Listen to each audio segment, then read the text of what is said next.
You would be giving them that which is the push to become who they need to become as young people. Father, we pray that as we begin, Lord Jesus, you help us in the name of Jesus. Father, we pray that all things goes well in the name of Jesus. There would be no cause for any emergency.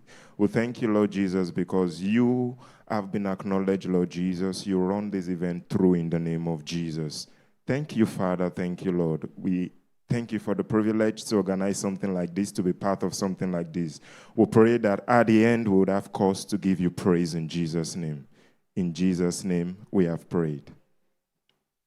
Amen. Another round of applause for him, please. And again, I want to welcome you to Inspo Africa 2026. And just as I said, we'll be delving in immediately. Please, if you know that some of your friends are yet to get here and you have their contacts, can you kindly talk to them? Can you kindly repost on your status? Can you kindly send them a hi, where are you? So we can start this program immediately. All right, have we done that? I know we are both beautiful and obedient people. Can we kindly do that? If you have done it, say I. This I is not I. If you have done it, say I. All right, I think this is a better performance. Thank you so much. Please, a round of applause for yourselves. So next up on our program is the national anthem. And this national anthem would be taken by a man who is devoted to Nigeria, to Africa as a whole, and who loves to sing and is changing the world one step at a time using music. Please, with a warm applause, let's welcome Des Joe. And please, can we rise as we take the national anthem? Thank you.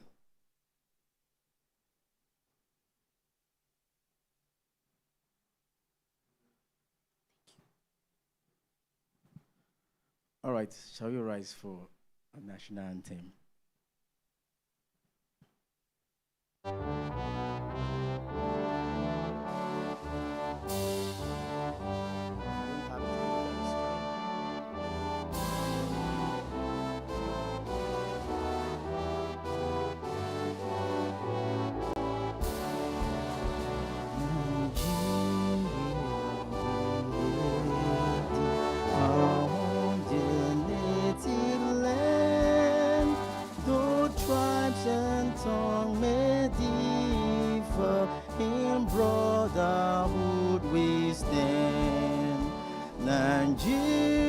I'm proud to serve our sovereign motherland. Our flag shall be our symbol, the truth and justice reign. In peace or battle, honor, and this we count as gain. To hand unto our children a banner without slant. O God of all creation, grant this our one request. Help us to build a nation where no man is oppressed. And so with peace and plenty, Nigeria will be blessed.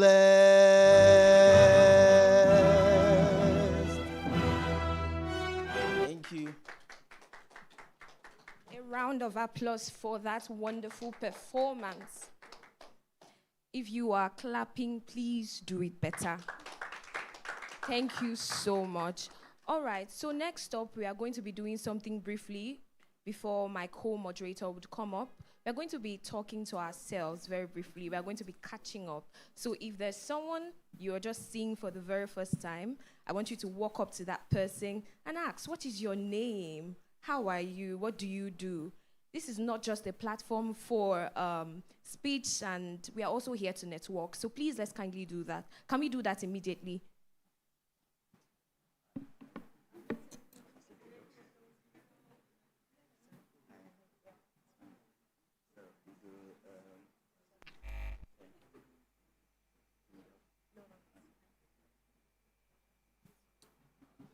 If you're not standing up, you're a suspect. You're a big suspect. In fact, I'm suspecting you already. Come on, come on. Yes.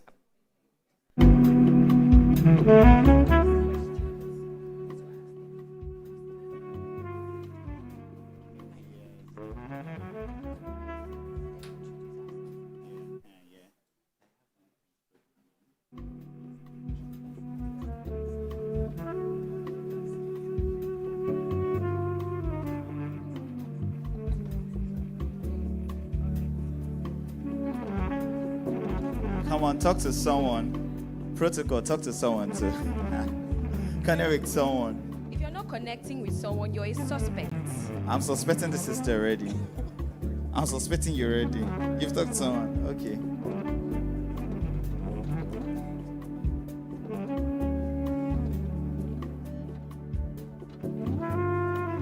So 30 more seconds. You can start to round it up.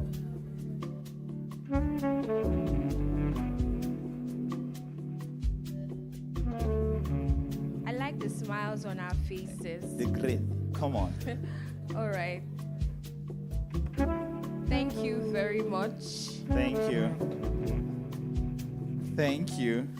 We can have our seats now. Thank you so much. I think we'll catch up later. We've established a connection. All right, thank you so much. So I'll just be doing something real quick. If you connected with someone that you had never met before, please raise up your hands. Oh my God, interesting. Very interesting. All right, I'd just like to give one person the mic to tell me something about the person they connected with today. You know, should I? The person knows herself. She's smiling. She's smiling. Now everybody is burning. I can see how they are burning their face already. Okay, just give anybody. Don't worry. Oh my God, I walk by the Spirit. You get it, you catch it. I get okay. it.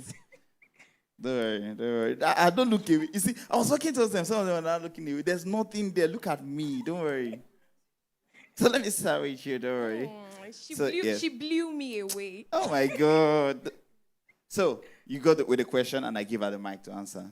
Okay, just tell us briefly something you know about the person you just met. I just met Gilead. I've never heard anybody who answers Gilead before. Wow, Yes. interesting. And I also met somebody who is from the same place that I am. And Oh. he said he has not met anybody in a long time. His name is actually peculiar. So I just mentioned it. I said, you're from this place. He said yes. So Wow. I think I need to meet everybody in this room. Oh, nice. Interesting. A round of applause for that wonderful answer. Thank you so much. Thank you. Thank you. All right, we'll just do one more person. I see a sister. She's smiling. She has a phone. No, you don't need to tell. I say it Oh, already. I should ask brothers. Let's do gender equality. Yes. Okay. There's this brother. He knows himself.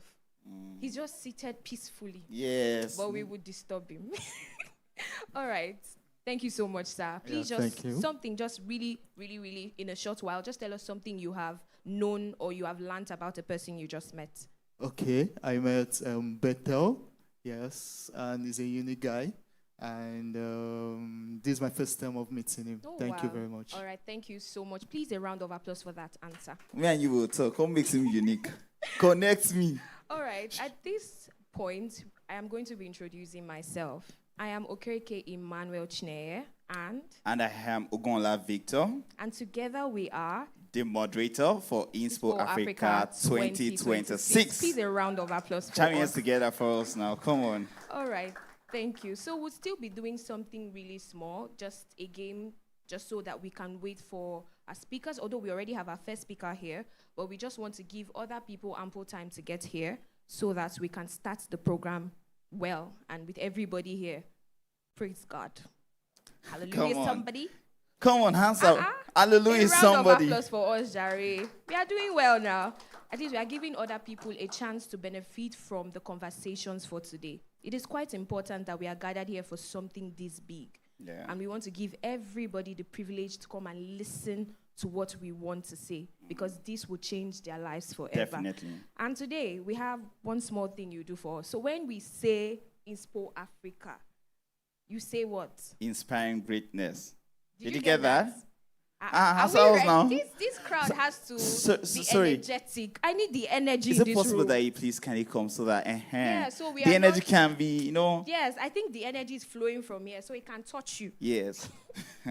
All right, please, can we move? Let's occupy you. the 2 rows, please. Thank you so much for that. Please, a round of applause for them. All right, so when we say Inspo Africa, you say what? Inspiring greatness. Inspo Africa 2026. Inspiring greatness. Inspo Africa 2026. Inspiring greatness. Thank you. Should we end with clock it? I think that would make more sense. So let's add clock it. Okay, to the Chloe. end. All right. I know my sisters are ready. Everybody your hands like this. Guys, clock it. Guys, clock it Eh? now. Eh? I Guys. see some guys. Guys, People don't want to clock it. justice and composure. Oh, no, Don't worry, no. don't worry. No, it's intact. Oh, yeah, this please. this would keep it intact. All right, so Inspo Africa 2026. Inspiring greatness. Clock it. No. Thank you. A round of applause for your good selves. All right, I'll be handing over to my co-moderator. So he's going to take the icebreakers for this event. Thank you so much. Lovely to have you here. I'll be back in a bit. All right. Thank you. Please jam your hands together for my wonderful co-moderator. All right. Good morning, everyone. Come on. I'm quite an energetic person. Good morning, everyone. Can you look at somebody beside you, say you look beautiful, you look awesome? If you don't have anybody beside you, say I look awesome. If you don't have anybody, my brother had the back there, there's nobody sitting beside you. So, you can just come. Just ensure that there's someone beside you, right? So, are we ready? Come on, are we ready? I need response. All right. Permit me just to open our eyes to something real quick, right? For conversations like this, I can say it again as we came up with it. When we say Inspo Africa 2026, you say what? Inspiring greatness, because I am definitely sure that in this room, greatness will be bettered. Do you understand what I'm saying? Do you have a weakness in the house? Praise the Lord. Receive the touch. Don't worry. All right, so we are going to more than connection. We are going to be playing some games so that we get familiar. We don't want the atmosphere to be tensed. Do you understand what I'm talking about? Do you understand what I'm talking about? Okay, all right. If you have anybody that is not smiling in this section is a suspect. I am suspecting you already. All right, so let me go with the first icebreaker I have here, right? I'm going to come to you and I will ask you some set of questions. Are you listening? Don't worry. Can you see? Mystery just stood up gently. Don't worry, you can go. I release you. So when I ask you these questions, you are not permitted to say yes. You are not permitted to say okay. Do you understand? Are you listening now? Come on, listen to the rule of the game. Are we together? So listen, you're not permitted to say yes. You're not permitted to say okay. You're not permitted to say nod your head safe. Right? You must find another word to describe those things. So I'm going to start.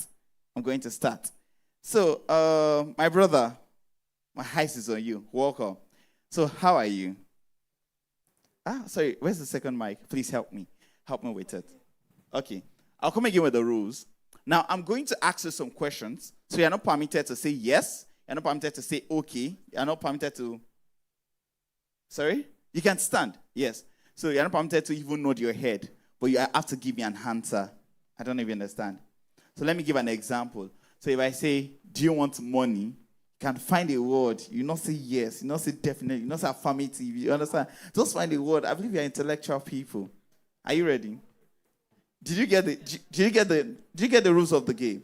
All right. How are you? I'm fine. My guy has to think about it. 2 seconds. You have to answer me. It's more of a conversation. So let me shake you also. How are you doing today? I'm fine. You're fine. All right. Are you sure you're fine? Yeah. Said yeah. All right. Yeah, Okay. You didn't say yeah. No. You say yeah. Don't worry. It's part of the. All right. So let me give you one more chance. All right. How you doing today? This guy they reason about him. The guy just Amazing. if it's like this, calm down. Just answer me. You're having a conversation. Let it flow. Okay. Let it flow. All right. You need money. Affirmative. I said don't say Don't affirmative say now. affirmatively. You said affirmatively. Okay, affirmative. No, that's an exception. That's an exception. Affirmative and affirmatively. Don't say it. Okay. Find another word. No problem. Okay.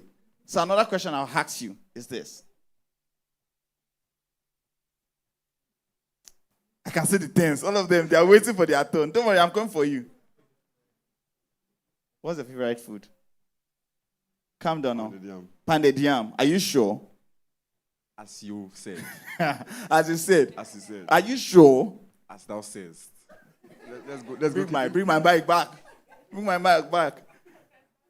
I know some of you, you're already thinking in your head, what can I use to? Don't worry. I have many games for us, but just shortly so that we can get to some things. Let me go to another person. This is a tongue twister game. Don't worry. Calm down. Calm down.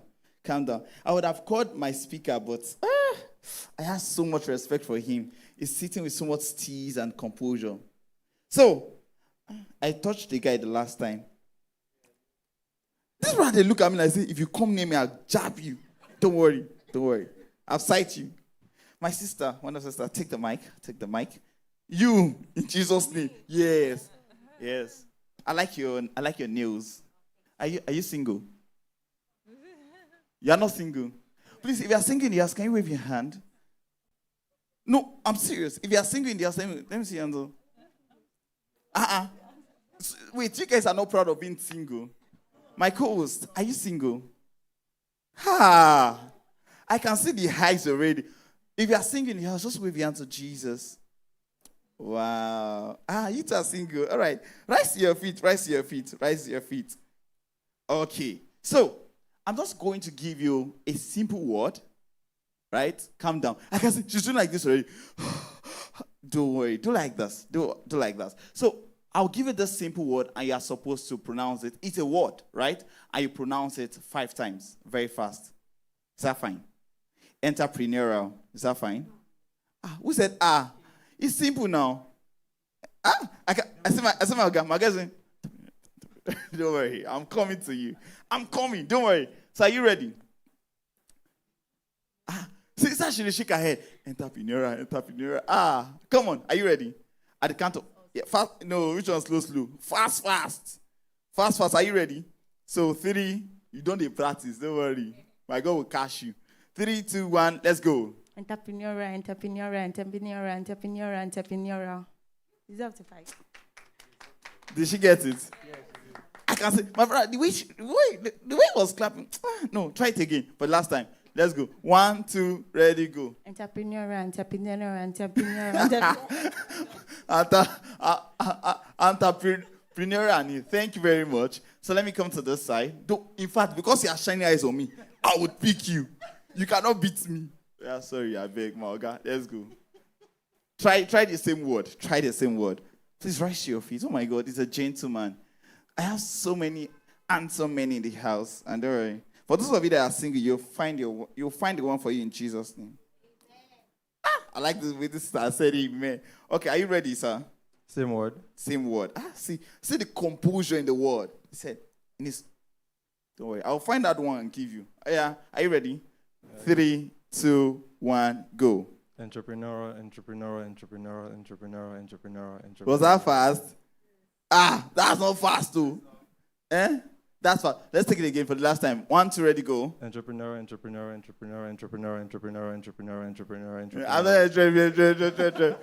Thank you very much. So, and this is the last thing one of the last things I actually want us to do. I know it's a corporate event, but I just want us to, just try and, connect with someone. How many of us know this trend, 1 to 8? How many of us know it? Don't worry. Come on. Do you know it? Okay, can you help me with something? Don't worry, I'm not going to. Can you just give me the beat? Ba, ba, ba.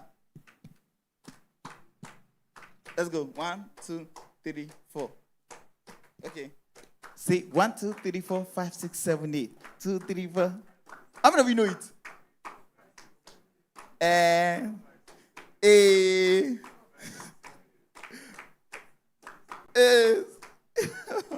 All right, don't worry. So we are going to have 2 teams, right? We'll have Team Inspo and we have Team Africa. Team Africa, can you jam your hands together for yourselves? That's weak. Team Inspo, can you jam your hands together for yourself? See my brother. I just like this, my brother at the back. It's just giving me that Steve's look. Don't worry, we'll see. Don't worry. In fact, I feel like, I don't know if the moderator, if Ms. Roto permits me. I don't know, who needs money here? Do I have anybody that needs money? Wait, we have a lot of rich people in this household. Wait, there are some persons that don't need money. I'm telling you. No matter the amount that you say you want to give me, how much do you want to give me? If you know that 200K can do something in your life now, let me see hands up. Come on now. All right, so let's do that very fast. I can see my brother at the back. You have protocols. I am not supposed to participate in this. He said yes. He raised hand as if you want to give your life to Jesus. Don't worry. It's money. You raised your hand. No wahala. So, Team Inspo, can you make some noise? Who is Team Inspo? Who is Team Africa? You have forgotten yourself. Team Inspo, can you jam your hands together for yourselves? All right. Team Africa, can you jam your hands together for yourself? Don't worry. Shawarma for all of you. If you don't like shawarma, that's why I don't like coming to teach people. All right, so I start like this. We do the beat. I start with 1, 2, 3, 4, 5, 6, 7, 8. You guys say 2, 3, 4. It starts with 2. I do 3. You guys do 4. I do 5. You do 6. I do 7. You do 8. I do 8. You do 7. Do you understand? Does that make sense? Does that make sense? So please give me the beat, guys. 1, 2, ready, go. Make it better now. Yeah. 1, 2, 3, 4, 5, 6, 7, 8. 3, 4. Calm down now. Let me go say 3 now. Calm down for me. Let's go again. Make it louder now. Say 1, 2, 3, 4, 5, 6, 7, 8. 3, 4, 5, 6, 7, 8. 5, 6, 7, 8. 8, 7, 8. 7, 8. 5, 6, 7, 8. 3, 4, 5, 6, 7, 8. 1, 2, 3, 4, 5, 6, 7, 8. Don't worry. It is this one that will coverize this team. All right, that was a nice one. I'm glad. Please clap for my co-host. Come on now. She's looking so beautiful. And I'm asking her, are you single? Question in progress. Answers will be given later. Interesting. No, ladies, you know what that means, yeah? Don't worry. I'm not saying anything. All right, thank you so much. A round of applause for my co-moderator. He's an amazing guy. You can agree with me, right? You guys do not agree, okay? God bless you. God bless you too. Right. So right about now, we are going to be introducing certain people in our midst. People who have distinguished themselves in a lot of things.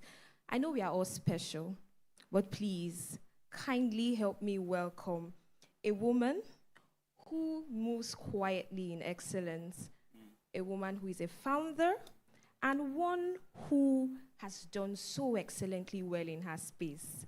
I know she knows who I'm talking about, though. She knows herself, but she's probably saying, are you sure it is me? But please, kindly help me welcome Mrs. Alero Omiji, founder, Child's Aurora, Legacy Come on, make it Writers louder, and guys. Publishers. Thank you. Let us make it louder. Yes, energy. You know, these are people who inspire us to be better. Mm-hmm. People who are founders, people who have started something of legacy. I want us to all clap for her one more time.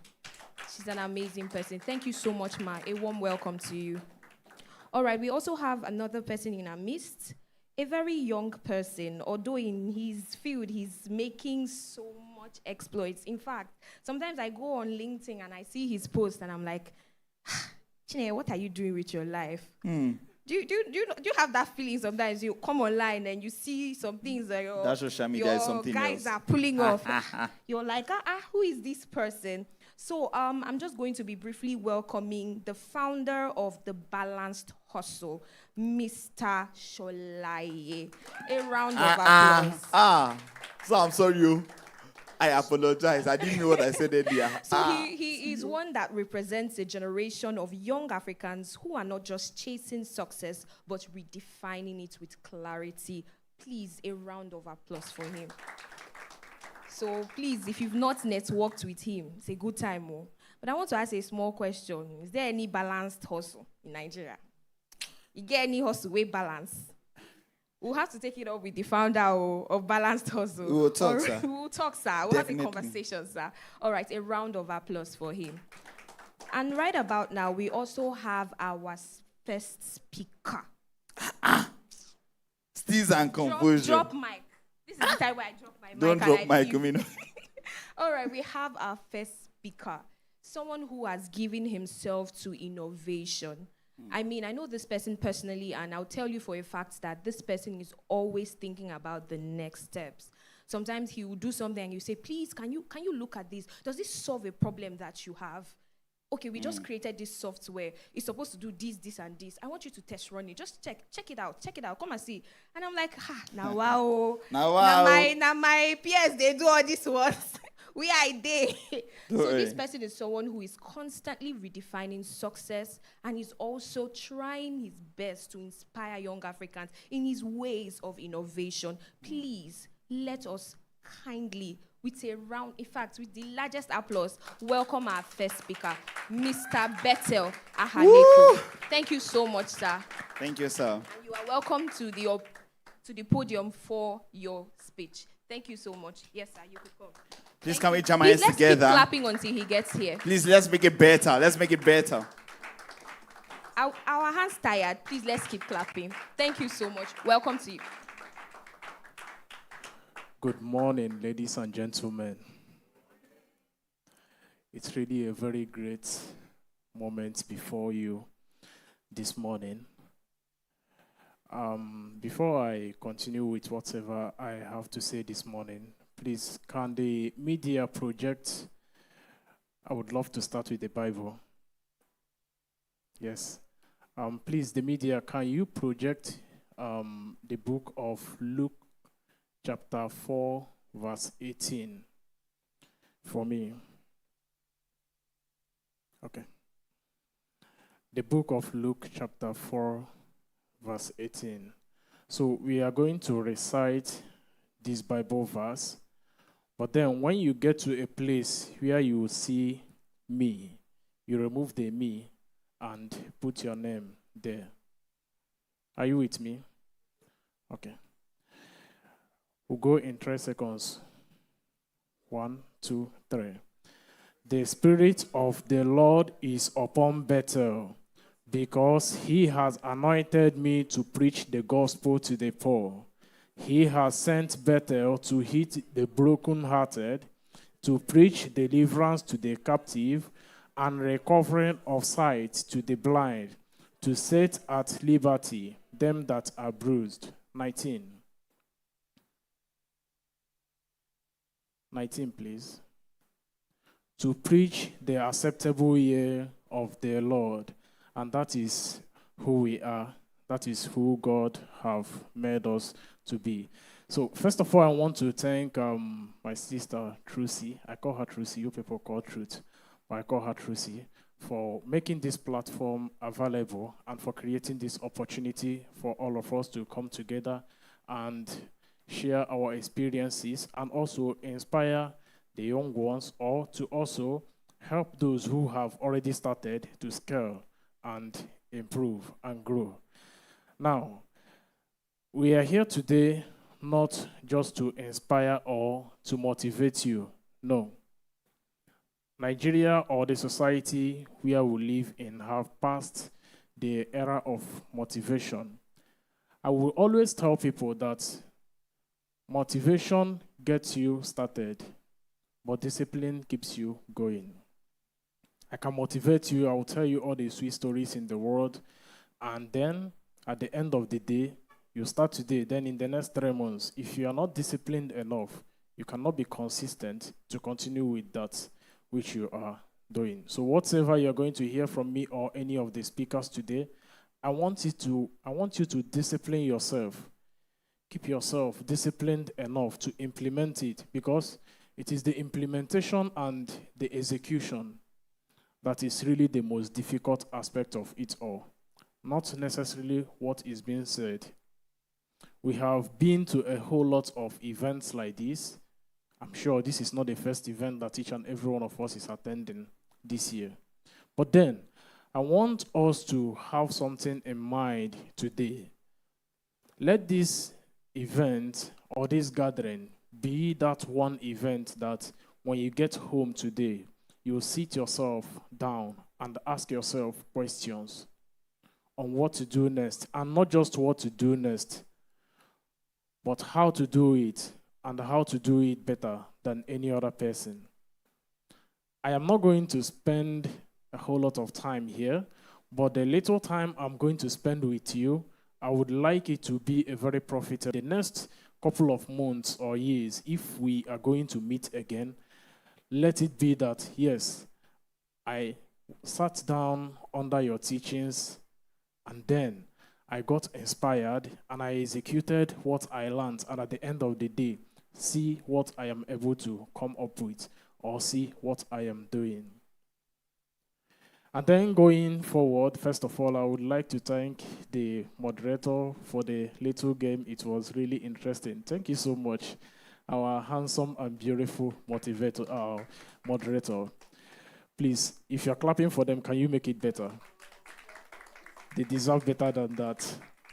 Yeah, so going forward, I will be talking on the topic, how to find opportunities in a broken system. Well, a lot of persons know me as an IT guy. First of all, my name is Beto Ahaneku. I studied economics in the university, but along the line, I deviated from being an economist to being a computer engineer. I can't totally explain how that happened here now, but then follow me through the story. You understand how it all started. The media, please, you'll be helping me a whole lot of time. So before I continue, I would like to commence whatever I want to say. Once again, we'll go to the Bible. I'm sorry, we are not in a church, but then I would be making a lot of references from the Bible, then a whole lot of them from real life. Please, can you project for me the book of Ecclesiastes, chapter 11, the place in the Bible where the Bible said that the battle is not for the swift or something like that. Look up for it for me.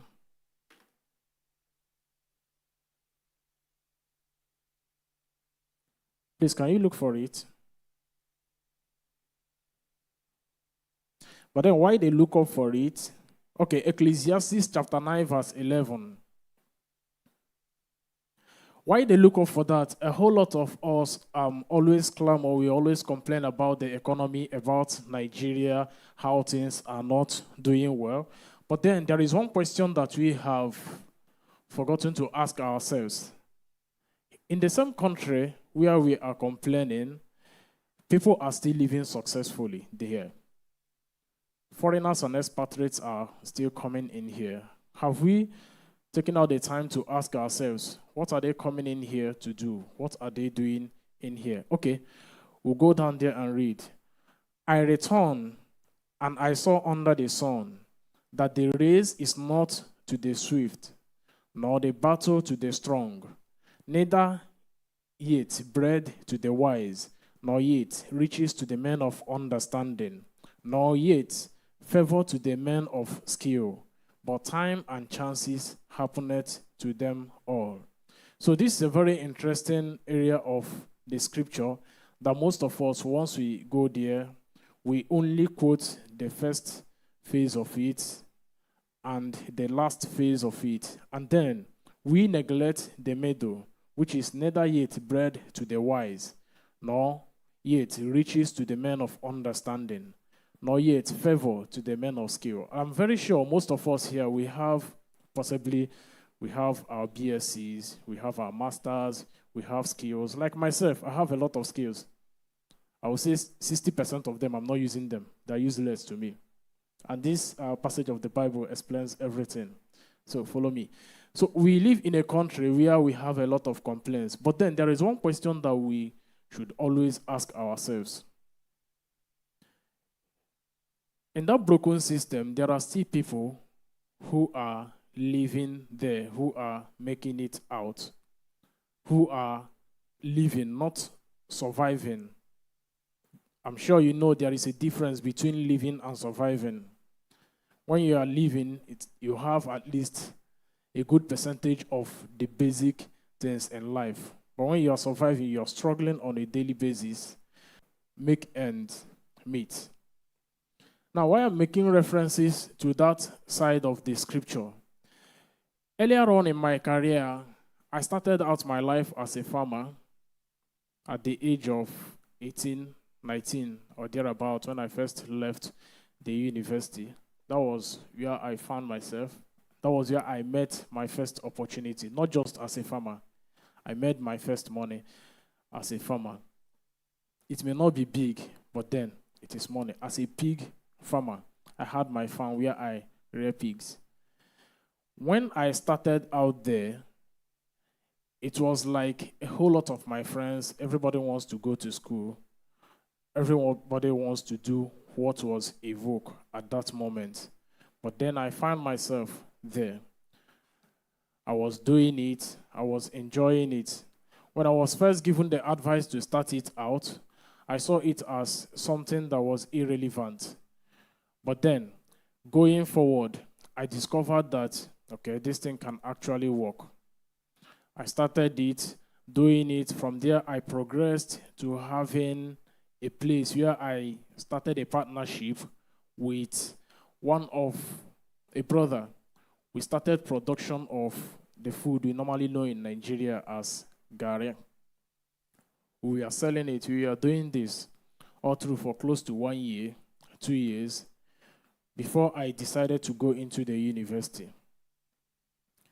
Now, during that period, something happened. I discovered that a lot of the people in my pair, a lot of the people amongst my friends, some of them were going into the university. Some of them were doing something else with their lives. But then, doing that thing that I believe I could do within my environment, without a whole lot of money, without so much resources, it made me to have less of a strain.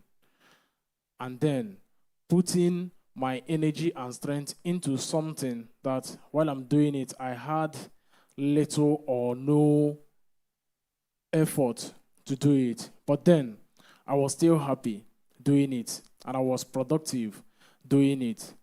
Then going forward, when I got into the university, I discovered something. Amongst my friends, almost everybody had a laptop. Most of them were programmers then. Artificial intelligence was not yet something that everybody had then. Most of them were writing codes in C++, C#, Python, Java, and the rest of them. So I discovered one thing. I'm sorry, I may be one of the most boring speaker, but then listen closely. Yes, I will tell you the truth. When I was told that you have to come and speak, I told them about myself. I told them I'm not your motivational speaker. But then, listen closely. One thing I'm assuring you is that if you follow me at the end of the day, you must have something to go home with. I'm not here to make you laugh. I am not a comedian. I will tell you the truth. But then, listen closely. Remember the topic that I'm talking about, finding opportunities in a broken system. And then at the end of the day, I'll give you 5 principles that have helped me to find and maintain these opportunities. Because finding the different from maintaining the opportunity, all these things have different steps. Then when I discovered that almost all my friends were doing this, nobody was repairing their computers. And then something happened. My plan was for me to use my farm to sponsor myself today. So when I entered the school, nobody was looking at the farm. Nobody was taking care of it. Again, I have to shut down a part of the production business because I can't manage it since I was not around again. So I have to leave it. Then, going forward, I only had the farm. Now, that one is something that I can put someone there to look after it. Then, when I moved forward to school, the farm closed down. Then the only option I had was to get a skill at that moment. And not just getting a skill, within the shortest period of time, I have to get the skill because I have to sustain myself in school. Then I went further and started searching. The first thing I did, I met with someone, I made inquiries on how this thing of computer engineering works because that was the only option I had at that moment. I started. I was like, oh God, how am I going to do this? I have to go to classes. I have to go and learn how to repair computers and then with other things. Then the next thing was for me to go and sign up for the class. I started. Then when I started, I was doing it for around 9 months or thereabout. I was doing it. It was not easy. I was going for the classes and then I was still going for the training, the both of them all at once. It wasn't funny though. I continued till my 200 level. That was when things now started balancing off. By my 200 level, I was already having people who I was doing the work for free, not for money. Imagine you are working to earn a living, and then the only people you could find were people who you could work for free. Well, I still continued. Then, towards the end of 200 level, I started introducing myself to some of my classmates, my course-mates. They started knowing what I was doing. I started telling them. Then I could remember the first business I did as a computer engineer was a friend of mine. He gave me one of his laptops. I told him that, bro, okay, see what's going to happen. I'm going to sell this computer. I will pay you in 2 days' time. What I did, I took the computer. I went to the computer village there in my state. I took the computer there. I sold it for 35,000 naira. Yes, for 35,000. Then our agreement was 30,000. I came back and I paid him. He was very happy. Myself, I was also very happy because I made my first official money from that. Then it continued. They started introducing me. One person will introduce me to the next person. Another person will introduce me to the next person. Then at that moment, I was attending the Holiness Revival movement while I was in school. So I started introducing myself to the members of the church. Say, this is what I do. I can do it better than any other person. Now, I can do it better than any other person doesn't mean that I know how to do it all. I have one concept, and that concept is if I can't do it, I'll get someone else to get it done. And I'll pay you for that. Now, I had the first seasonal break in the business when I realized something, a very important gap in the business. I discovered that people are always like, whenever they take any of their gadgets to a technician, they are either complaining that they will not meet up with time or they will not have someone to trust who they can hand over their gadgets to, because when you give me this, I can easily manipulate or take off anything from it. Now, that was when I started rebranding myself. When I discovered that gap, I was no longer selling myself as a computer engineer. No, I started selling myself as that guy who can be trusted and who can deliver on time. I was no longer selling myself as a computer engineer. No, the days of selling myself as a computer engineer went over. Then I started, if I meet you, I will tell you that there is nobody you can trust in this business. But then, look at me. I can assure you that you can trust me with this. And then I kept to my words. Then going forward, people started seeing that, okay, this guy can actually be trusted. We can give him this and leave him with it. The business started coming. Then in 2020, COVID was 2019, 2020. In 2021, I had my first official shop there in Imo State. But then, it wasn't easy having the shop because I didn't have the basic knowledge of running a business. All these things I'm doing, I was doing it on trial and error. I didn't have the basic knowledge of how a technical business works and how to do these things proficiently. I have a few moments to go, so you have to keep your ears down so you understand me. We continued. From there, I started getting employees. I have to get some few boys, started training them. Every other person, what they do is the normal Igbo, as a normal Igbo boy, what you do is you get some boys, you teach them this and that, and we start working. Everybody remains on the same level. But no, I did something entirely different. I got the boys. One of them, actually one of my younger brother, I took him up, then got some other boys. Then I told them that, you see, guys, we are not here to work like any other person in this place. We are here to do something entirely different. I have to, that same mindset that I have to put it in them that, see how every other person is doing this thing down here. Nobody could be trusted. Nobody could keep up to the time. But then we are doing something entirely different. It took me years. It took me money because at some point I would have to take them out in a different environment, teach them that, okay, look at these kind of customers. How would you feel if these people will come and start patronizing us? It took a whole lot of time, money, and stress, mentally and physically, because picking people from where they are and bringing them up to where they are not, or where they are aspiring, things they are looking at in the television and they're not seeing it in real life, like that process of transformation, it was not really easy. But then, it continued like that. Then, the next level was institutionalizing. Now, I studied economics. I understand that every business is meant to be different from the owner.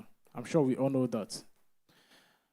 I have to start thinking of, okay, I've been running this business alone. If I receive money, it's coming to my account, no accountability partner.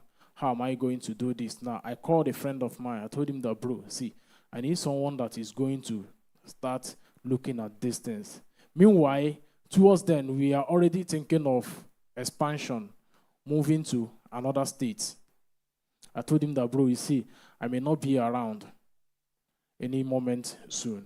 So I want to let these boys know that this is where we are going to, and for them to believe that this is actually going to work. We started another round of training. Now, this particular training now is meant on, I am not around. We sold this thing. This is how much we sold it. Transparency. Remember, the first training is gone. This is now another round of the training. We started. Between that period of training, the first training, which is letting them know that we need to work with integrity, we need to work with truthfulness, we need to keep up to time so we'll be able to compete with the world-class standard, was a different one.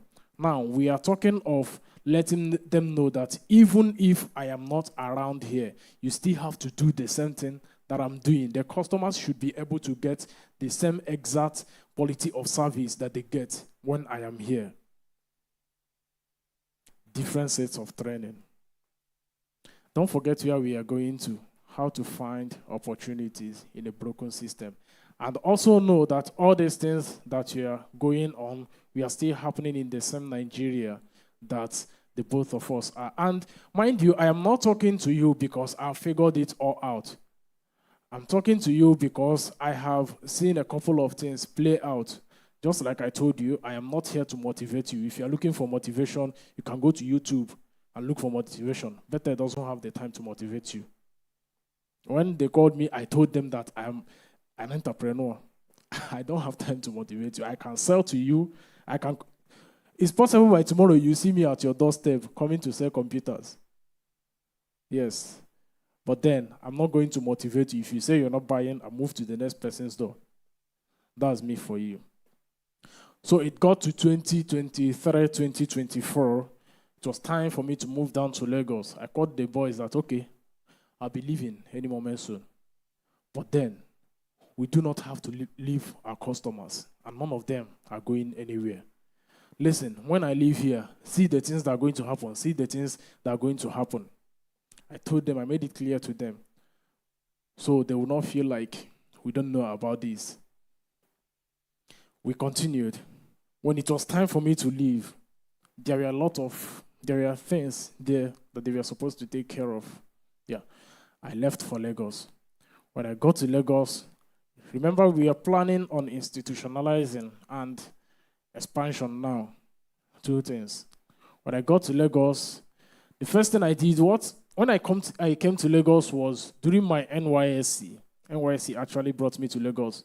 But I had the option of serving in Anambra State or any nearby location there, and then still attending to my business there. But then I made the decision that, okay, the big guys that are doing these things in the way I want it to be, they are actually in Lagos.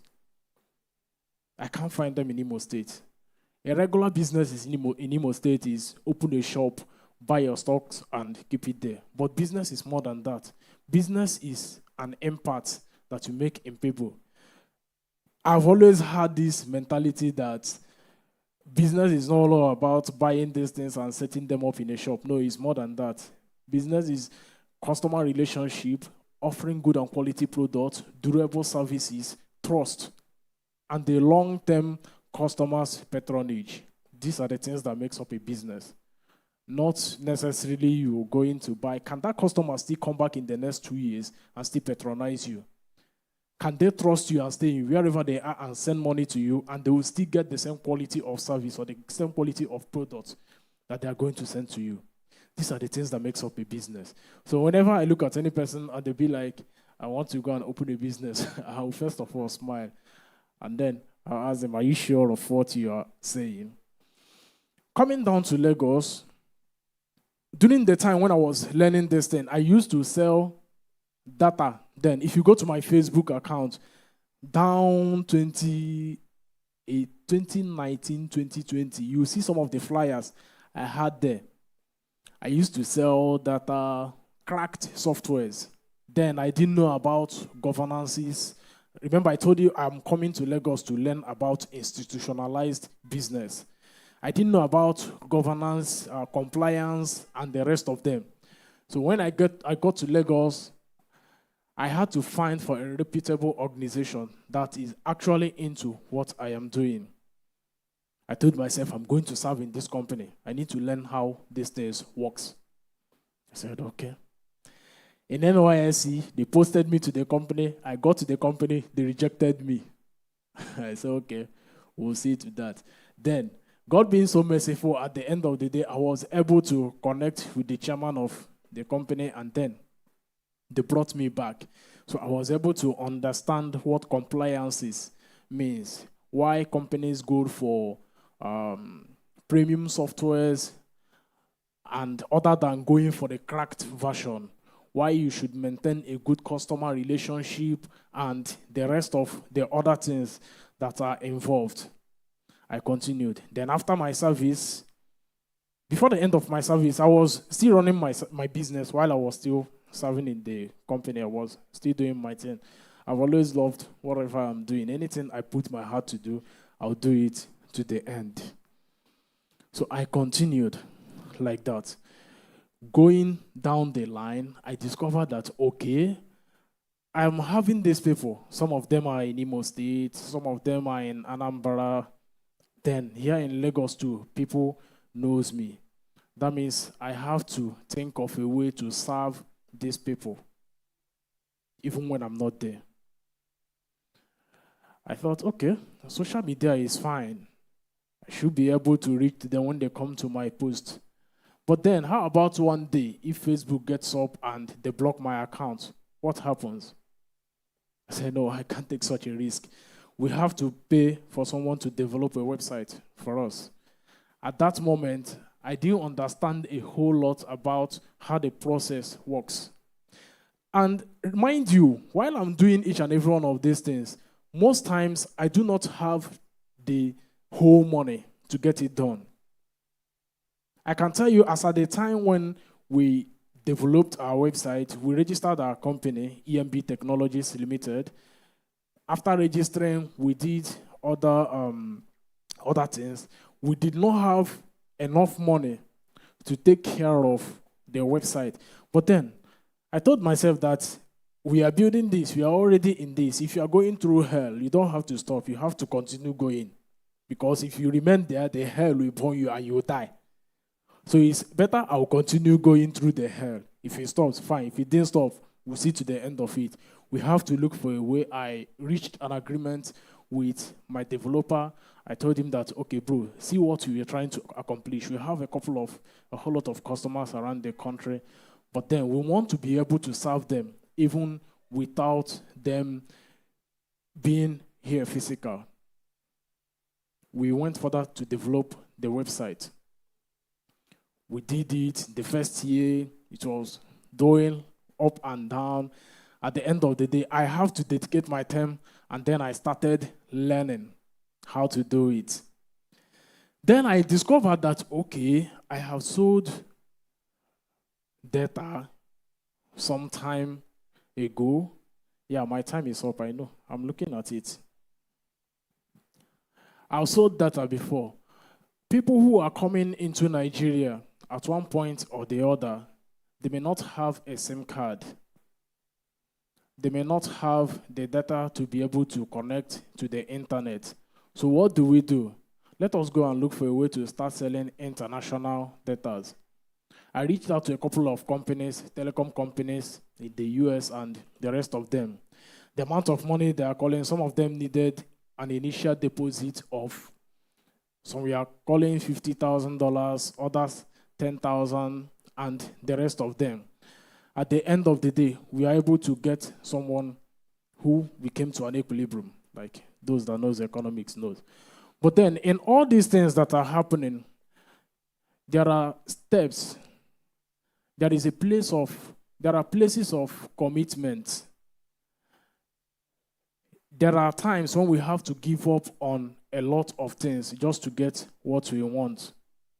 And then we still went further and we developed inside of our website what we call the Diagnose Online tool that helps you to get your computers diagnosed even while you are at home. You will be able to fix your computers. So why am I telling all these stories? Just like I told you, it's not just to motivate you. My time is already up. But then, it is to let you know that there is still possibilities in this country that is broken. From the book of Ecclesiastes, the place that we read, it says that the wise, please can you bring out that screen again for me? The media, please.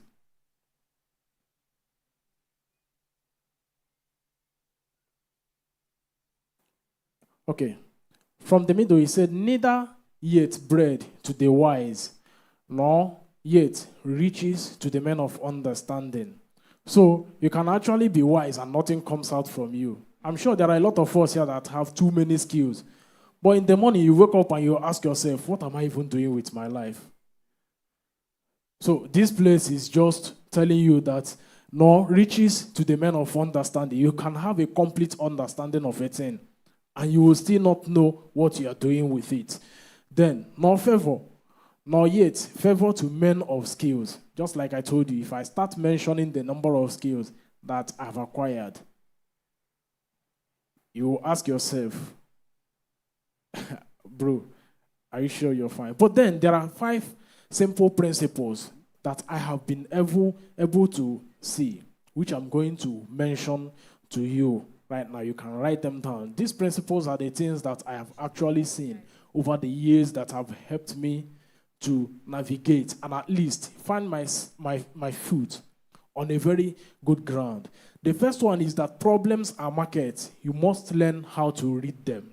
Problems are markets. Everybody is complaining there is no power in Nigeria. That is a problem. Learn how to read it. There is high cost of food, agriculture. That is a business for you. Then, problems are equal to raw material. Frustrations are market signals. Read both like a strategies. Then the second one, your skill is your first currency. Your skill, whatever you can do with your hands, that is your first currency. Then, the next one, you must learn how to go deep in one skill before pointing or going wider. I made this mistake a whole lot of time. I was doing this, till I discovered that I have to learn how to do one before I will be able to do the rest of them. Then, the third one is start with what you have. If I hadn't started back then, who knows, maybe after graduation, I would have been carrying around files looking for a job right now. So whatever it is that you have, you can make hair, start with it. Look for your neighbors, make them hairs for free. Snap it and send it to that your social media account. You must not create a website just like we did. You know how to sew shoes. Sit down and learn it very well. Do it for free for your neighbors. And then start scaling from there. Then, the fourth one, this is very important. Your network is your net worth, but you must be worthy of networking with. I will say that again. Your network is your net worth, but you must be worthy of networking with. We are all here, we are gathered. What is your phone number? I'll take your phone number. At the end of the day, if I call you, will you have something valuable to offer to me? Or are we just going to talk? Then the fifth one is think globally, build locally, operate without borders. Geography is no longer a destiny. Your standard is your trust, your ability for people to trust you. Raise yours and match the world. So I'm going to leave you people with just a few words today. In the next 1 year, that will be coming back here for this Inspo Africa. Who are you going to be? Are you still coming to network as someone who have a lot of skills but not proficient in one? Or are you going to hold just one thing and be the best at it? Or are you going to keep complaining over the years about what is going on in Nigeria? See, let me tell you, if any prophet or any pastor is telling you that Nigeria is going to be good, that person is lying to you. And another thing is that we cannot live for God to do what we are supposed to do. You and I have a responsibility. The president has his own responsibility. Whether he is doing it or not is his own business. But do what you're supposed to do at that your little place. And then, in the next 1 year, let us dedicate and see. By the grace of God, we'll find a better ground. Thank you.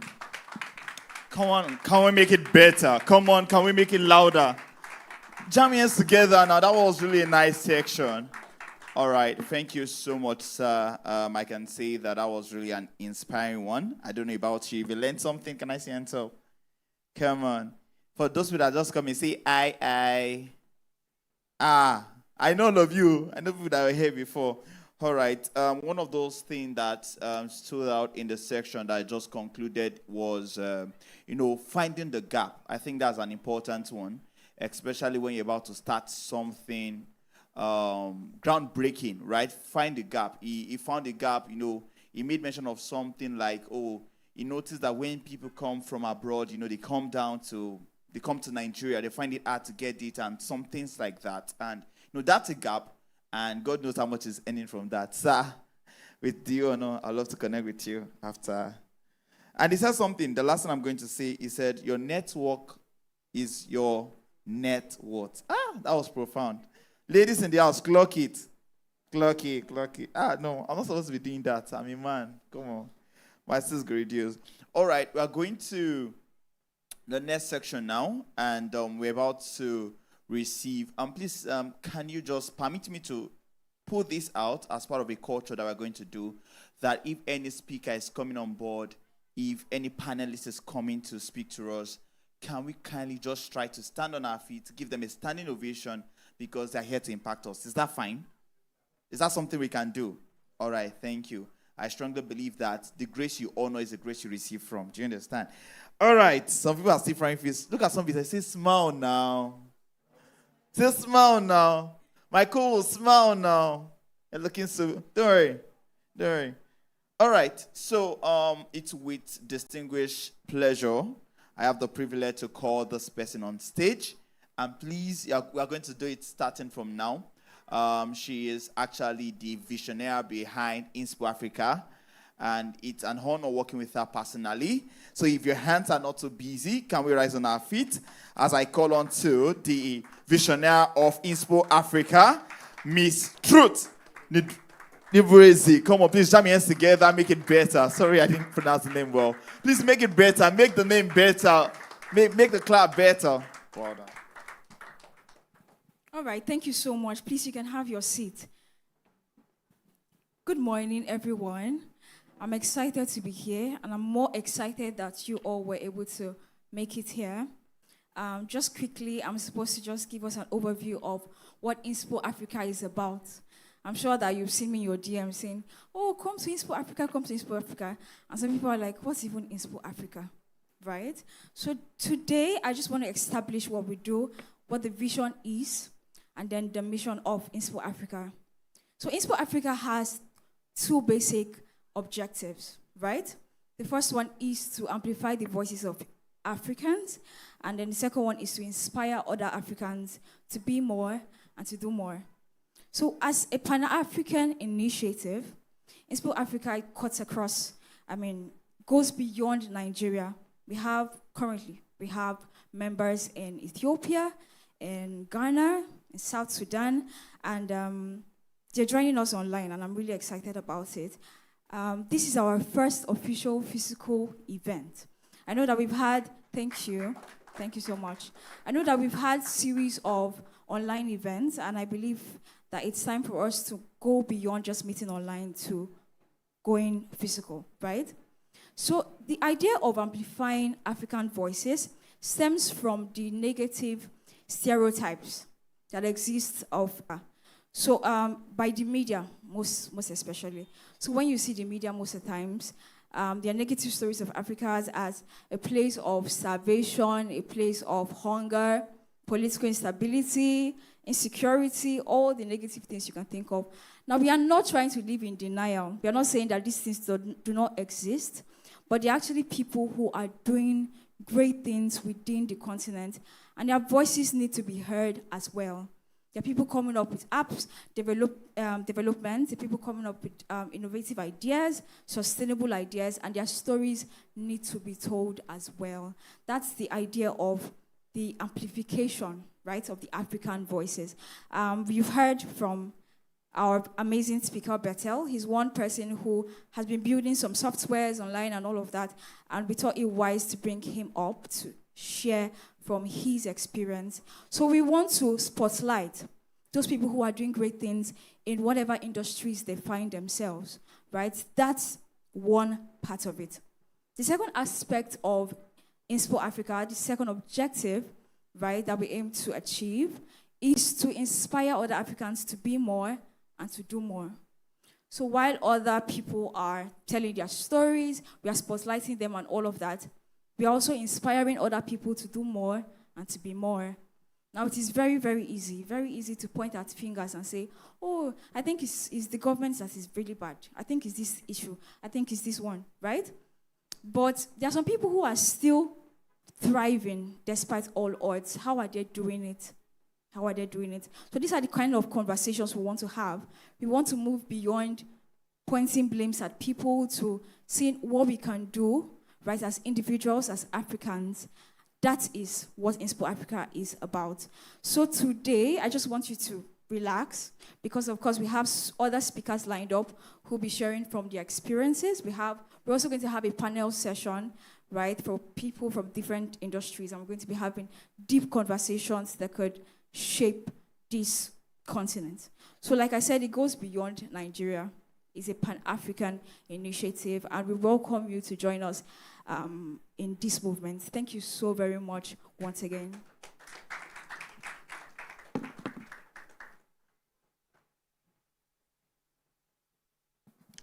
I believe that if you're clapping, you should make it louder. It takes a lot to drive a vision this huge, so I do expect that you clap better. Please, let's make it louder. The visionary head, Inspo Africa, just as she has said, it is a Pan-African quest. It cuts across Africa as a whole. All right, so moving on next, we'll be introducing very special people, some persons who have worked in on us, just as the event had already started, so we'll just be introducing them briefly. We have here a representative from one of our partners, Wave. Can you kindly wave your hands? Thank you so much. We also have a representative from ASEC. Can you kindly wave your hands? All right, so we'll just be briefly calling on one of our partners, ASEC, to come and tell us what they do. So in just about 10 minutes, we'll be inviting the representative from ASEC to come to speak to us about what ASEC does and how it intends to move Africa forward. Let's kindly receive the representative of ASEC. A round of applause, please.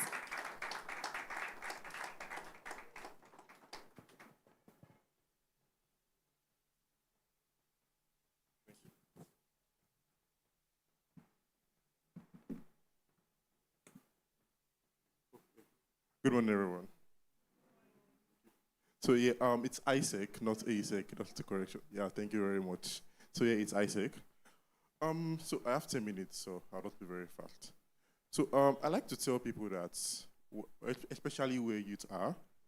So I'll start by saying someone in this room or the youth in this room are going to change the community around them and the world around them. So why am I saying this? So I'm not saying that today you change the world, or tomorrow, or when you get a better job, or when you the government solve the crime. I'm talking about right now. So basically, what am I saying right now is because you have the right mindset, the right attitude, the knowledge you have. Basically, what you already are or what you have is what is going to make you change the community around you and the world around you. So why do I believe this? My name is Oseni Adedayewaliu. I'm the country director for ISEC in Nigeria, and it's a pleasure to be here once again. So why do I believe it, like I said? So I joined ISEC in the 2022, where I started as a team member. I am now the country director for ISEC in Nigeria. And only one thing kept me going. It wasn't a grand plan or an ambition or, okay, I just want to do this. It was intentionality. I joined ISEC and I saw a lot of young people trying to do something better for the world.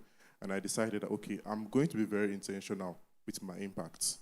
That impact, that intentionality, that decision, it's what brought me down to being the country director of ISEC in Nigeria today. I love the theme of the events, which is, what is it again? Yes, building the Africa that we want and the young people providing solutions. And that is where I'm going to talk about ISEC very much. So ISEC has existed for over 75 years in over 100 countries. And what have we been doing? It's a movement of young people. It's not just a movement, it's a practice of leadership. We really do believe that leadership is the fundamental solution for most of the problem in the world today. And ISEC generally and ISEC in Nigeria has really been doing that for over 60-something years now. What do we believe? We believe leadership is a practice. We try to develop leadership in young people through a lot of our products, through leadership, through events, through activities, through engaging with a lot of young people, which is exactly why we are also here today. So what exactly does ISEC offer? We have 3 programs. We call it the Global Volunteer, the Global Teacher, the Global Talent. So the Global Volunteer, what's that exactly? It's when you come into ISEC. So it's 2 things. We have incoming and we have outgoing. For the Global Volunteer, it's when we bring in people into Nigeria to come and experience cross-cultural exchange, experience a cross-cultural culture, people from all over the world. Like I said, ISEC is present in over 100 countries. And we have ISEC in Ghana, ISEC in Kenya, ISEC in Canada, ISEC in Kuwait, different countries. the Middle East, Africa, Asia Pacific, Europe, the Americas. We bring people into Nigeria to experience cross-cultural culture across the 16 states and 16 universities that ISEC is present in Nigeria. They will have the outgoing. They work with a lot of youth, a lot of different organizations to send youth outside to other countries to also experience cross-cultural organization. Because one thing that ISEC pushes the most is peace. And how do we develop this? Is through leadership, through understanding each other despite our differences. So that's the volunteering. Then we have the global talents. This has to do with internship in different countries, internships in different organizations, both coming into Nigeria and going outside Nigeria. Every month, every year, we send out people to other countries. We bring people into our country to experience Nigeria and experience the culture of what leadership is. It's also our way of actually making Africa more global than it is, bringing people from different regions of the world into Africa, into Nigeria, to experience what leadership is all about and the leadership that we can create. We are trying to solve the solution. We're trying to give a solution to the youth, which I said earlier, it's leadership. And leadership in challenging environments, in practical environments. And that's what ISEC is. And the third one is global teacher. These have to do with people that are interested in education, environmental health. We bring them also, you teach students, schools, and out. So it's also incoming and outgoing. So what am I saying?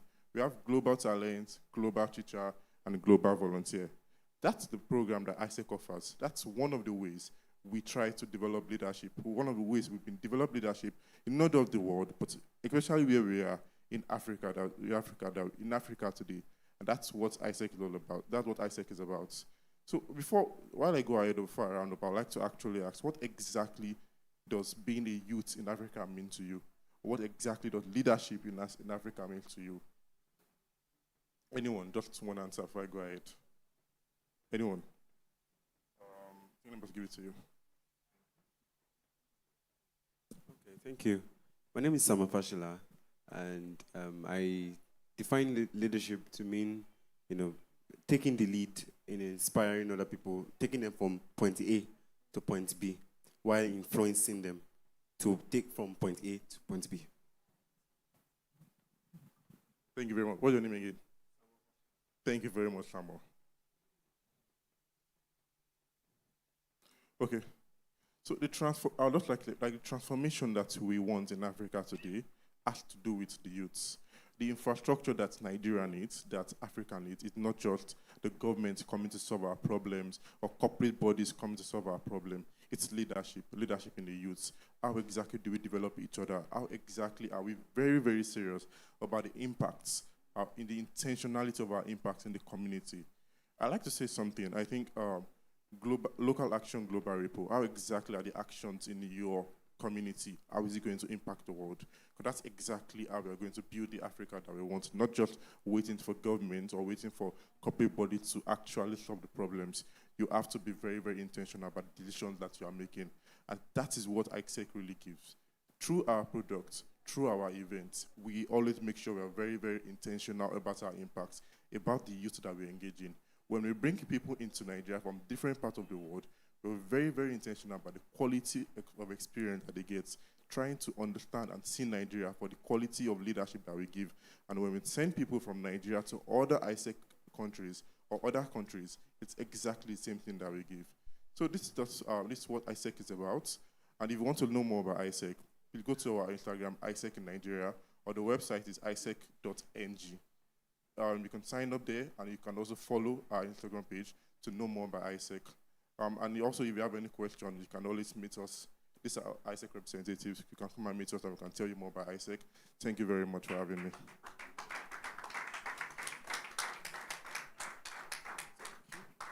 Thank you very much, ISEC. Let's make that applaud louder. So while ISEC was talking about what they do, someone really profound just walked in. Please, let's make welcome Mr. Williams Abiola Michael. All right, so when we talk about people, welcome, sir. So when we talk about people who are driving real impact and making sure that Africa gets innovated, we talk about Mr. William Abiola Michael. A round of applause. Welcome to you, sir. All right, let's also welcome somebody really, really important. I call her the phenomenal woman. I just saw her walking, Mrs. Nkiru Onwodi. When you talk about excellence in the professional space, you talk about energy and women that are driving impact, you definitely have to talk about Mrs. Nkiru Onwodi. Please, a round of applause for her. All right, up next we have a performance, a very wonderful performance. I mean, this person is someone who I really look forward to listening to all the time, someone who I actually like. Please, for this amazing performance, let us give a warm applause to a person I call O Praise for his spoken words rendition. Let's do it better. Let's keep clapping until he comes. All right.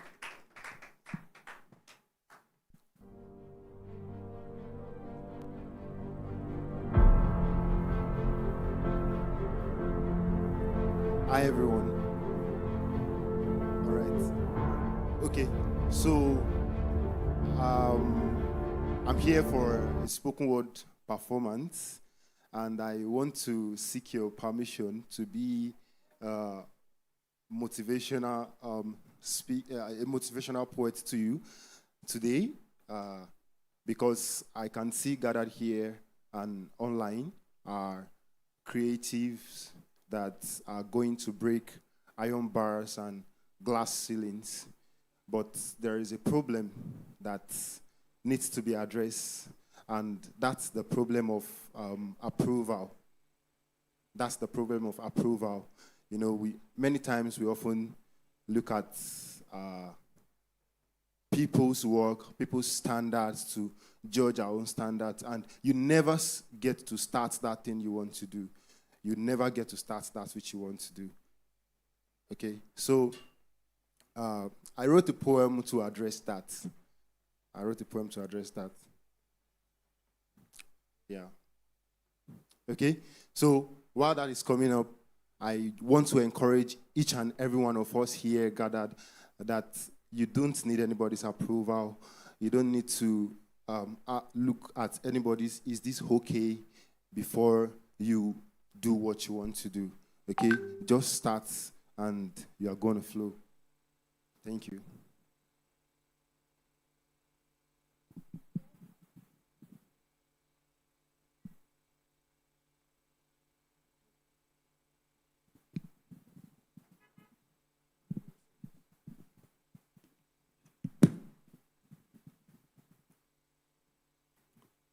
Hello.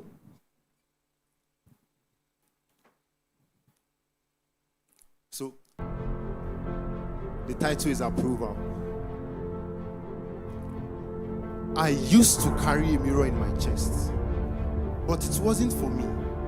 It was for them to see their reflections in my decisions, to see their smiles before I could breathe. Is this okay? Became my lullaby. A question mark called around my spine, and I walked bent not from weight but from waiting for a nod, a clap, a good job, just to feel like I was right. They called me kind. They said, "You are so agreeable," but what they meant was, "You are easy to shape, like clay afraid of cracking, like silence too polite to scream." I painted my worth in their eyes, used their applause to fill my skies. But the rain came and the paint ran.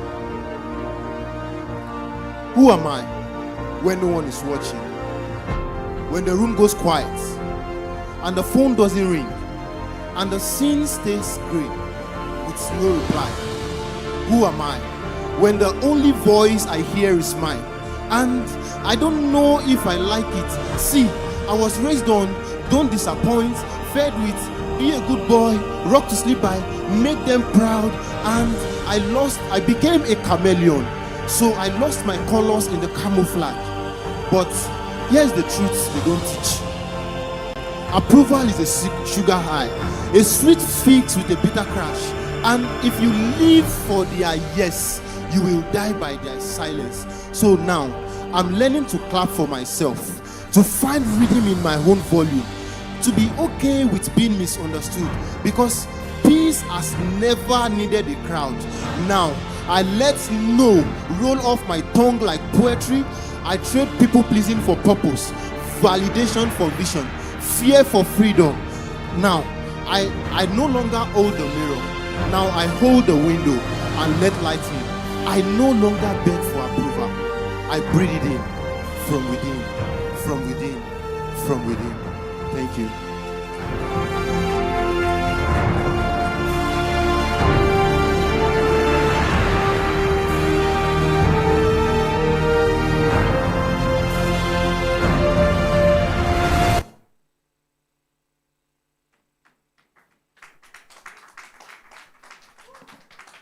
Thank you so much. If you are clapping for me, to make it louder.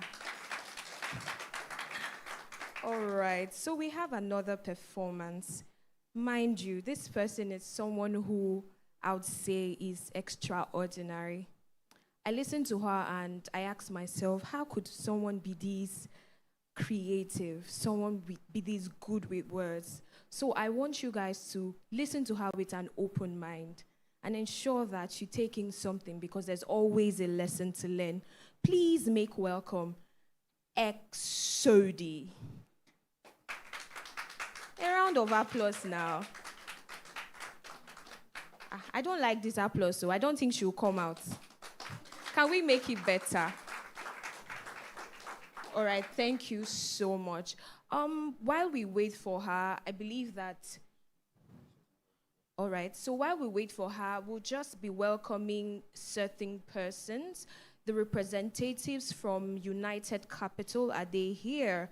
All right, please let's welcome them. A round of applause. Let's make it better.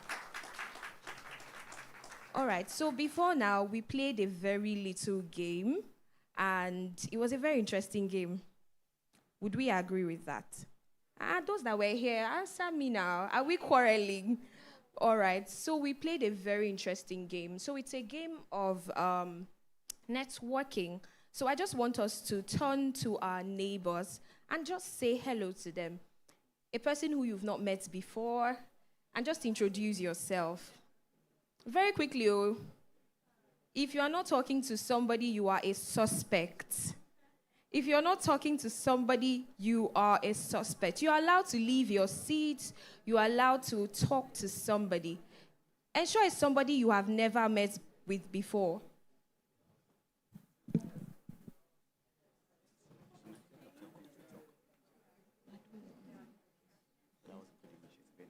Ensure you are talking to... I'm seeing some people just still trying to form and composure. I'm waiting for them. You're seeing big people. See, don't be shy. Be audacious. Come to the front. Come and connect. It's a good time to network. Hey. There are some personalities in this room that you not ordinarily walk up to. But this room has given you an opportunity to initiate a conversation, and you are holding back. Africa, where is your audacity? Come on, talk to someone. Some of you are still seated down. The youths in this room, where is your audacity? Where is your... My brother, stand up. I'm saying that, brother. He's just seated. Stand up, sir. Greet someone. Talk to someone. You know, that's how we do it here. This program has given you... I am Nenye. What's the... My name is Victor. All right. I'm seeing some person sitting down. This room has given you an opportunity to initiate conversations with persons who you would ordinarily not walk up to. And this room has provided that opportunity. I can see the conversation. Not leveraging on it. Exchange contact. You know, it's something very important. Very profound people. Yeah, that's what I'm talking about. Connect with someone. Get one's contact. All right. All right. Thank you so much for that. So I'll just do something very quickly. I'll give the mic to one person who I've never spoken to tell me one thing about the person they just connected with. We'll just do that very briefly, and then would invite Exodi. All right, so my co-moderator, just give one person, just anybody. All right. Please, attention. Thank you very much, everyone. It is time that it is now time for you to have your seats. Attention. I move into the crowd with grace and steez, and I pick anyone, and then you tell us about the person you connect with. So my mind goes to you. Hi. So who did you connect with? And tell us something that you learned about the person. Thank you. Hi everyone. Okay, it's great. I'm Maka. Yes. And she said she works at fintech. At fintech. Yes. No, we just connected. Should we take one more person? Yeah, sure. All right. Okay. I'm looking at some persons. They're just forming steez and composure. Someone is pointing at. I want a guy this time around. I saw one brother came out earlier. I think it's you. Yes, it's you. Yes, sir, come. Very fast. Come in Jesus' name. Don't worry, I use that. All right, so tell us about the person you met and so on. Okay, good morning. My name is Emmanuel. I met with a couple of people. I met with Sophie. Yes. I know be gay now. I know be gay. Yes, she works with Fred Lance. I got it. Yes, and she works with the operations department. So yes. Yeah. Oh, beautiful. I love people with a vibe. Come on, thank you. Good morning.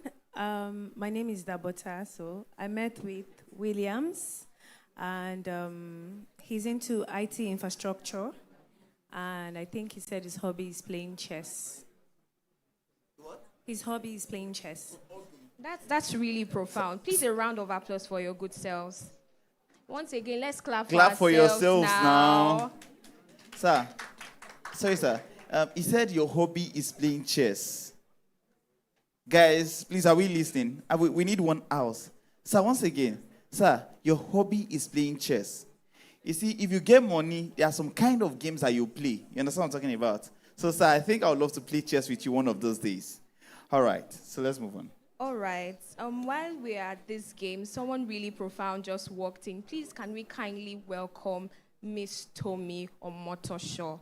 Let's kindly welcome. Can we jam our hands together? Welcome, Thank you so much, ma'am. All right. So while we wait for Exodi, we are going to be receiving a speaker.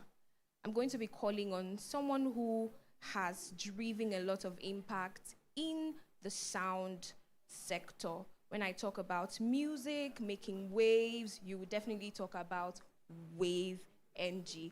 And now I'm going to be calling on the representative of Mr. Olushola Peter in the person of Mrs. Nonso Olushola. But before then, I'll be welcoming her and I'll be reading the profile of Mr. Olushola Peter. So Mr. Olushola Peter is a seasoned media production director and entrepreneur. Please, can we listen? This is the important section. This is the part where you listen to people who have done so much in their spaces, in their industries, and you gain valuable information. It is not a time to be chit-chatting. It's a time to listen to gain. One house, please. One house, please. While I read the profile of Mr. Olushola Peter, I'll start. Mr. Olushola Peter is seasoned media production director and entrepreneur who has built and scaled operations across industries, working with studios and large-scale events within and beyond Nigeria. From starting to leading high-impact productions, his journey is all about growth, resilience, and building systems that last. With a blend of technical expertise and business insights, Olushola understands what it takes to move from hustle to structure and from small beginnings to sustainable scale. At Inspo Africa, he'll be sharing practical insights on how young people can build, grow, and scale businesses in today's fast-paced world. If you're serious about growth, this is for you. So if your hands are not busy, please kindly welcome the representative of Mr. Olushola to the stage. A round of applause for her, please. Welcome.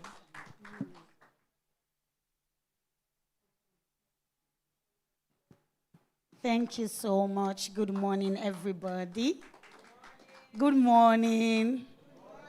Good morning, everybody.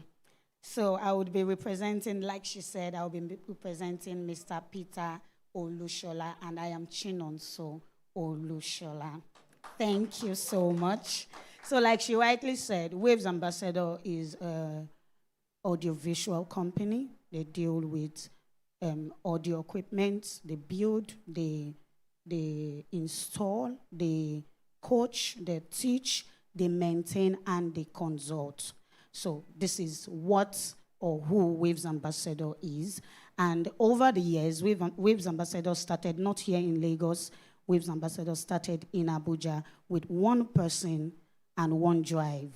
That drive is to change the audio system and the audio industry in Nigeria, make it better, and just like our first speaker said, make it a trustworthy business. You know, most of the time in Nigeria, one issue, one problem we always have is trust.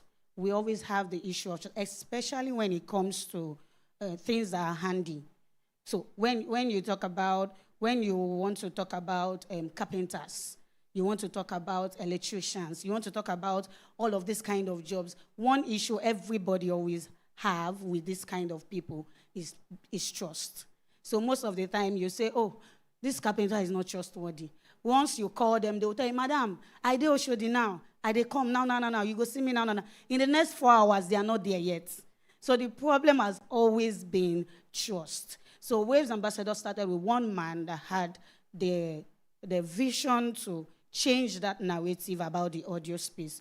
We do not want to have, I'm an event planner, just to mention, so I would be basing most of the things I want to say today on my experiences, at the same time infusing that of my husband's. Hallelujah.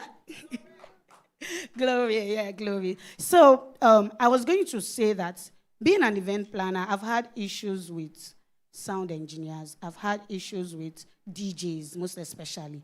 They are like the most problematic vendor that you would have. Planning an event, one of the vendors that will give you issues is the DJ. The DJ will always give you an issue. So he will always tell you, I'm here at this time, I'm coming, and in the next like 2-3 hours, you're not seeing him yet. Probably you have sent one boy that just knows how to connect one cable to the other and just join it, and then you are getting all of the feedbacks in the hall and all of that. So this is somebody that decided to change that narrative. So Waves Ambassador started in Abuja, started as a one-man thing.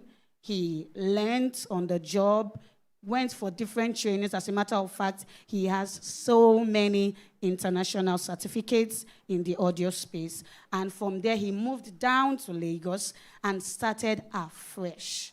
You know, one thing that your skill does for you when you know what you are doing is that no matter where you move to, you can always start again. And that's one thing that your skill does for you. Rather than the normal professional job, you have to move, you have to start looking for job opportunities, looking for who will employ you and all of that. One thing that a skill does for you is that no matter where you find yourself, if tomorrow by any situation, whatever, you need to move from Lagos to as deep as Kaduna or wherever it is, you can start all over again with the skill that you have. So that is just a little introduction, and I hope that we are following. So the topic he's supposed to speak on is turning what you know into a real business. So turning what you know into a real business. So not just that you are doing these things for family and friends, and I have a friend that just knows how to put things together, and then they just call the friend and she comes to put it together. It is more of turning it into a real business that will pay your bills, advance you, and also in the process you are able to impact people. So the first thing I would want to focus on is starting with what you love and what you know. So I would be giving a little background on how I started. I mentioned earlier that I'm an event planner. So After I got married to my husband, I decided to annex my business under Waves Ambassador. So there is Waves Ambassador, there's Avila Events. This two is more like one. So inside Waves Ambassador, there is Avila Events. Inside Avila Events, there is Waves Ambassador. So how I started was that, so I was in school, right? And one thing our first speaker mentioned is people that are multi-talented. And most of us that are in the art space, we have talents. One person can sing, one person can act, one person can sell, one person, just you alone, you can do a whole lot of things. And then sometimes you sit down and you start to think, what do I exactly want to do? What do I want to do with my life? I mean, I cannot be here, and there, and there, and there, and everywhere. So you start to think, what exactly do you want to do? And at the time, I was studying history and international relations, and I knew that I never wanted to do a 9-to-5. So if everything was okay, and probably if I was in one party, maybe I would have been an ambassador by now. But we thank God, right?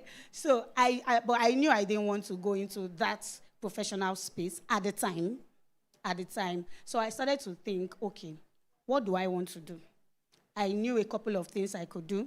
So COVID-19 came, and then we were asked to go home. Everybody, there was shut down, there was lockdown, and all of that. And then I started to write. So I got a gig to write for a blog. So it was writing about COVID-19. So I started to write. We had to write blog posts and all of that. I continued. It was stressing me. I could do it, but it was very stressful. I had to stay up all night, write. And then school resumed. I had to continue writing. And then I graduated, because at the time I was in my final year. Then I graduated. And, when I graduated, and COVID-19 was already like coming to an end, people were no longer interested in what is going on with COVID-19. I mean, Davido had gotten married and had taken over the internet. Everybody had moved on with some other gist, right? And nobody was even caring about COVID-19 anymore. And then, okay, I got another gig to handle social media accounts. And then I started. I earlier mentioned that we in the art space, we are multi-talented. And things like that are usually very easy for me to learn. I didn't have prior knowledge of social media and all of that. But I was told, oh, don't worry, you learn on the job. And me, as long as you tell me it involves money, I'm interested. I'm always interested. As long as it involves, and it's legal, please. And it's legal, I'm interested. So I started. Same experience I had with writing. It was stressful.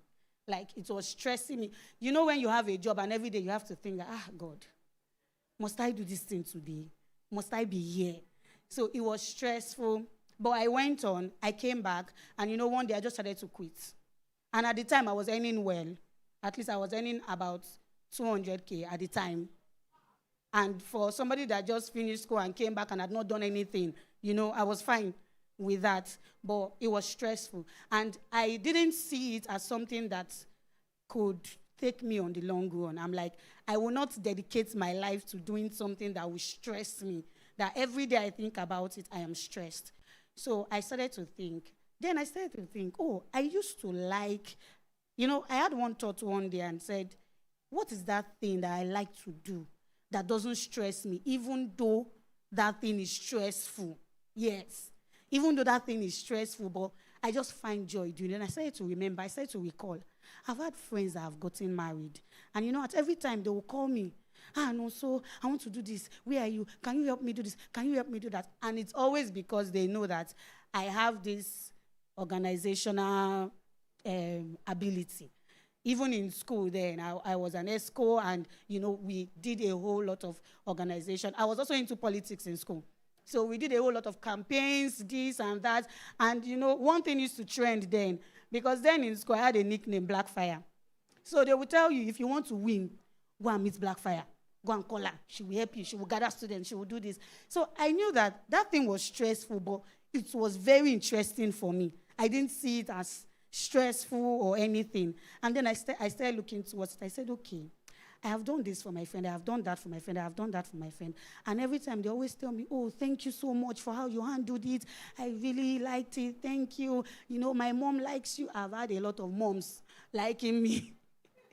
And I used to feel like, if these people know my true character, they will not like me. So, yeah. So I started to think. And then I met she's here. She's working out. Sister Tomi Omotosho. That's she working out there. So she joined my church. She was an MC. So I knew she was into the event space. Yes, you are still an MC. I mean, you joined as an MC. You were already an MC when you joined. So I knew she was into the event space. I met her. I said, I want to learn event planning. Do you have somebody? She said, oh, yeah, that she does. And then she gave me the contact of somebody. I spoke to her. At the time, I had stopped working already. So at the time, I couldn't even afford the training, to pay for the training. But one thing that I want to encourage us on today is boldness. I met the lady. I told her I wanted to learn. She told me the price. I told her I didn't have the complete money. Will it be fine to make a deposit and start? She said, okay. Just like that. The highest you will get is no. The highest you will get is no. Nobody will kill you. So if I had been afraid and said, oh, I don't have this money yet, let me go and look for the money.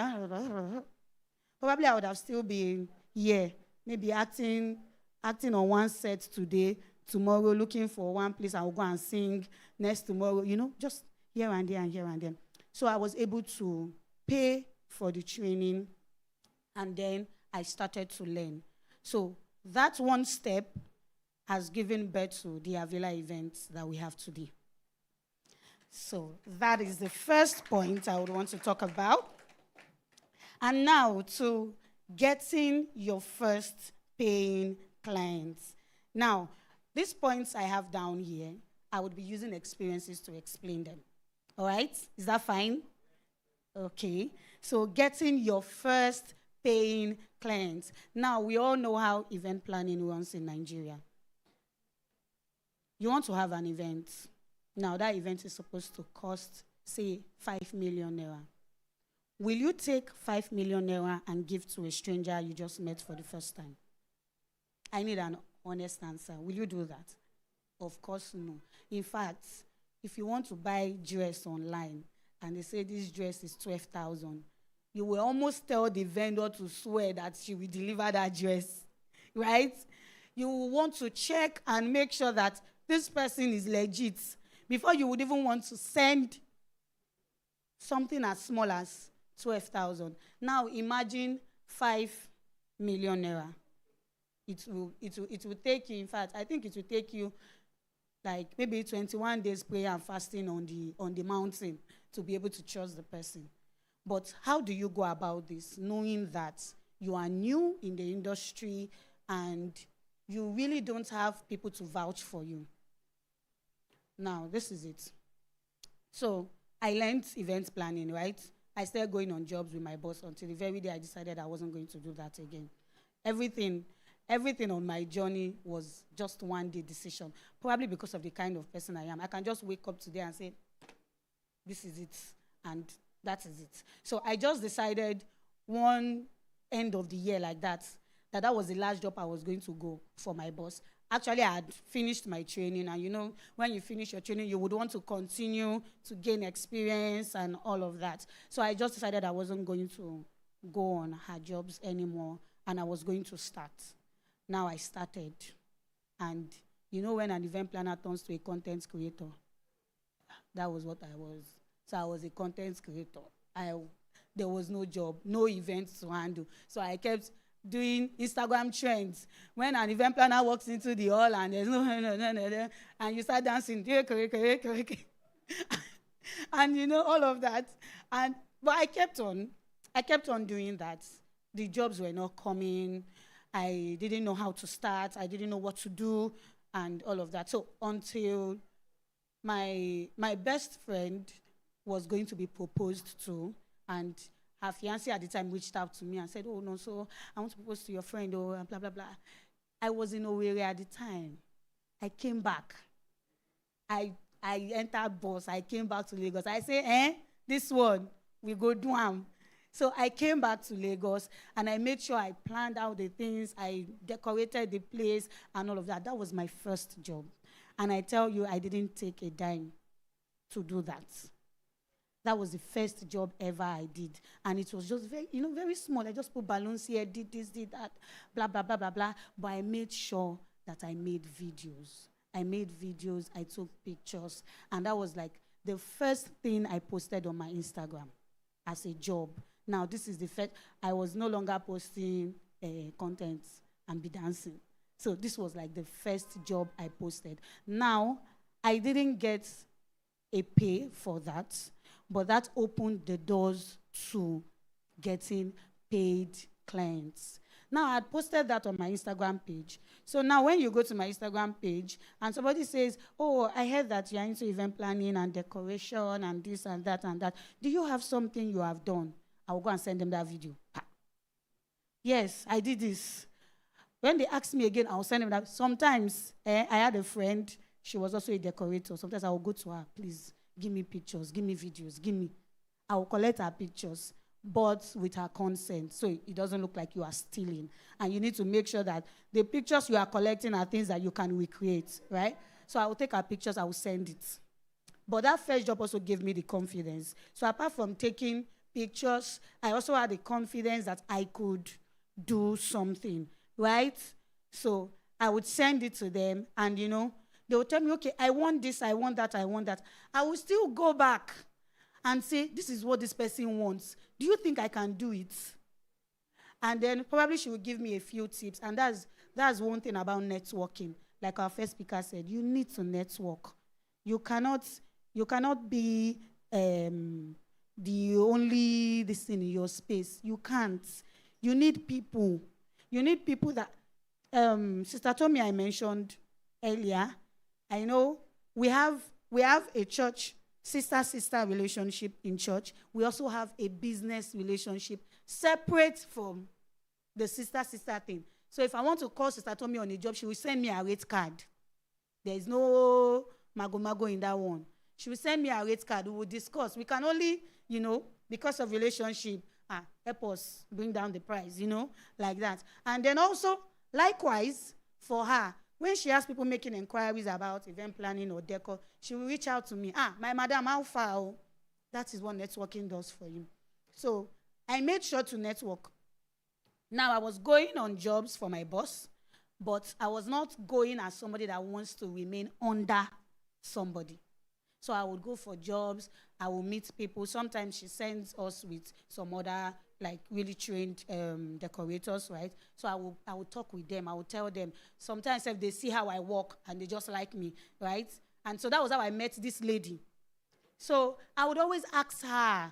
She would tell me. She would explain it to me. She gave me the first place I started renting from. She was the one that gave the contact of the woman to me. So, and that was how I started. And then I got my first job that really paid. And then I went on and on like that. Now, one thing I want to say from this point is that because of the kind of industry I'm into is a large scale, start with family and friends. Family and friends are like your first clients that you will get.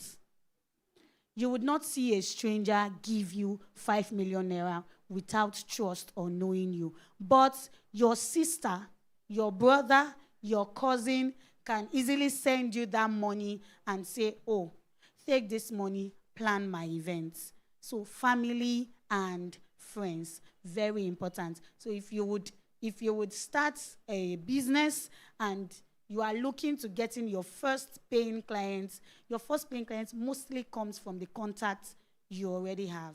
So before strangers start to trust you, your family members and your friends would trust you first and give you the picture and the video that you need to, show that you actually know what you are doing.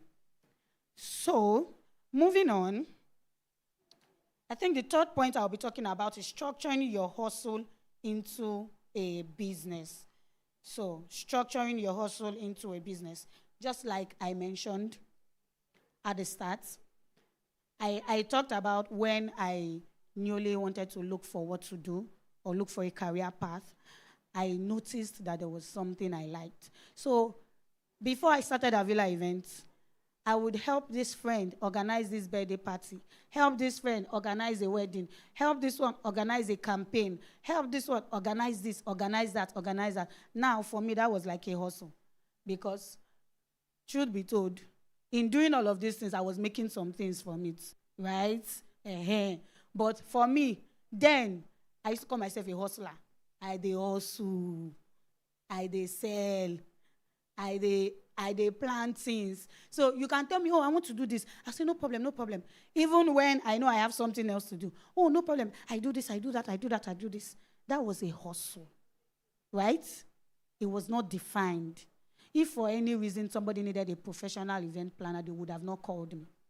If for any reason they needed a professional decorator, nobody will call me. But where somebody needs, oh, I need somebody that can just help me. This, I'm not so sabi do this thing, no. Better make I call her for you. And then I was the Osho-free vendor, right? So that was a hustle. And a lot of us, we have this hustle. Oh, you are into printing. You know where to go in Shomolu that you will get the best prints.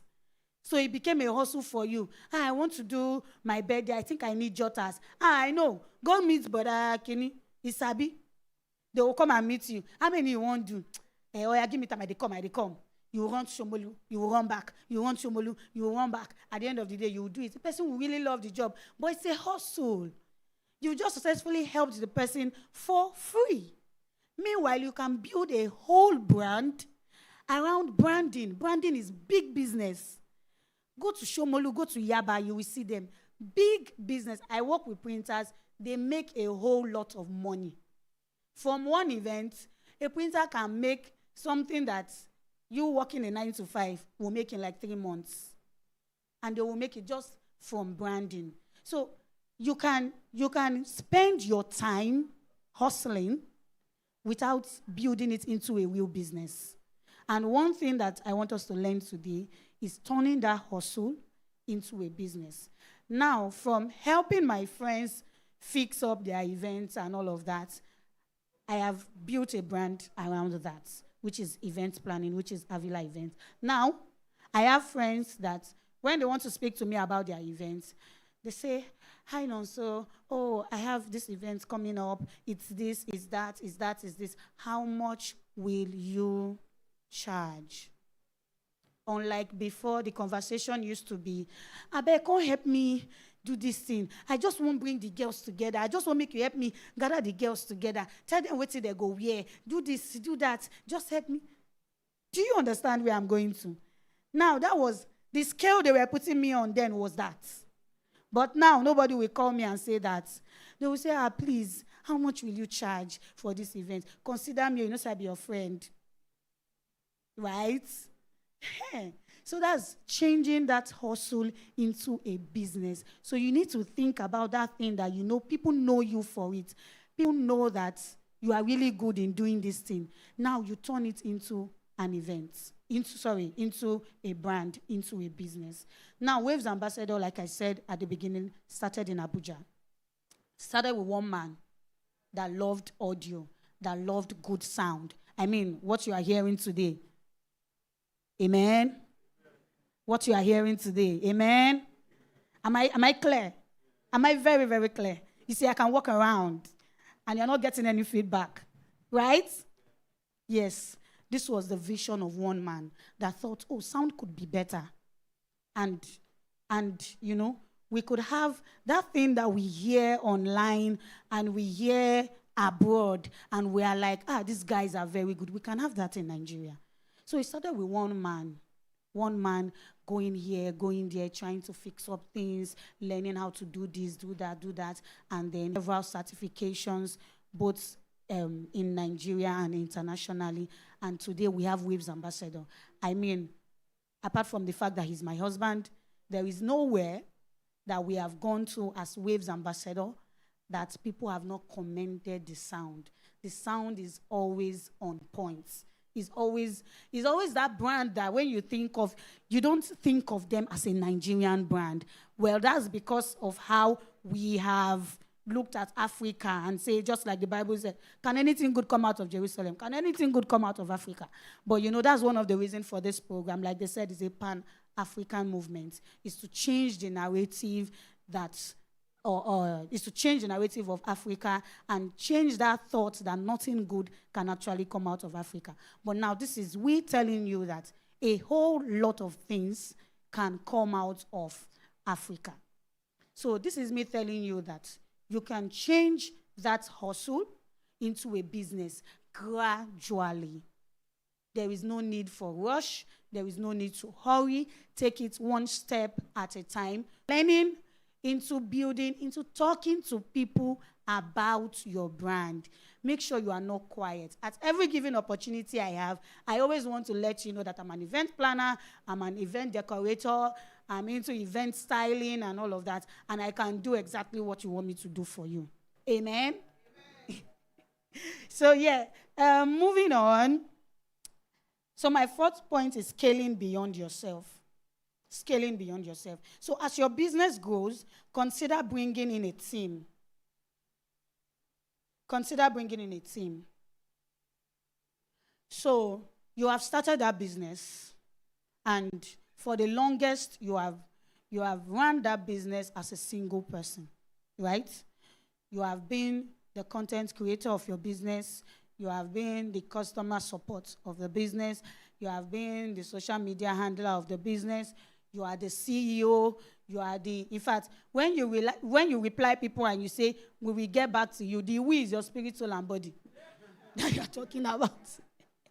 The we is your spirit, soul, and body, right?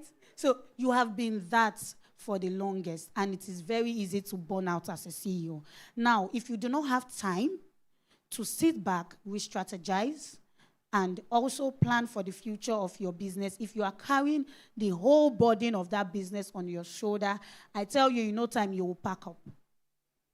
If you don't pack up because you are not getting more clients and you are not getting more innovations, you will pack up because your body will be tired and your body will not be able to carry on that business. So as your business grows, make sure that you begin to build a team.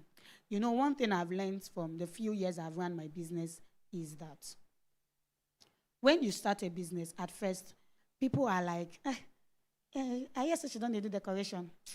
Go help them. That's their first reaction to it. I guess I don't sell food. That's so a bad wish. That's their first reaction. Then on the long run, they start to see people are buying. For example, it's a buying and selling business. That's why it is very important that you put your business out there. Let people keep seeing it. Now they see that people are buying. People are buying. And then from there, they say that, oh, the business is getting big. Then they start to say, I don't want to get. Now my friend, we grow up together. If you know what that girl they do now big girl, the conversation moves from, yes, I don't sell food, to, you didn't make a move. Employ me now. You will get it a lot. And then it moves from there to, now big company be this, so you get people where they work for you. Do you understand? So it moves from Havila as one person going around blowing balloons, pasting balloons, and tying ribbons to, okay. There was one time I got one message. I posted a job I had done, and somebody sent me a message and said, okay, now I trust you to handle my wedding. And I was like, oh, so you were actually thinking that, I'm not sure, maybe it's still birthday and all of these things that she knows how to do. So people are watching, even when you think they are not. People are watching. So it moves from just you as a single person to now you trying to employ people to work for you. Now, your business might be on a level where you cannot employ permanent staffs. You can employ contract staffs. So I have people that work for me on specific jobs only. You know that when I have a job, I need a carpenter, I need a fabric person. You know that I just call you, you work on that job, I pay you, you go. And then I have people that are with Havila. Now, how did I get these people that are with Havila? I did not go and call them and now say, I will pay you so amount monthly. Come and work for Havila. I will run on a deficit. I won't do that. But on the long run, I started to have people that walk up to me and say, oh, I'm interested in this industry. I would like to learn. I would like to follow you. Assess them, bring them in. Now, we have an agreement. I train you. You work for me.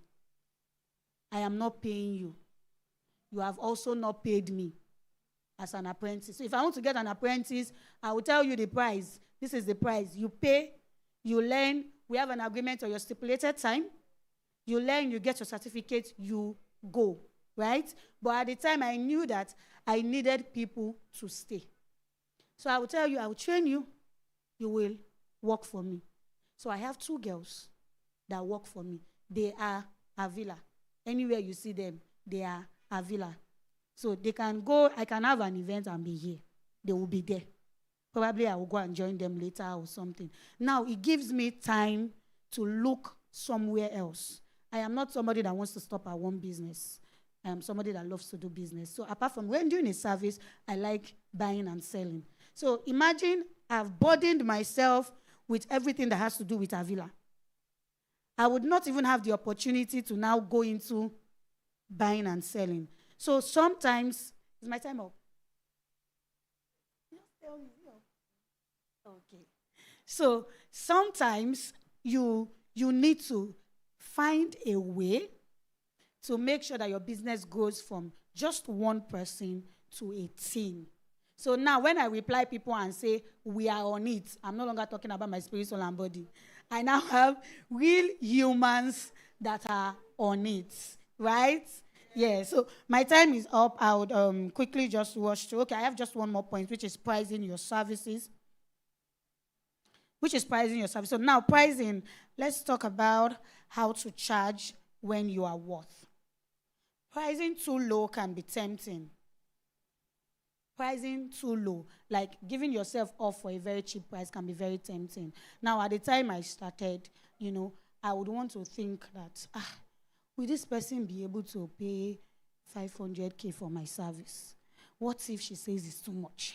What if she says this? What if this? What if that? What if she doesn't call me back? What if she's not this?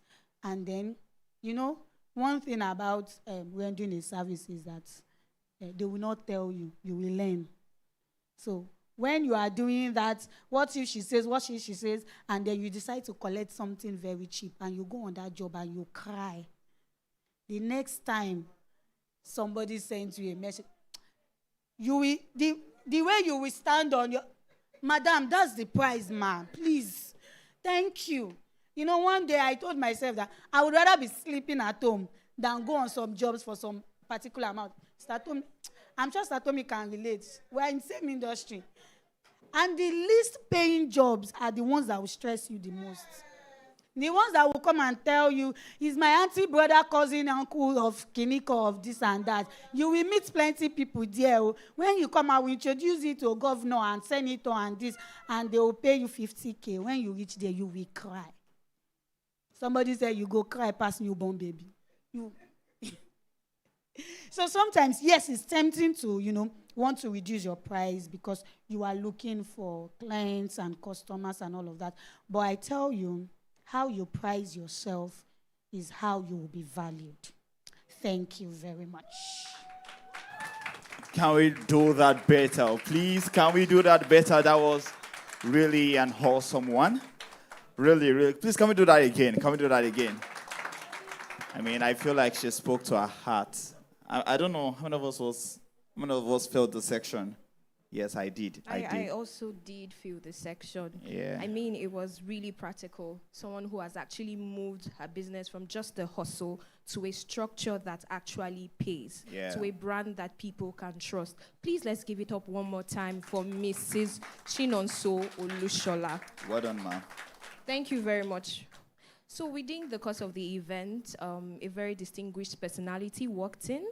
When you talk about a person who is moving with quiet excellence in the energy space across Africa, you definitely have to mention this person. Yes. Would like to make welcome Mr. Damilare Olayiwole. Thank you so much, sir. You're welcome. It's it has also become very expedient that we reintroduce ourselves. At the time that we said our names, a lot of persons were not here. So permit us to do a reintroduction. All right. So with me here is my very, very energetic co-moderator. It's not easy. All right. And he is? My name is Ugonla Victor, and I have with me. Go on, Dory. A very wonderful girl. Amazing. It's not easy. A profound host. You guys are not clapping for my co-host now. You know, there's something I actually did learn. They said if you do not blow your trumpet, nobody will blow it for you. So if you don't speak highly about yourself, then you're not ready for change. You're not ready for the audacity you need to lead and thrive in Africa as a whole. So whenever you walk into a room, be sure to introduce yourself with so much audacity. Make sure that when people leave that room, they ask, who is that girl? And that's the kind of girl I aim to be, and that's the girl I am. So please, kindly welcome me properly. Clap for me. Clap for her now. I am Okereke Emmanuel Chineye Luisa, and I am your co-moderator today. Thank you very much. Also remember that at the time when we came, we had a call and a response. Do we all recall? Those that were early. If you can recall, say aye. So we are just going to be testing our memories. How retentive are we? Inspo Africa 2026. Inspiring. Give it up for yourselves. Such an amazing audience. Thank you so much. So we are just going to be learning that for those who were not here at the time we came. So we actually do have a call and a response. So when I say Inspo Africa 2026, you say inspiring greatness. So we'll take it this time together in unity. Are we ready? Inspo Africa 2026, are we ready? Are we ready? Come on. The energy. There's no energy in this room. We need the energy for innovation to cause the change we want to see. So if we're not ready to shout, how then do we intend to drive change? Inspo Africa, are we ready? We're getting more better. Like it. All right, we'll be doing it now. Inspo Africa 2026. I can see some persons, they are still like, oh, you see, this is way that we actually get things started. Let us see for last time. Inspo Africa 2026. Inspiring greatness. Thank you so much. A round of applause for your good selves. All right, right about now, we'll be taking a speech from one of our partners. We'll just be calling them shortly just to tell us what they are doing and how they want to drive Africa forward with what they are doing in their spaces, in their industry. So we're going to be calling on the representative from United Capital PLC to just in 10 minutes tell us what United Capital PLC is all about and how they intend to drive change across Africa. Thank you so much, ma'am. Please welcome to the podium. Thank you. Good afternoon, everyone. Good afternoon. Inspo Africa 2026. Nice. Okay, so my name is Dabota Odo, and I work with United Capital. So United Capital is an investment banking company, is a conglomerate. And in a nutshell, basically, we help you grow your wealth. And we have different arms. We have the investment banking for people who are looking to raise capital, mergers and acquisition, even companies that want to list. We provide that service. We also have the wealth management. So for people who want to invest even outside the country and they don't know how to go about it, we do a lot of offshore investment. We have our asset management business, which is also for investments. Under asset management, there are different product offerings from mutual funds. There's different products that are also classified under mutual funds. We also have the securities business. I know that, this period, everyone has heard about stocks, and which is one of our specialties, stocks, and people don't know how to go about it. But just in summary, right, I think at the end of the day, just like what our previous investor has said, everyone needs to actively look within themselves to see what do I actually enjoy doing that can generate income.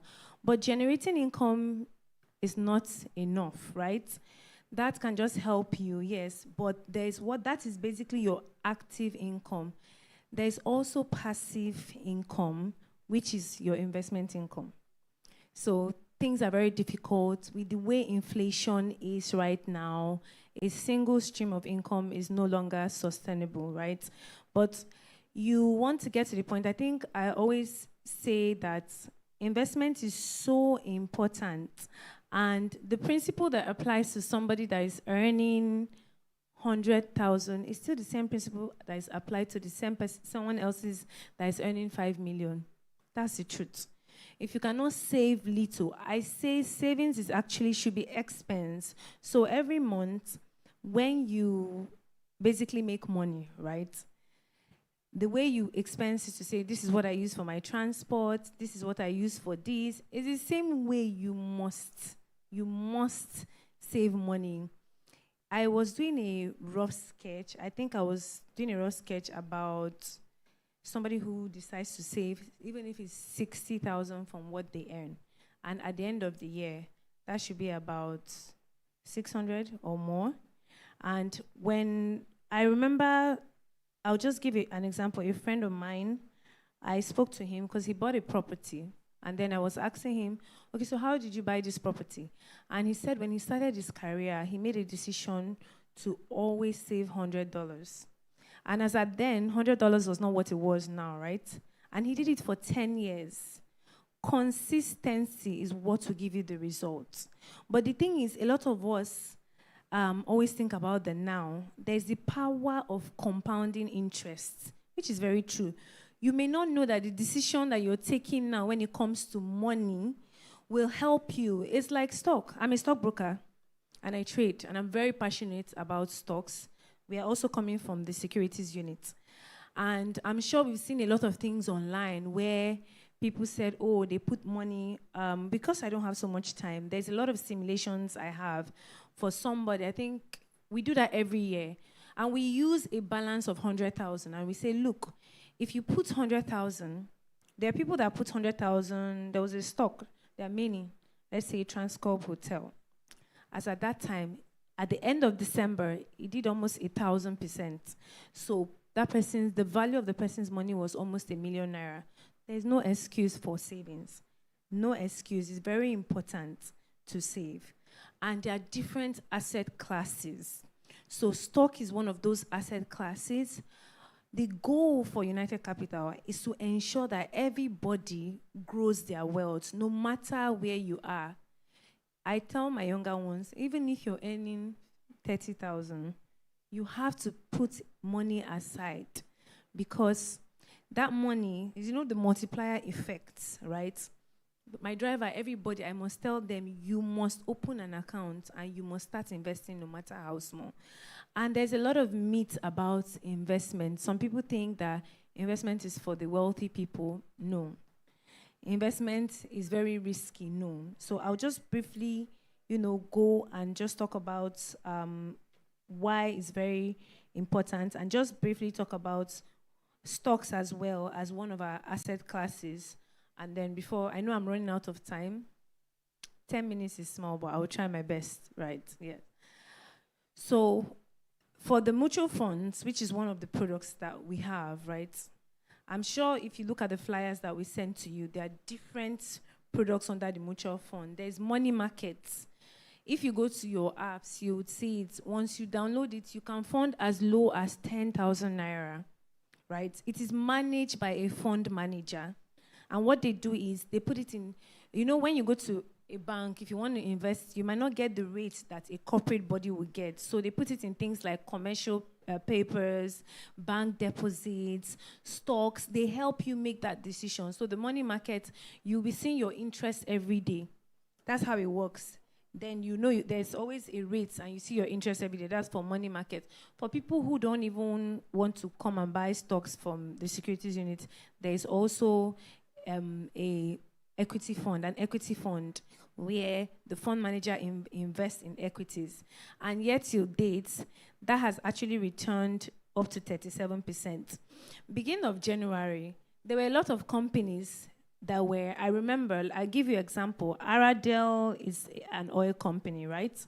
And in the course of, obviously there's Iran war and all, and in the course of the year, I think it was about 700 beginning of January. As we speak now, Aradel is 2,000 naira. That's the truth.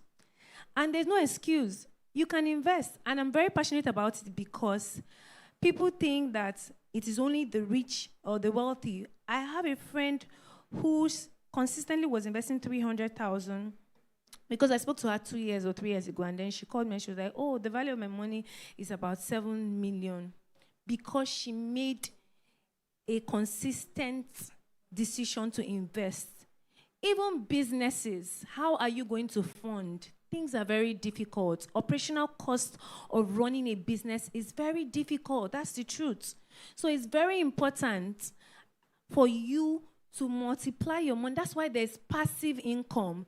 And even when you invest, sometimes, to get your margin, the returns on your investments, like let's say you put in for a stock, basically, or for money markets. Okay, money markets is even pretty straightforward. For stock, say you've made money, you've made up to 40%. There's what they call dividends. Companies will still pay profit. That is minus capital appreciation, right? That is what you should enjoy, right? Just because you've made money from something. Okay. So just because you've made money, like you are doing a business now, and you've made profits, you're not supposed to expense your profit as enjoyment money.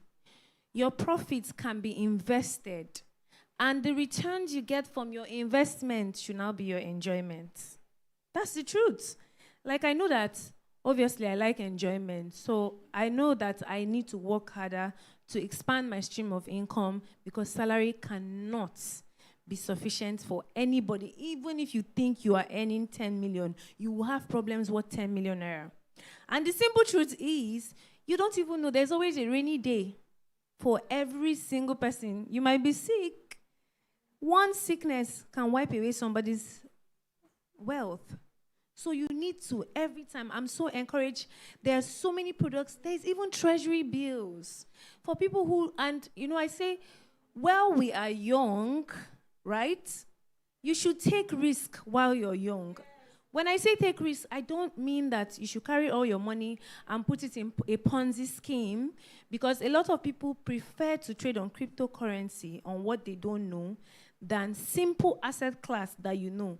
You see, sometimes when we go for NYC, you see some coppers saying that it's crypto we like. Can you give me the modalities of cryptos? They cannot explain it.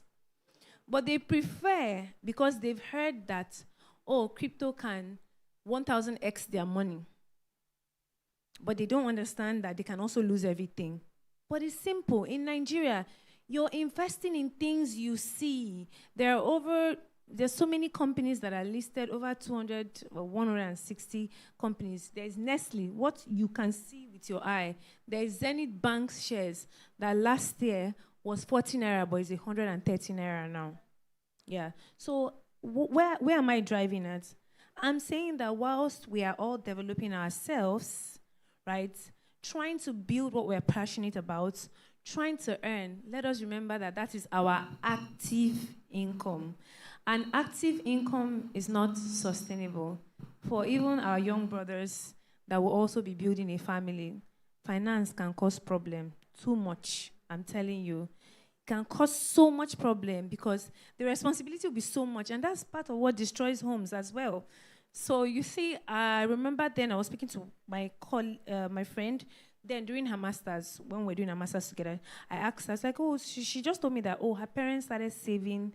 This school that she's in, her parents started saving before they gave birth to her. So they had already saved money for all their kids. It's just the power of consistency. While we are trying to be great, the aim of this is building greatness. You cannot without finance. That's the truth. You also need finance, and you need to be empowered. While you're empowered, you can also empower others. The more you're empowering, people think greatness is one big thing. No. It's the little impact you're making in one person. That person impacts another person, and just gradually we begin to make the change. right? And it's very important that, we immerse ourselves. And if you check, my spendings, but when I cut it, I'm glad I did. So that you know that anything you want to do, you must assign money for your future. Some people will get a big contract, and yes, they blow. But for some other people, please realize that wealth is generated over time. I just crack a joke to my client, and I tell them, just bet on, because there was one particular stock that somebody put 800,000 5 years ago. I think that was NACO. It was 5 naira, 50 kobo. And the value of the money now is 32 million. It's about 200. And I tell people that, okay, this small money you're putting now, it's for your child, so that your child can go to Harvard. But it's true. If you can see the bigger picture of what your little money, my little money, everybody's money will do in the next 5 years, you will understand the power of your money working for you. So please, while we are all trying to grow our wealth, let's also realize that the decision we make now would help us in the future. Thank you very much. Thank you very much. I did learn a few things from what she had said. You can invest at every level of income. Thank you so much, ma'am. Thank you. Without much ado, we are going to be calling on the next speaker. So this is a person who I would refer to as a powerhouse. Everybody say powerhouse. I say it better now, like we mean it. Powerhouse.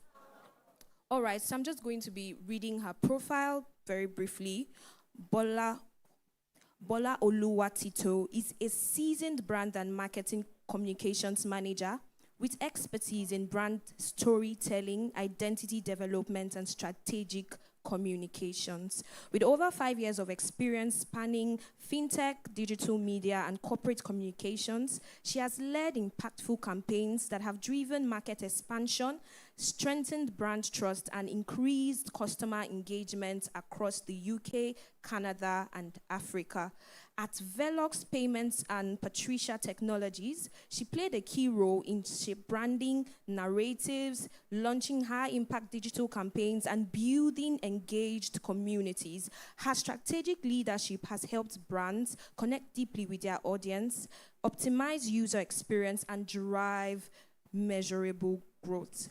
Beyond corporate success, Bola is deeply committed to youth empowerment and aligning her work with the SDG 8 Target 6, which focuses on fostering young youth skills and career development. She is passionate about helping young people define their identity and purpose beyond digital consumption, equipping them with the tools to build strong, authentic, personal brands that set them apart in an evolving world.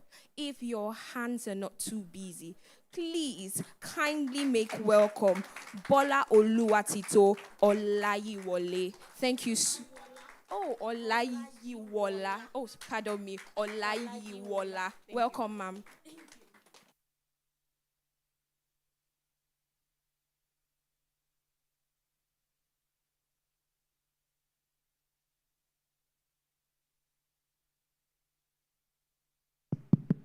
Hi, everyone. Good afternoon. Okay, I don't know about the powerhouse and all that, but, the Lord is... So, I'm just going to say a few things, and we would be on our way. We're not going anywhere, right? But, you all get what I mean. So we're discussing why visibility is the missing key in African success. And I think that for a lot of us, it is ingrained in us.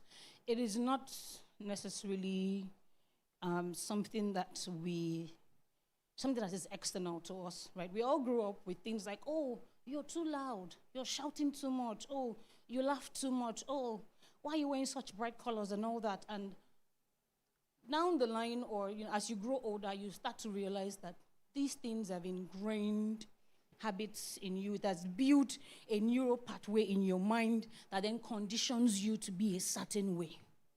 So now you walk into a room and you're walking by the just by the walls, looking for a small seat at the back to sit down. Not really because you're humble, but because you're thinking, okay, maybe you're not properly dressed enough. Even if everything you're wearing is tear nylon, you literally just bought everything from head to toe and it's all brand new. But it is from the, pipe down. Oh, you don't talk until you're spoken to. And the things that our parents did, that they thought they were teaching us morals. They thought that they were teaching us, etiquette and how to carry ourselves and how to, behave in public and all that. A lot of these things went down the wrong way. And we honestly cannot really blame our parents because they did the best that they knew how to, right? For the world of that time. But the sad thing is that we were not raised for today's world.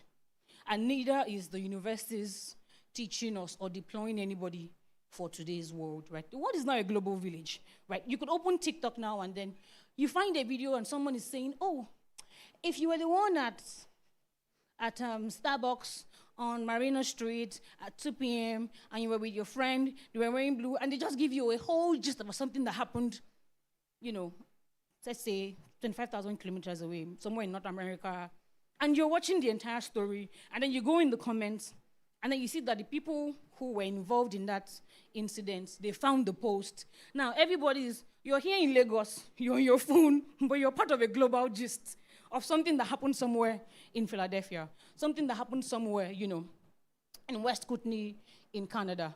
And that's exactly how much the world has changed. And our parents did not raise us for it. But you see, my people would say that about being, right? Like if you've been given birth to, then there is the opportunity for you yourself to have a rebirth, right? There is the opportunity for you to renew your mind, like the Bible says. There is opportunity for you to, become a different person than who you were raised to be. And so, there's also this popular parlance about how, because the lion cannot speak, the hunter tells a tall tale of how the hunt went. I mean, the lion cannot come and tell you his own side of the story. So the hunter will tell you grand tales of how, I scoped it out, and then I jumped on the neck, and then I this, and then I that. And there's nobody to absolutely verify that story if it is true, because the lion does not speak English. It is the same way that if we continue to not control our own narratives, if we continue to not tell our own stories in Africa as Africans, the world will continue to tell it for us. Now, we'll take Lagos, the city we're in, as an example. There was a time that December was not so much of a big deal, until creators started to do the Lagos they don't show you posts. And then it started to go viral. And then Dirty December became a thing that has now become a multi-billion naira industry. Every single year, like the lady from UCAP has just said, once it begins to hit December, right, you see a lot of stocks skyrocketing. People are making money because, businesses are 10xing their sale because, people come into the country and they make purchases.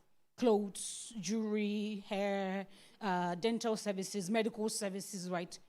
Aesthetic medical services, and all kinds of things. Like basically, business just flourishes, right?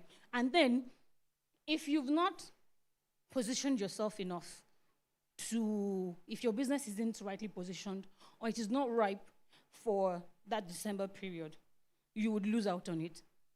And that's a fact. I saw a post, was it January this year? And someone was complaining about, I saw two posts. One person was complaining about overpriced clothes in Lagos. And I saw another post where a business owner who sells clothes as well was complaining about, Dirty December is just a fluke. They've not made sales. And I'm like, how is it possible? Because people are flocking, like the girlies are flocking in, they are buying stuff. So you see now that there's a big gap between someone complaining about, not being able to afford some of these things because some brands have now positioned themselves for the people who are coming home for December, who have saved up money from January, and all they want to reality lifestyle in Lagos for 3 weeks, and then go back to the UK, and go back to the US, and go back to Canada, go back to wherever it is that you're coming from. And then you now have another business owner who is also in Lagos, but that person is not having a piece of the December cake, right? And so that brings us to, visibility. You might think that this is basically about going viral. It is basically about becoming famous. It is basically about, being in people's faces, which is not entirely wrong.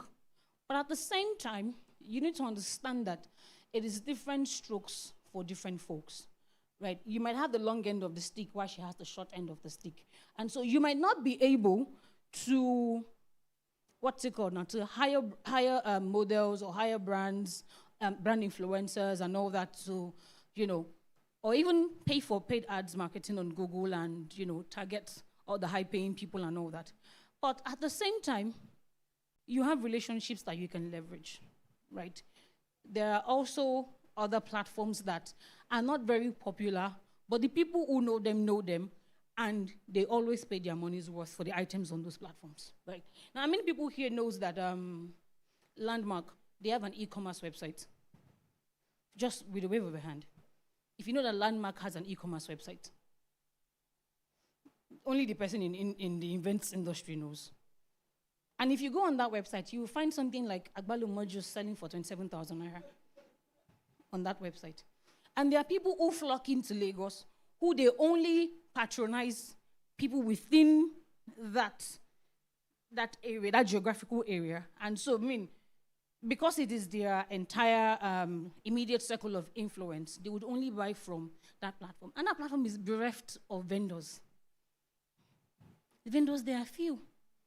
And now there are a lot of vendors spread all over Lagos looking for clients, but they are not on the Landmark e-commerce platform, where they have less competition, where buyers would come and buy and would not stress you, and they just click, they pay, and they move on, and then you pack it, and then you deliver it, right? So let's get into this conversation in full, right? So there is the high talent and innovation amongst us, but there's also the low recognition issue. Thank you. Okay. Thank you.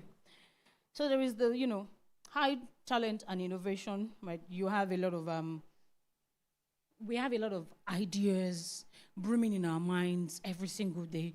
We're literally sitting in somebody's mind right now, right? We're literally sitting in someone's mind right now. It was because Truth dreamt of this, and then she actioned it, and that's why we're all sitting in this room together. So there's a lot of that. People are thinking, people are ideating, but there's also a lot of not doing anything, waiting for the right time, waiting for exactly when the time is right, when the stars align, and then the weather is right, and it's not raining, and whatnot. And the truth is, the groundbreaking exposure, or the groundbreaking moment you're waiting for would almost never come except that you start, right? So I want a quick consensus in the room. How many of us here are entrepreneurs?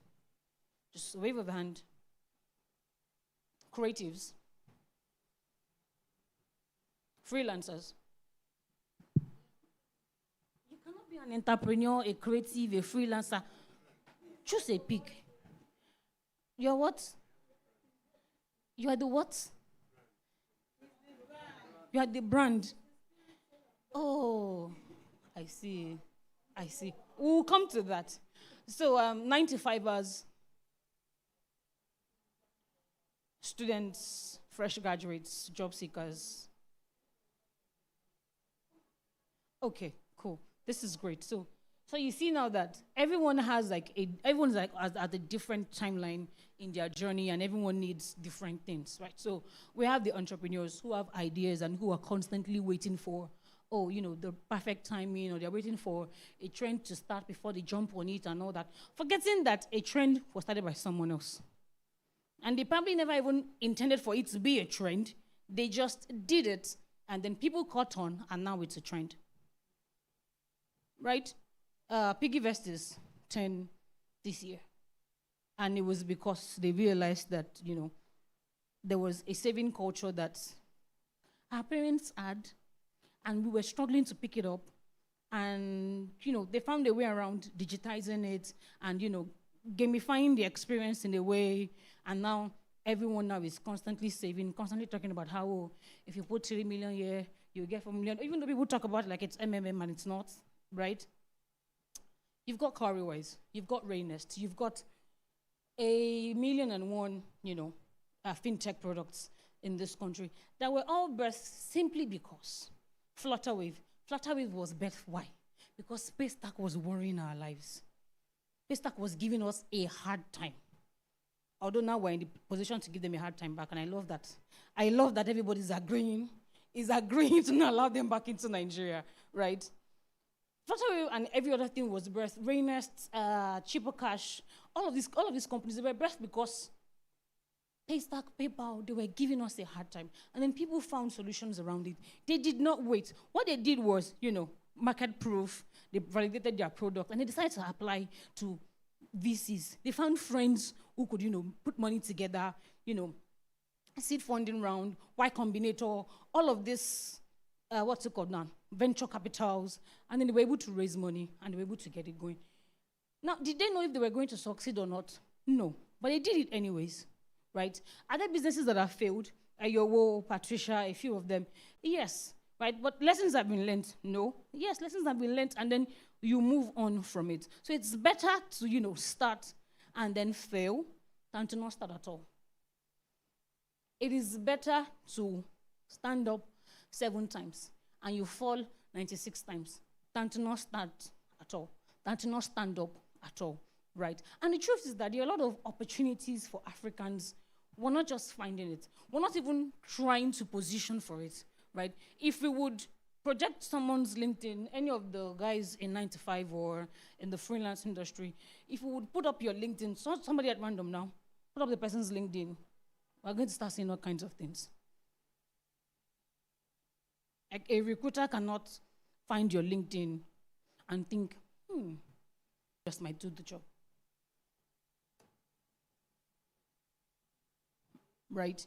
And that's not good enough. It's not good enough that you know what you do and you are good at it and you know that you know.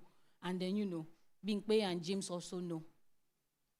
Every other person needs to know. Like, if the only things you can afford are free tools like LinkedIn and Notion and Card and all that to set up a portfolio, set it up properly.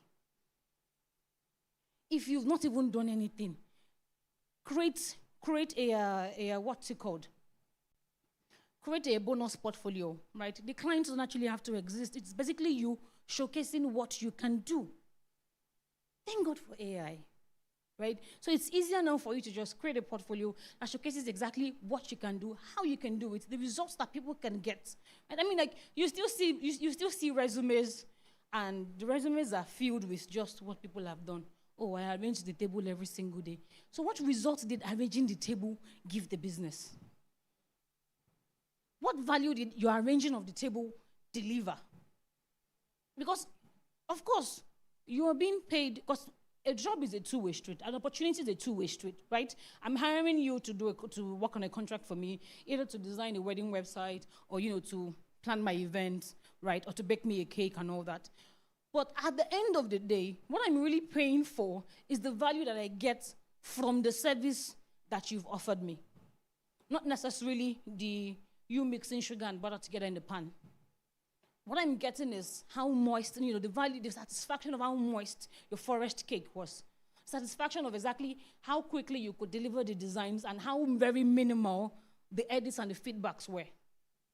Not necessarily that, you can actually do designs, but then it takes us 15 days to get one out because we're constantly going back and forth. I have to exactly start explaining to you what, design hierarchy is, what textual harmony is, and blah, blah, blah. Now it's basically just like, you're my student, and now I'm now teaching you, and I'm explaining to you, and you cannot, by yourself, decide to improve your skills. So the very first thing, right, that we all need to do is to adopt a growth mindset. Adopt a growth mindset. Because you see, the truth is, for every situation you find yourself in, whether it is favorable or not, the lessons you learn from it, the skills you pick up, the lessons you learn from it, nobody can take it. Once you're walking out of that situation, they will not say, stop there.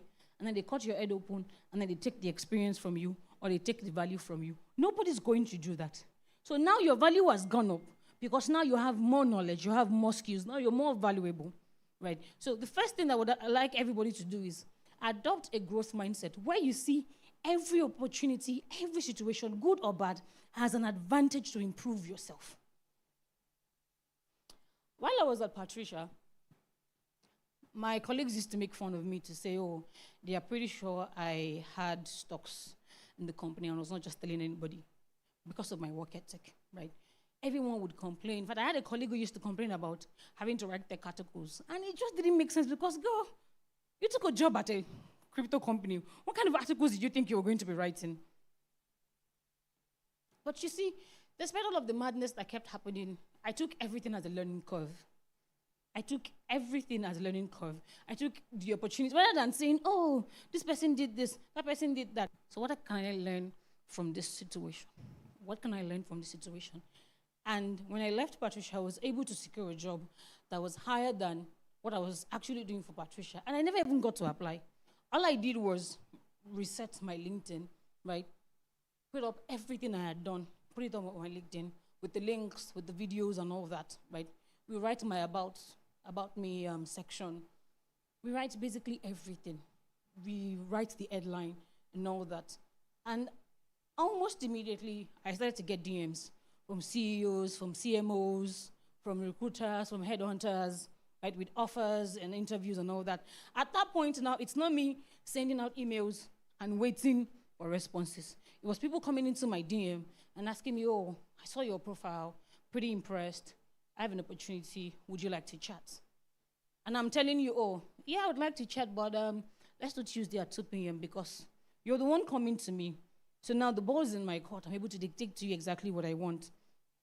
So I'm just saying, the thing is, every situation you find yourself in, see it as an opportunity for growth. And that's the only way you would be able to start making impact. Because there is no way to make impact if you've not learned, if you've not grown, if you've not gathered experiences. And those things can only come after you've allowed yourself live, right? Now, this is not to say that, you don't have a sense of value or a sense of value or a sense of self-worth. That's not what I'm saying. What I'm saying is when you're already knee-deep, right? It's like you're in quicksand. You should try to, steady your heart rate, think calmly, and find a way to slowly get out of it. You're not supposed to be trashing about. If you start trashing about, you're only going to sink, right? So, we're going to move on to the distribution of impact.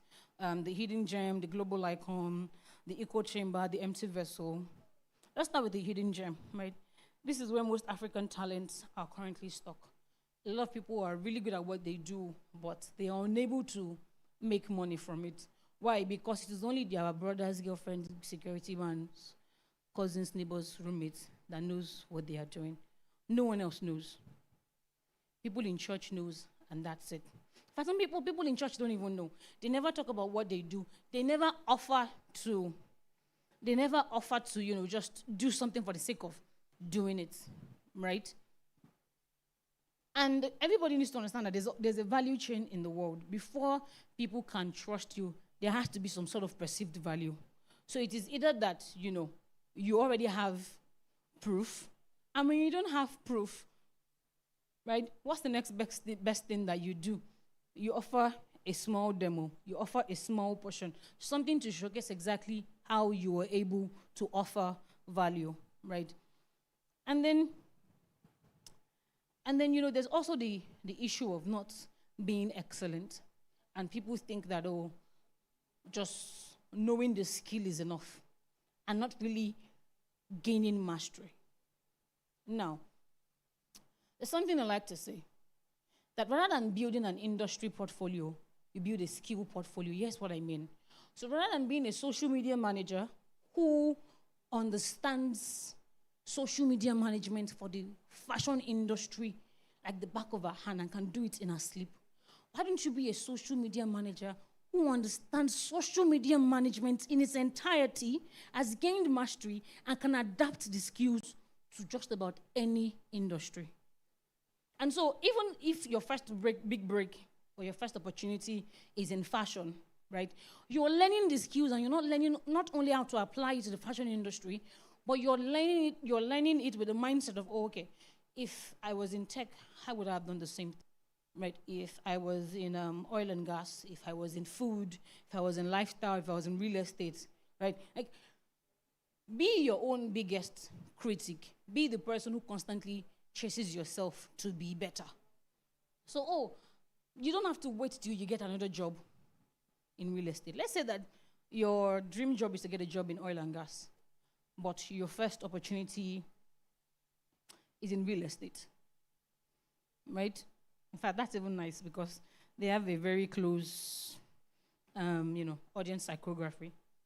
But at the same time, what I'm trying to say here is that as you are learning the skill, in your mind, on your off days, on weekends, in the time that you have that is spare, you should be able to challenge yourself to see how you can begin to adapt the same skill that you are gathering in other industries. So it's not just only that, you're a social media manager, but the only way you know how to deploy those skills is if you're working for a shop that sells boo-boo, or you're working for a boutique.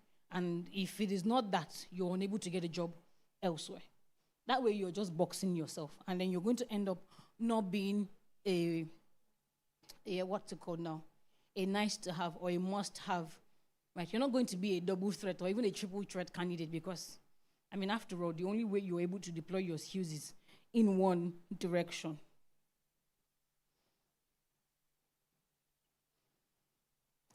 And so, of course, again, there are resource constraints. So, how do I learn? How do I become better? How do I gain mastery and all that? But the truth is, there are resources that are free. They are bound. Allison, there's this Z Library. Z Library has about 133,000 books or so, right? The Sailor Academy, it's free. The Shaw Academy, it's free. You can take free courses there. I think Sailor allows you to transfer. If you pay for the exam, you can also transfer the credits to a university. So there are a lot of resources that are free that you can always use just to ensure that you're getting better. There's YouTube. In fact, YouTube is even better because you have industry professionals who are teaching the courses, who are teaching the knowledge for free. And if you're thinking, so even if I've learned it, how exactly do I know? You should always be able to go out of your own way, right? Like, shut down the ick of, I don't like the camera, or, I don't know how to talk to people. Attend networking events. Speak to people, right? Enter into the right rooms. Make the right type of friends. Don't just be in a circle where the only thing that happens is conversations around how money is spent and not how money is made, or even conversations that don't even benefit you, right? You guys know every single thing that's happened in the country, who just gave birth, who just lost their baby, who just got married, who just got divorced, who just bought a car, who just broke a tooth, right? Who just got jaundice, who just had diabetes, who just died, who just resurrected. But nobody knows exactly where to find free resources. Nobody knows exactly, what event is happening next that is going to help you get ahead in the industry. It might seem like, this is kind of like a boring life. But at the same time, you are in your planting season where you have the energy to put in towards all of this. Because exactly where do you think the money to take to UCAP to go and invest would come from? So you're admiring the people who go to Big Brother, the people who are on social media and all of that. But you're not thinking of exactly how you can add more value so that you're able to earn more and you're able to afford those things, right? So the very thing that everyone should have at the back of their mind is that before you begin to consume, you should also think of creating, of producing. However small, however minimal, you should always think about it, because the truth of the matter is that if you're not selling, you're being sold to. So now stuff is being taken from you, either your time, either your mindset is dilapidating because the only thing kind of content you consume is brain rot. If you're not selling, you're being sold to. So why not just sell as well, right? Why not build a personal brand on LinkedIn, offline, on Instagram, even on WhatsApp? You absolutely have no idea how far your posts can travel. You have absolutely no idea how far your posts can travel. You see this mindset of, don't worry, the God that feeds the raven, it takes care of the lilies. You are not a lily, you have two legs. You are not a raven, You have a central nervous system. You have kidneys. You are a human being with a functioning brain. A raven does not know how to make jollof rice. That's how God is feeding them. The lilies, they only produce nectar. They don't know how to make a song. That's why God is feeding them. Because it will be an abnormally, it will be an anomaly rather. For you, let's say you're 35 and you still live in your parents' house and you still expect that your mom would wake up every day and cook for you the way she does or she used to do when you were 5 years old. Or that your mom would wake up in the morning and then she would sweep the way she used to sweep when you were 3. But you are 30 and you're living in their house. That's what a lot of people are trying to do. Oh, the God of NSPPD, the God of soul prayers would do it for me. But you're not applying to jobs. You're sending resumes and the resumes are upside down. You're joining interviews and you have no idea what the business does. You didn't even read the JD. Heck, with this AI job application tools now, that you just swipe and swipe and swipe, some people have no idea what jobs they've applied to. They have no idea what's coming. And then they get an email, they join the interview, and they have no idea what they're supposed to say. And so it might look like, oh, AI is making the world easier and all of that, but be very, very careful. Because it is coming for your brain. It's coming for the way you think. Because you see, the way that the mind works is that it is constantly forming, behavioral patterns, neural pathways. When you do things, right, it remembers it when you continue that behavioral pattern, or it deletes it when you no longer do it. So if you continue to suspend your brain by using AI, you realize that one day you wake up and you probably don't even know how to put on your shoes anymore.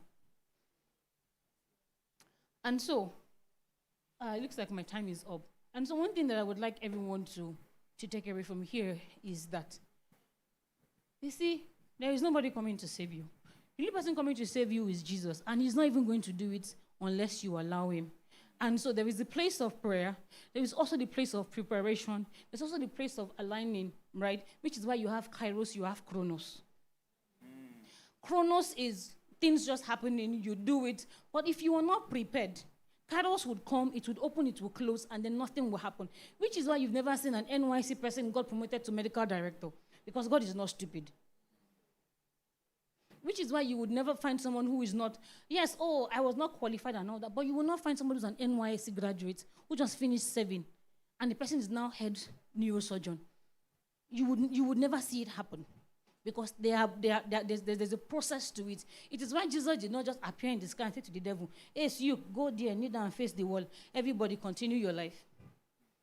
There are processes to these things, and as much as you celebrate successes, also be ready to put in the work.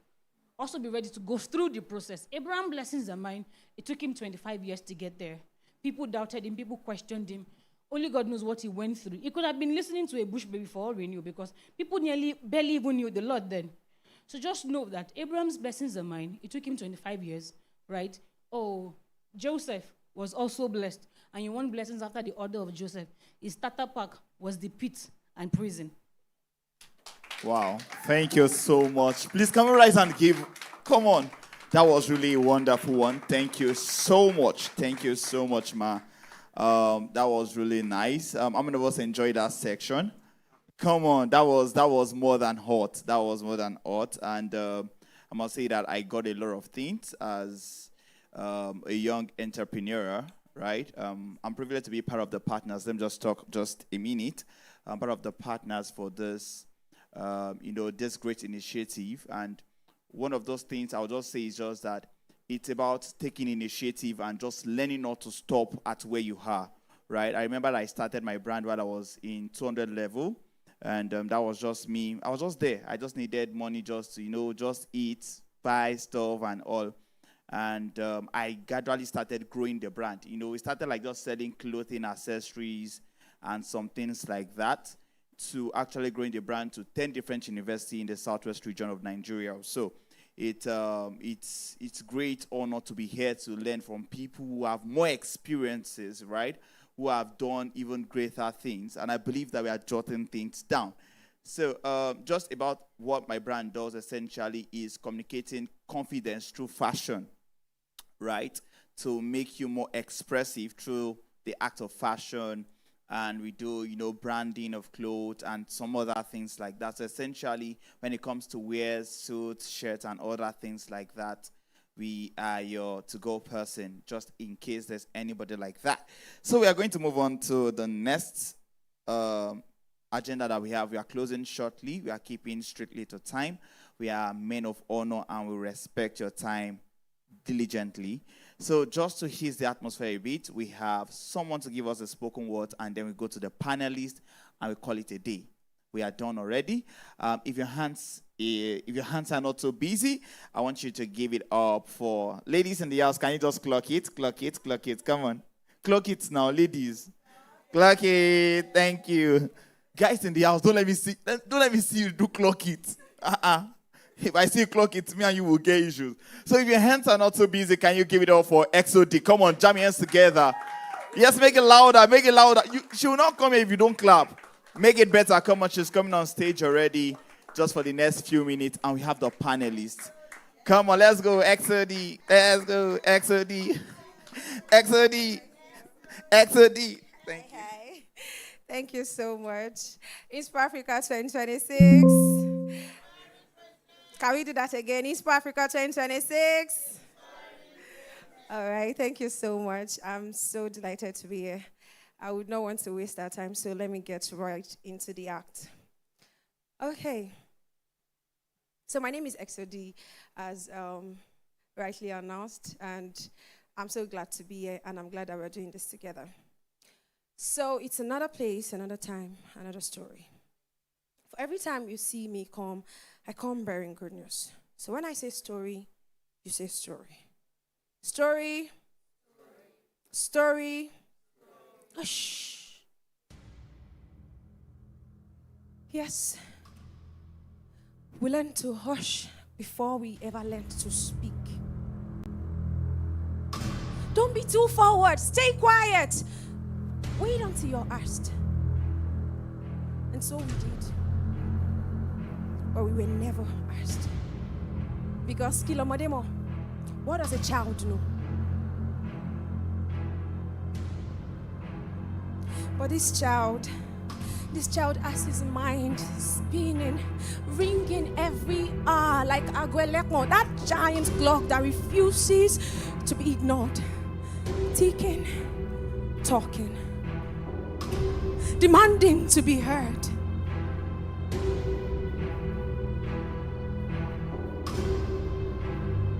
Stay quiet. You're too loud. Be quiet. How can a child lead us? Forgive me. How old was Joash again? 7. 7, yet he wore a crown, but was still here, grown, educated, aware, and was still waiting for permission. We were taught silence like it was wisdom. We were taught to shrink our voices like they were mistakes. Play the games. We were taught to hide what we know, to seek what we do not know. And we wonder why the world does not hear us. Because if you do not speak, someone else will tell your stories.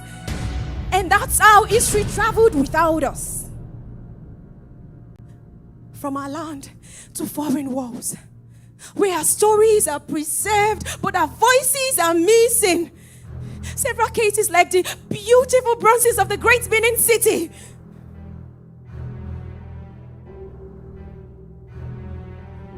But not anymore. Not anymore will our voices be buried beneath. Be quiet. Not anymore will our heritage be rewritten. Not anymore will our stories be stolen. We will speak. We will write. We will sorosoke. For every time we were silenced, we will rise up and makpadasoke. Not with noise. Not with empty pride. But with proof. With value. With knowledge. We will open up every door that ignorance has kept shut, not by force, not by fraud, but by presence, by excellence. For every little boy up north,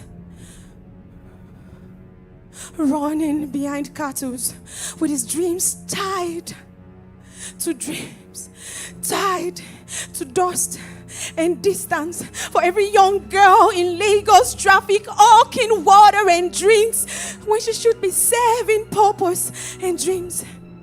For every young man laying bricks, building homes and futures they may never live in. For every young woman carrying a child when they should be carrying a vision.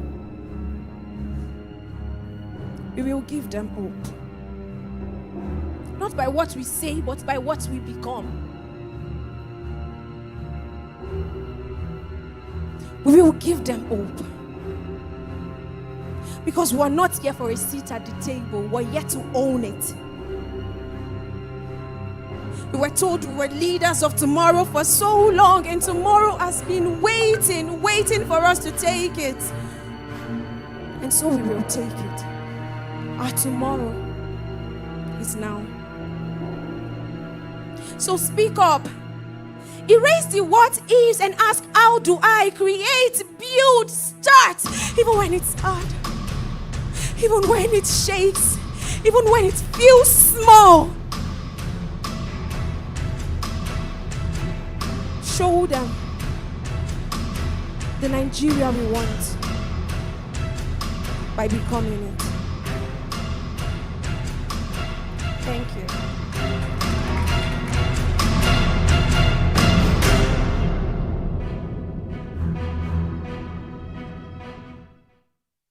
Thank you very much, Exodi. That was a very inspiring performance. Please, a round of applause for her once more. Right about now, we'll be delving into the panel session. Turn to your neighbor and say, get ready to be inspired. All right, so good afternoon, everyone. I am Okereke Emmanuel Chineye once again, and I have the honor of steering this conversation with this very distinguished and insightful panel of thinkers, builders, innovators, and problem solvers. So before we begin this panel session, I would like to set the tune for the conversation. Today's conversation is not just for perfect answers. It is for practical solutions and honest answers. And I would like us as the audience to listen attentively. I'd also encourage us to gain what is useful from what would be said here, and also what is actionable and what challenges the way we currently think. And I would like to call on the panelists, and I would invite them to stage while I read their profiles. And I want us to do something. I want us to clap for them. I also want us to ensure that we remember that the conversation today and the theme being Building in Africa, Reality, Resilience, and Responsibility is not just a timely topic. It's something that should inspire us to be better. We complain a lot about change, and the conversation around change is endless. But the truth is that once we hear from people and we do not do the things that we have received from them, the channel continues, and it goes round. So I want us to do something very profound today. Let us not just live optimistic. Let's not live motivated. Let's also live with a mind to carry out actions. Everybody say actions. So not just motivation, action. So we are going to be moving from being motivated to people who would actually do what? Actions. All right, so I'll be calling on the panelists real quick. And please, when I call on them, kindly clap for them. So the first person I'm going to be calling on is no other than Miss Tomi Omotosho. Kindly clap for her as she comes on stage. Where are my ushers? Please kindly usher them to the stage. Let's keep clapping. All right, the next person is Mr. Williams Abiola Michael. Please, let's kindly clap. Let's do better. And I also have here none other than Mr. Damilare Olayiwole. Walla. Okay, Olayi Walla. I'm always having issues with these Yoruba names. Please pardon me, sir. Olayi Walla. Please, a round of applause for him, too. All right, while I read their profiles, I would like them to stand up. So each person would stand up and we'll do them the honor of clapping while they stand. So I'll start with Mr. Williams Abiola Michael. So Mr. Williams Abiola Michael is a technology executive and the chief technology officer at Inspirive Technologies, where he leads the design and delivery of digital infrastructure, enterprise, software, and operational technology solutions for business. His work spans IT support services, business systems, cloud-enabled platforms, and technology-driven projects in the energy and infrastructural space. He is passionate about building practical African solutions, strengthening execution culture, and helping young people move from ideas to real systems that create value. Please, a round of applause for him. Thank you so much, sir. I'd also be reading the profile of Mr. Damilare Olayiwola. I hope I got it this time. All right.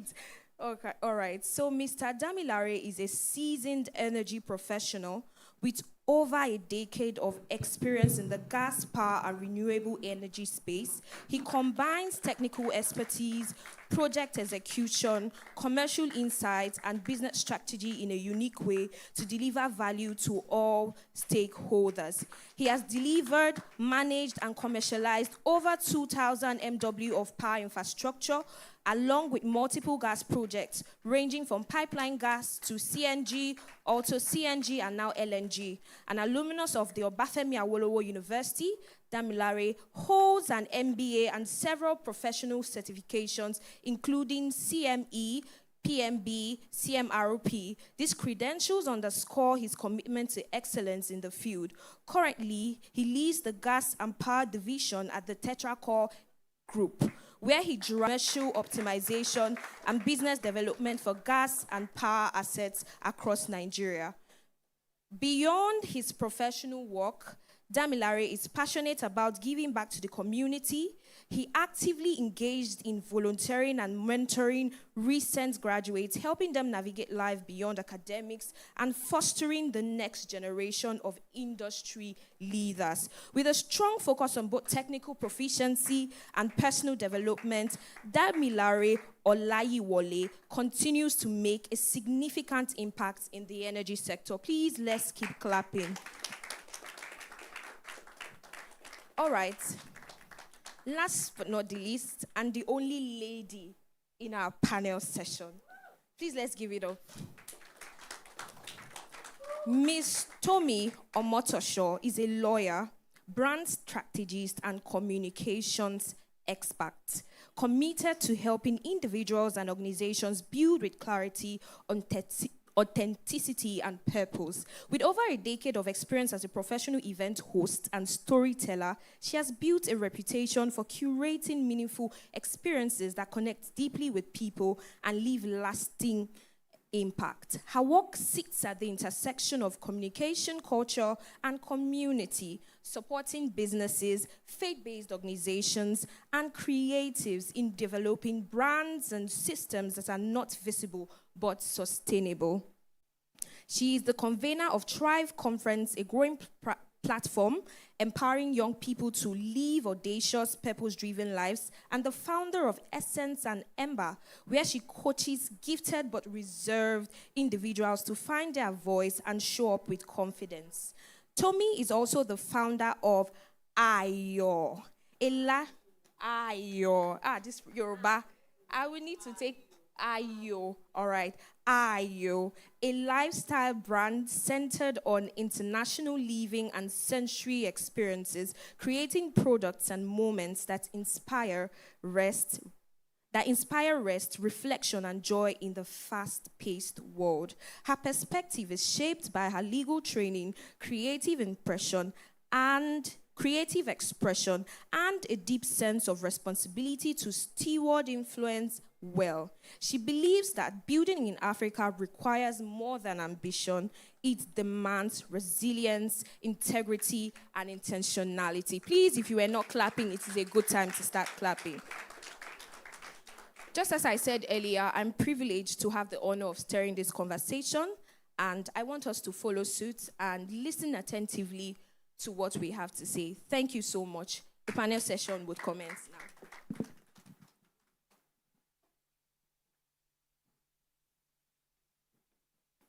Good afternoon, everyone. Afternoon. Thank you so much for joining us. So while the panel section will be going on, we'll have the ushers taking questions from people. So you can kindly pass papers with your questions to the ushers so we can also ask those on the panel session, the panelists here. So we'll be starting out with the team, Building in Africa. I know that I'm seated here with people from different industries and definitely people that have had a reason to build over time. That's why you are here. I'll just be asking, what does it mean to build in Africa to you? So I'll be starting with Mr. Damilare.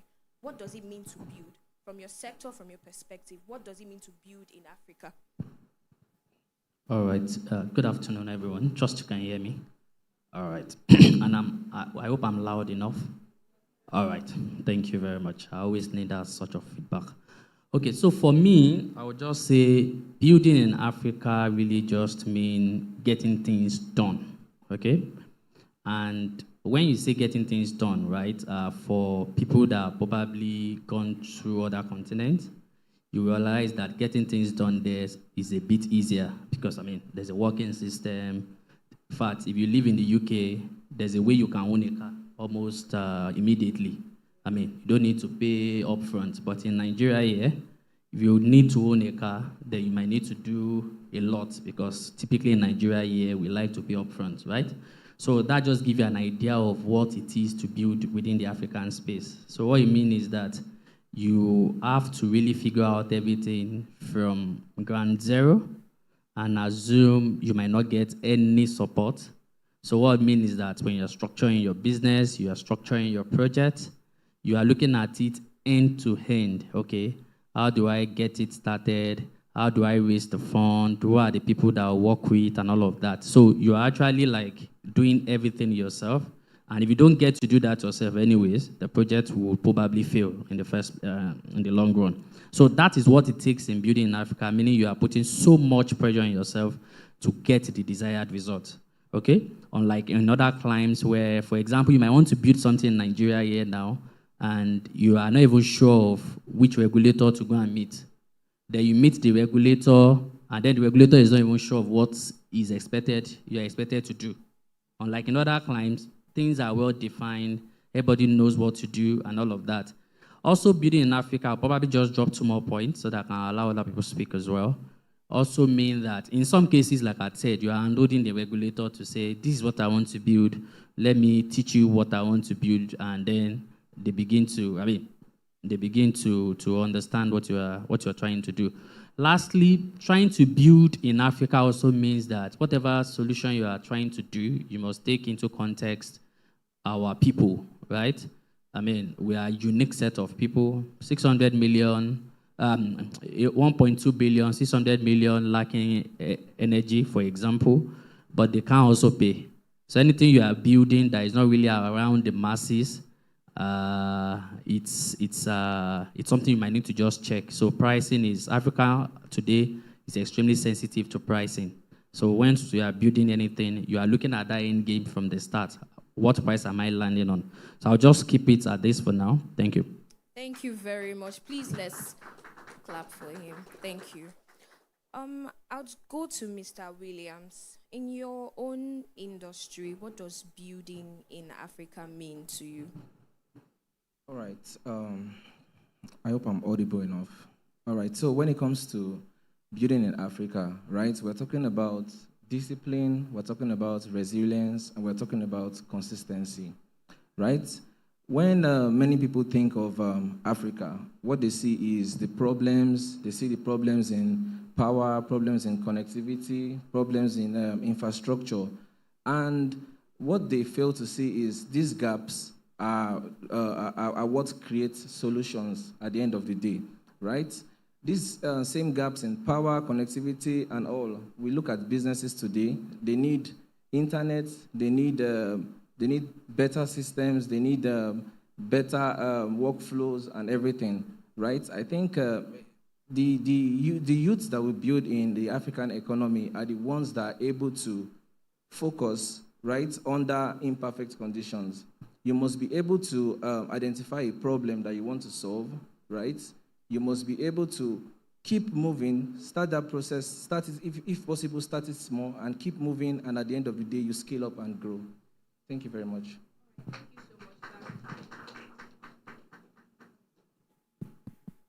All right, thank you so much. Please, a round of applause for him once more.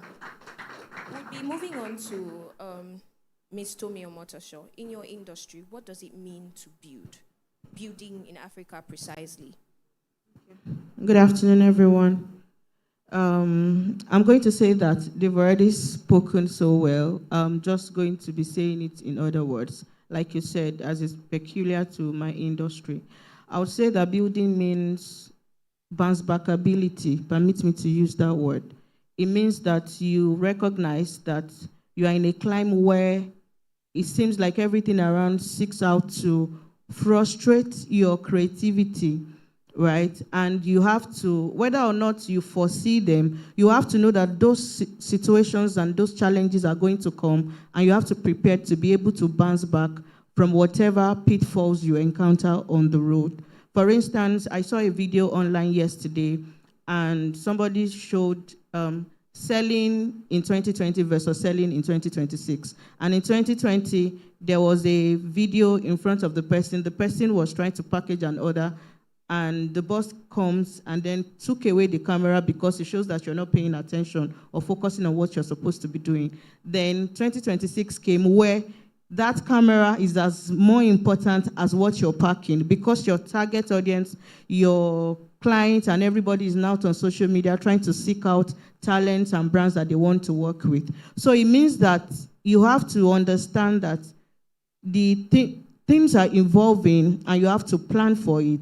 Things will happen that will make you to want to get frustrated or burn out. Like Chinonso was saying when she was speaking, that sometimes you are the brain behind everything, the soul, spirit, and body, and you can burn out, especially for a creative or entrepreneur. You will burn out. So you have to be able to keep it at the core of your mind that you are going to bounce back regardless of what happens by thinking of new opportunities, new ideas, and new methods to be able to execute your goals. So I would say that is what building means to me.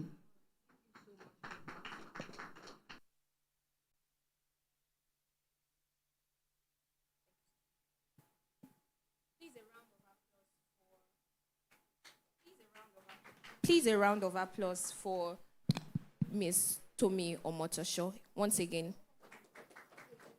All right, so while they were speaking, I believe that I heard something quite similar from what everyone's response was. A theme of understanding the climb. The fact that there are a lot of challenges surrounding the climb here.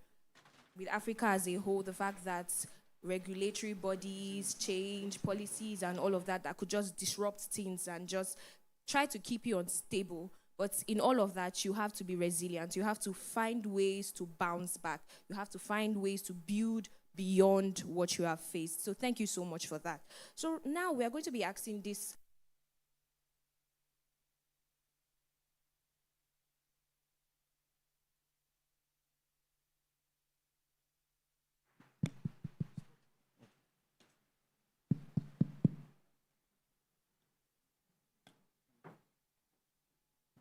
So this question would also be a question that everyone would attempt.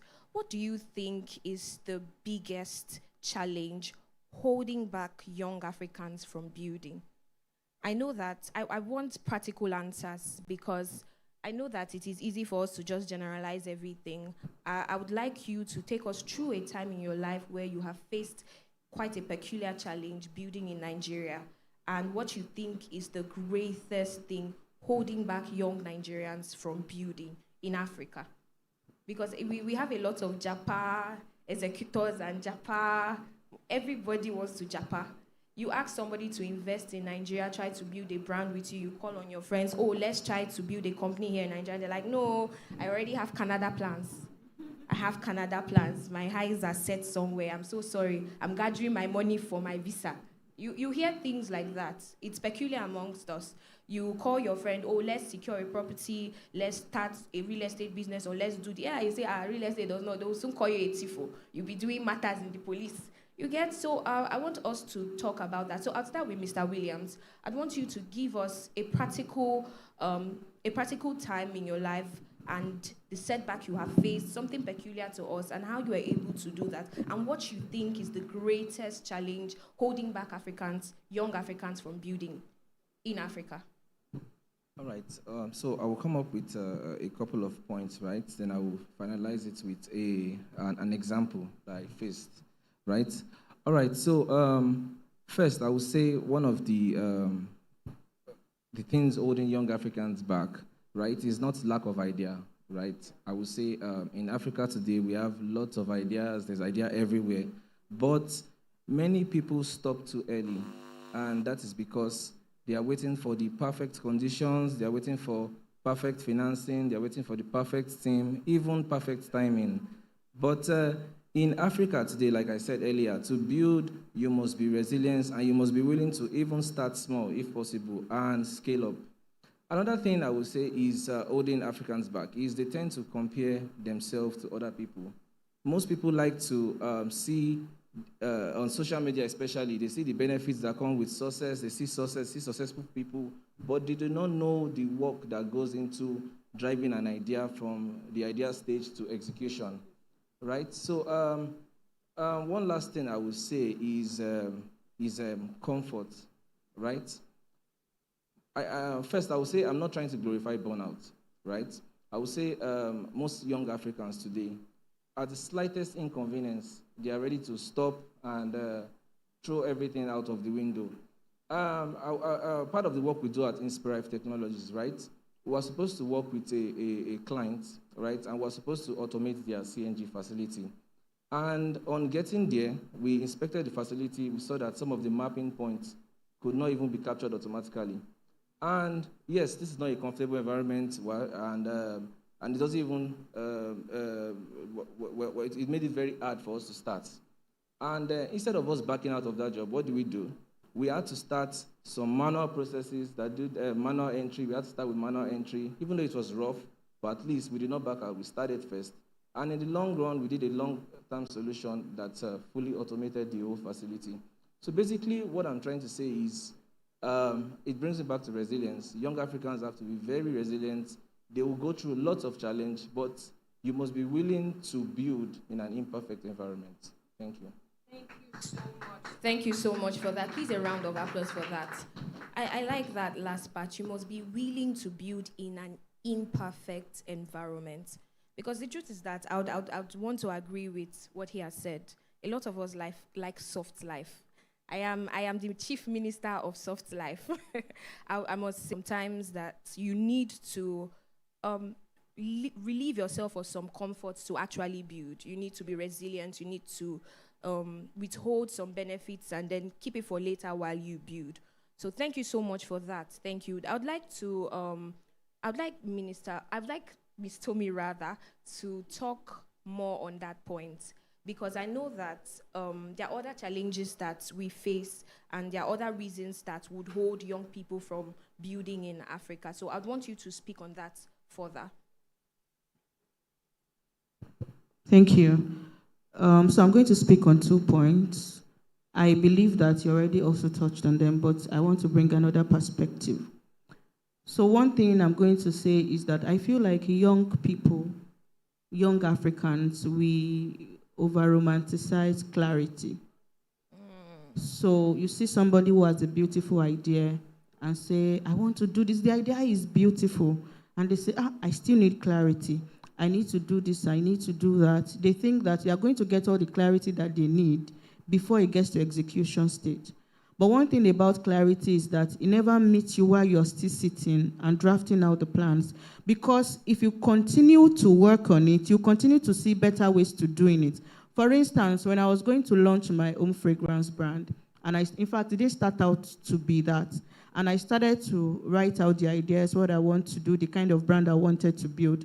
You know how the moment you are chatting about something, then Meta starts to recommend similar businesses to you. And sometimes I'll see some of those businesses, I'll be like, I thought my idea was new. This person already looks like he's doing what I plan to do. It do not look like I'm copying this person. You know, all those kind of things. And that's another thing. Some people have beautiful ideas, but then they see that another person is already doing it, and then they stop, forgetting that there is a kind of creativity that you bring to the table that another person doesn't bring. You see it in content creators. Sometimes you want to make a content about something, you want to share a thought. Then you go online, you see a bigger creator, assess something about it. Then you're feeling intimidated and you're like, oh, I will do all of this thing and then get 2 likes and 1 view. And one of them will be my other account that is going to engage with the post. Let me not bother to do it. People are seeking virality over value. They want to go viral. They want Don Jazzy to see their video and repost them, and then Mazi to the head notes, and then they are everywhere. Forgetting that you have to, if you continue to seek after virality, before you know it, you start putting out rubbish because you want to go viral. Now, so bringing it back to clarity. Clarity will never meet you when you are still sitting. Because as you continue to execute, you continue to improve. That's why we have first draft, second draft, third draft. That's how even products have first version, revised version, 2.0, 3.0. Because there are things you will never be able to visualize while you're still planning until you test it out and you see that there's a better way for us to do this thing. So I feel like a lot of people, they have ideas. Yes, ideas come to people every now and then, but we need to know that the work is where the work is. Doing the work, getting your hands dirty, and executing, that is how we can be able to build the Africa that we love. So second thing I'm going to say is comparison, and I've pretty much just touched about it. Yes, it's okay to learn from people. There's a book I love so much by Austin Kleon. It says, Still Like an Artist. When you still like an artist, it means that you're getting inspiration from what other people are doing, but you are able to domesticate it and bring it to what you need and what your own target audience need. So you can learn something from somebody. I can learn something from Emmanuel today from hosting this event, but it doesn't mean I have to go to my event and start to want to be exactly like Emmanuel is. So learn from people, but don't compare their journey with yours, and don't get intimidated. Get inspired and continue to build from there. Thank you. Thank you so much. Please, a round of applause for her. I actually like what she has said with respect to romanticizing clarity. I feel like a lot of us do that. You have a very good idea, but you keep planning and planning and never executing. I feel like when we move out, we actually find clarity. Thank you very much, ma'am. So we'll be moving to Mr. Damilare. One of the challenges I know that I have faced personally as a young person building something is access.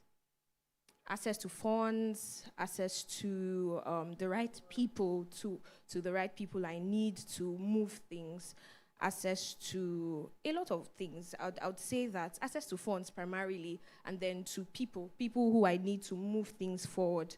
So I would use an example of something I've built. So I started an empowerment initiative for young girls.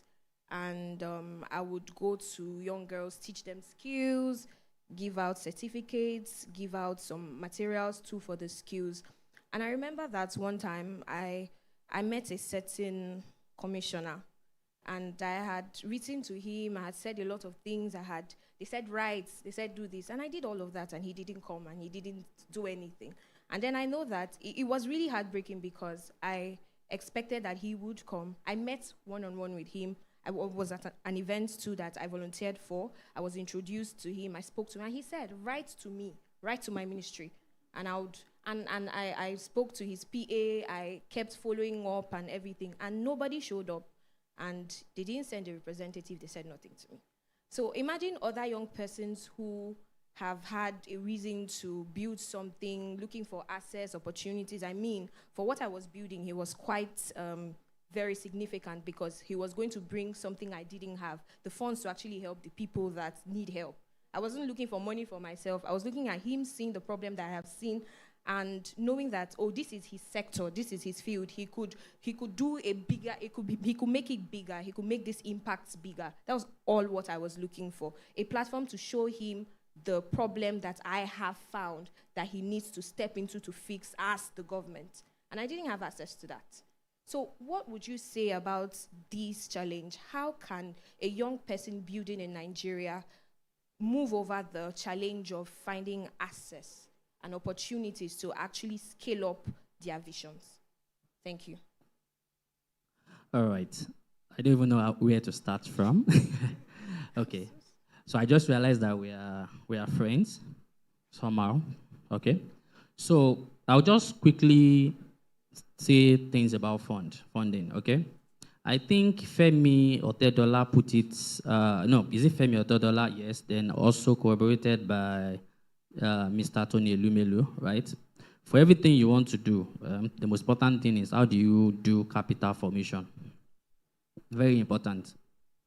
Okay? So for most Africans, most Nigerians, I think we are not maybe trained to see money or get money. I don't know where the training went wrong, but I know that because when I speak to, for example, I have cousins that stays in the other part of the world, right? These people are just, in fact, the way they would, when I go visiting, the way they will have planned your money on your behalf, they're not even begging you for money. Like they are making a demand on your own money. And I have cousins down here as well that they will not try that. They will not even try it. Like if they want to get something from me, is either they go through their mom or their dad or they begin to prep me a week, 2 weeks before. Then when that time comes so that I won't disappoint them, right? So I think there's something about the way we look at money, okay? And like money typically just follow value or ideas. The next question would then be, how do you sell those ideas or those value to the right people? You want to get money from my pocket. It's going to be difficult for you to just say what, because sometimes when a lot of us pitch to people, you think you are pitching, but trust me, for people that goes along, that are in the public space, like a commissioner, for example, I can bet it with you, he's seeing minimum 10, 20 proposals per day. Okay. So whatever you are saying does not necessarily, it's not necessarily different. If you like, package it, use Queen's English, whatever you want to say, it is not different. Even at my level, I hear people send me messages almost every now and then, and they still can't even move me. I've sent a proposal to your email. I'm like, you are still not getting my attention yet. So I just wanted to get you that it's not like it's coming from a place of he didn't want to do it. It's just that he has a lot of proposals on his table. And at his level, it might then be, okay, guys, maybe tell his EA to say, do an analysis of all the proposals we have. And then they look at it holistically and see that your proposal sounds great to you, but to them, it doesn't align. Maybe there are better proposals that are aligned with what they are trying to do at that time. Okay? So number 2 is also the way we look for access. Okay? For example, I do something because I do a lot of business development, right? Me, it's simple. I go for the jugular. If I want to do anything, sell something to you in your business, I'm not speaking to your sales rep. I'm not speaking to the EA, to the MD. If I'm not speaking to the MD, I'm speaking to somebody on the board. If I'm not going to get those access because of what I sell, okay? So what I sell goods that, I sell gas, I sell power, and these are transactions that are in millions of dollars. So I know from day one that I can't be speaking to a salary earner, somebody that takes maybe 2 million as pay. He or she is not going to help me do anything. Yeah, maybe he will do the paperwork, fantastic. So from day one, I look out for, I'm not getting the ears of the MD, I'm not getting somebody on the board to speak with, I just put you in my funnel. I'm looking at you. Until I have that right connection, sometimes I don't approach until I have that right connections to it. So, and sometimes to get that connections, I might go through my own contact and find somebody to introduce me to those kind of people. Okay? So because when I'm going at that level, and what happens to it, that when you're going at that level, they understand clearly that what you are going for. And from the first, and when you speak to people at that level, in the first 5 minutes, you're already closing the deal. If it's something they're interested in. If you're not interested in, they will tell you as well, and you can move on with your life. So that's one. 2, to answer the general question is, I've also seen in a lot of Africans, especially young ones, is that I think we are born not to be, we are primarily wired to be risk adverse. A lot of us just, just want to, like she was saying, just want to everything figured out before you move. And I don't think, and for people that are into finance, well, they say the greater the risk, the greater the reward. So, and that's justified the reward a lot of Africans are getting because they're just waiting for everything to be perfect. Last thing I would say is a lot of people don't believe in delayed gratification. Okay? And what I mean by delay, and this is where I will end, okay? When I started my career, after NYSC, the normal NYSC, I picked up a job, and the job was paying me lesser than what I was earning as an NYSC person.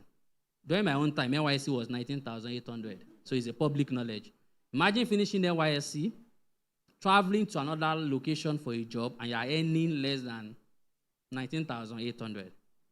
I can tell you, I started up that job, took up the lessons I needed to learn. I didn't even spend 5 months on that job before I moved on with my life. And at that point in time, I took a decision that at that point, I was going to 10x that salary. Okay? At some point, I got to that stage, I was already doing 10x. I said, when I got to that 10x, I said I was going to 10. My own resolution is always 10x in whatever I'm earning. And I can tell you for free, if I'm referencing what I used to collect that year till now, I've done over 1,000 of that already. Okay, and I've done it in the shortest possible time. So I would say delayed gratification is, you are not going to see the benefit. As I round up, I tell some of my colleagues, I said, some of us are here now, doing some work now. That is the next organization we move to that will pay those for that value. Yeah. I'm doing some things now that I feel underpaid, but when I move to the next place, they are the one that will pay and they will compensate for me for this loss revenue, I call it. So I think I'll just stop it at that for now. Just to put you a summary. Thank you. Get the connection right. Thank you. All right. Thank you very much, sir. Thank you for that wonderful answer. Something I got from what you had said was that you'd have to hold them by the jugular and go down to the people who make things move.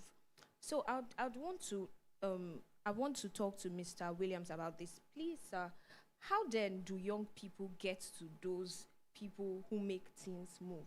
Because I'll tell you for a fact that, for example, I have $1 million idea, and I walk into a company, and I say, I want to see your MD.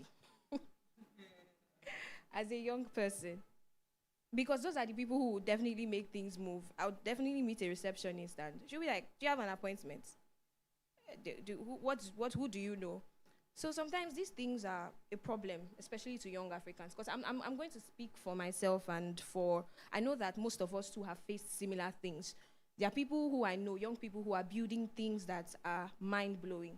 But then the connection, the access, how then do we get through those doors? Because sometimes it looks like those doors are shut against us, especially when you're not from a particular elite group. You do not have the connections. There's nobody to put a phone call through to say, oh, my son is coming to see the MD. Kindly let him in. Or somebody to just put in the words for you. I know how far that has. I work in the corporate sector, and I know how good a word is from a person of a very high standing. It has happened a number of times. I've gone for events that nobody will even talk to me. And then somebody just calls and say, hey, are you Yemi's girl? And I'm like, yes, I'm Yemi's girl. Hey, come now, you're the one. Come and sit here. These things just make things easier. But a lot of people do not have that access. How can we get that access? What do we do to be able to meet those who move things as young people? Regardless of our backgrounds, regardless of our financial state. Yeah, so thank you very much for that question. First, I would like to say that in Africa, we have to get used to the fact that systems may not be perfect, infrastructure may not be readily available, and financing, funding might be very hard to access, right? But nevertheless, as a young entrepreneur in Africa, the first thing you must do is to at least start. It is easier to get funding for a project that started, right, than to get funding for a raw idea. So basically, you just have to put yourself out there, start something, if it's even very small, right, and you scale up. The industries that you can focus on are you must look at businesses where there's confusion and where money is being wasted, right? You have to look at processes that you can automate and things that you can easily build on, right? So when it comes to getting funding, you are just scaling up. You are not looking for funding for a fresh idea. Yes, so basically that's it. Thank you. All right. I also want Miss Tommy to say something about it. Just a comment about it. Okay, so about access. One thing I'm going to say is, number one, the world has become a global village. I would say that, okay, I'm going to speak from the perspective of the kind of industry that I am in, right? I would say that it's important for all of us to recognize that we are a brand, right? So, and you have to put yourself out there, just like what he has already said. Let's say, for instance, you're not even going to meet somebody one-on-one, but you reach out to them via Instagram or LinkedIn. They are going to check you up and see what is the kind of person that this person has put out. What is the kind of thing that this person has put out? Who are they? Maybe they can even look you up on Google and try to see your digital footprint. But that's when they will see that you are on X dragging somebody and saying that rape is not a crime. And they will go there and see that, is it this person that wants to take under my return? You say, so I want you to mentor me, you inspire me so much. And the person is trying to look you up, and he's seeing where you are saying, drag them like tiger generator, Okada, drop me here.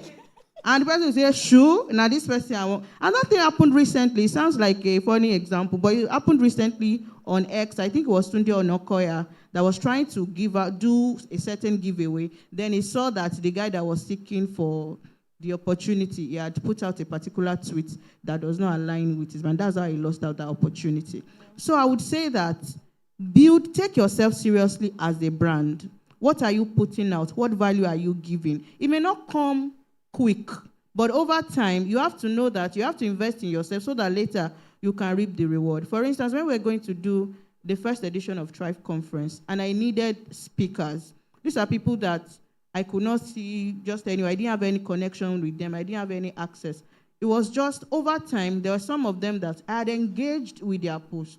I had shared their posts. So sometimes you see young people say they want you to mentor them, but they think that mentorship is one-way street. They don't know that it's a dual relationship. Yes, your mentor is giving you value, you also have the kind of value that you can bring to the table to also help them. Nobody wants to be, but is it this man that is talking about 10x or 1000x that will now come and say, sir, I want you to mentor, you don't have anything to add to his life. We just look at you as an opportunist who just needs access and just needs to be put on. So I would say that take yourself seriously. Make good use of your digital footprint, of your social media, because some of these people, you may not be able to see them physically, but you can send them a DM and you may be lucky, and then they will check it and they will say, I want to come. So we got one of these speakers. How? Over time, I have engaged with them. Then maybe they also probably looked me up and saw that, okay, we can invest in this. It's still coming up, but it's somebody that we can invest in. So yes, you may not be able to have that physical access, but online, you can shoot your shot. You only lose the shot that you don't shoot. So, yeah, go for it. That's a very profound point. Thank you so much for that. You only lose the shots that you don't shoot. Yes, so it means that if you are on your way, you definitely meet success. But if you're at home, there's no chance at all for that. There's no chance. So success would only favor a moving man. So thank you so much for that. Thank you. So before we would open the ground for questions from the audience, I want everybody to attempt a question with respect to responsibility. Because the truth is that we are in an environment that everybody shifts the blame. Everybody has someone they are blaming. Something happens, oh, the government is being called, oh, this happens, and they're like, oh, my employer, this happens, and everybody has a way of ensuring that the blame does not come to them. Something is failing. We understand that we are an imperfect people. We live in an imperfect system. Things don't just go as planned. It is not a strict line trajectory at all times. There are so many challenges. But then, what responsibility, like, how then do we become responsible people such that we are no longer people who blame people? We are now people who actually do things. And what is that responsibility? What do we do? What is that mindset that we need as young Africans so that we are not just on Twitter dragging people? We actually find a way to become the leaders that we want to see. So please, I know that you are leaders of different sectors. You've had the opportunity to grow something, and you've also had the opportunity to overcome challenges. and you've become responsible people. That's why you're seated here. So what do you think, what mindset helped you out? How did you become responsible? And how can we become responsible as young Africans trying to build? So I'll start with Mr. Damilare. All right. Okay. How do I answer this question? Okay. So I would just say, I think for me, the idea behind being responsible is just get things done. Okay. I tell my downliners, I mean, for some of us that have a sort of portfolio where a lot of people report to you, a lot of time they just want to, I don't want to hear problem, guys. That's why we employed you to solve problems. I understand that there will be issues, right? But can you just tell me that, sir, this is the issue, this has been done, although I've not closed it out yet, and what do you advise as we close it out? Okay? Just have this mindset that you just want to get things done. Okay? Have this mindset, if you are working for someone like me, what I want you to be doing for me is take some burdens off my shoulder. It's that simple. Don't, in fact, let me just be hearing that things were done. There was an issue, and before it got to me, you have resolved it. Then for me, you are getting there, okay? So I'll just say, just get things done. We're in Africa, like I said the other time, there are 1,000 reasons why things will not work, should not work, and should never work. So just be that person that just said, okay, outside all of this nonsense, I want to just get things done, get things executed. Once you can execute any idea, I think you're responsible already. Thank you. Thank you very much. That was really, really profound and insightful. Just get things done. Just get things done. All right, we'll also be moving on to Mr. Williams. All right, so one thing I would say is, as a young entrepreneur in Africa, right, one thing that would test your execution skills is your ability to manage processes and manage people, right? As an entrepreneur, you must be able to take responsibility for the entire project itself, right? One thing most entrepreneurs fail to do is they do not take the planning and requirements gathering stage very serious. And at the end of the day, they find out that it's either they are meeting more than what they plan to do, or even the amount they charge is not even enough. At the end of the day, you end up seeing poor products rolling out into the market. So basically, I think it is the duty of the entrepreneur, right, to be able to delegate tasks properly, to have the whole project planned out in such a way that you even have plans to scale up the project at the end of the day. So basically, you have to be able to manage your team. That is very important. You must be able to manage people in general, and you must be able to delegate tasks properly in such a way that there is ownership. You know who is supposed to do this, who is supposed to do this. You have a timeline you are trying to meet. All these things are very, very important. So like I said, the planning stage is very, very important. And as an entrepreneur, you must take responsibility for your team. If they fail, you failed at the end of the day. So that is it. Thank you so much. I think this is also very profound. What I got from this is that you are responsible for bringing structure to your ideas. So basically, in other words, if you have an idea, you ought to bring structure to it. You ought to know who should do this and that and how you can delegate your work. So thank you so much for that. Thank you. So, Ms. Tomi, you just wrap up so that we could get questions from the audience. I hope we have questions for these distinguished panelists. I hope we have questions. I'm talking to people. I hope we have questions. And I hope we've been listening. All right, so we'll just... Okay, so they have both spoken to entrepreneurs, but I want to speak to people who are yet to be entrepreneurs, because we cannot all be entrepreneurs, or people who also have dreams to become entrepreneurs. I would say that I think everybody, because when somebody was talking early on and they asked, is there anybody here that's an entrepreneur? It looks like everybody now does not want to do 9 to 5 again. We all want to be entrepreneurs. But I think that before anybody starts their own business, they should actually first work in a structured business. You see people a lot these days complain about, toxic bosses, toxic work environment. And everything is toxic to us young people these days. Gen Zs, even millennials say it's toxic, no work-life balance. Nobody wants to go the extra mile. And when Mr. Olayiwola was speaking, he talked about how that there are some things he's currently doing now that he knows that is the next place that is going to pay him for it. But a lot of people do not think about that. They just think that, how much are they paying me that I want to be doing all of this, right? But those things that you put into yourself, you are going to be able to reap the rewards somewhere else. When you talk about managing people, managing business, if you have worked in a place where you've put that, there's a system, there's a structure, and you have given yourself to it, when it comes to your own business, it becomes a transferable skill that you can make work for your own business. So I'm going to say that this responsibility goes beyond the leaders of the business. It also speaks to the staff, the downlines, everybody, that you have to have a sense of ownership, that this is not my business, but I'm going to do it like it's my business, because one day I may also end up owning a business, and then by that time I'll be able to transfer all the things that I've been able to do here also to that place. So sense of responsibility is what everybody should actually possess. All right, I like this. I like this.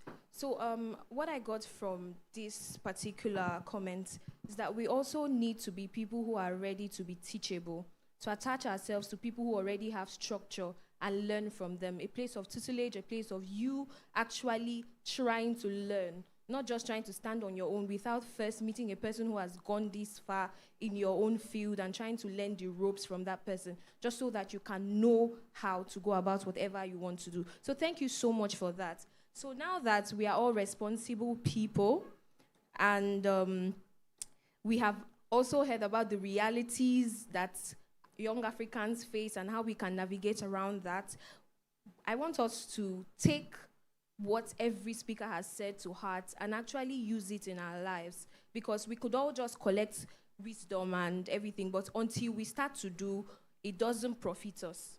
So we need to do. All right, so I have a question here from a person, and if you also have a question, you want to ask a question, we just have a slot for one more person. So you could just raise up your hand and then a mic will be given to you. But I have a question written down here. It says, as a multi-talented creative interested in the media space, how do I build a personal brand that houses my creative expressions? Then what are the actionable steps towards establishing the brand? Can you suggest a brand model too? This person came for business advice. So. Okay, all right. So I'll just allow each and every one of our panelists to attempt this question. Just, let's say, 2 minutes each, please. I'll start with Mr. Damilare. All right. Okay. As a multi-talented creative interested in the media space, how do I build a personal brand that houses my creative expression? I know that this question would primarily be for Ms. Tommy that is in the media space, but I know that you have built a business model before, and you are still building, because I know I read a lot about your company, the fact that you guys have some things going on in Ghana, opening new places and all of that. So I believe that you could also talk to this person about the actionable steps in building a personal brand and a brand model. All right. I will just share my thoughts, right? And I will leave it for the experts to dive in, okay? So I think a lot of us really suffer from that, especially when you are multi-talented, okay? But one thing is sure, from history, you actually make name from one thing first. I would rather have you find out what that thing is, make that name. You know, for people that are rich, for example, Tony Elumelu started with from banking. Now he's in power, he's in energy, he's in everything, he's even in hotels. So, but it's always easier for you to perfect a skill, get that going for you, then you can always diversify. So that's one. Two, second advice I would have for you, again, like I said, this is just generic answer. I'm not an expert in media space.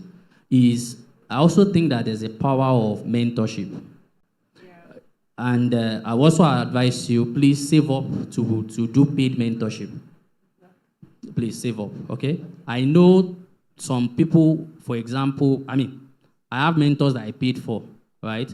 That because it's not like a contract, so it's not a case of I'm bugging you, you are bugging me. We've even left that model since. And if you see top executives, top CEOs, they typically have people they speak to, that pay trainings they go for. So I'll just leave it at that for the experts to speak specifically to media. All right, thank you so much. Just as I said, everyone would touch on the question. So before the expert speaks about it, let's also hear from Mr. Williams.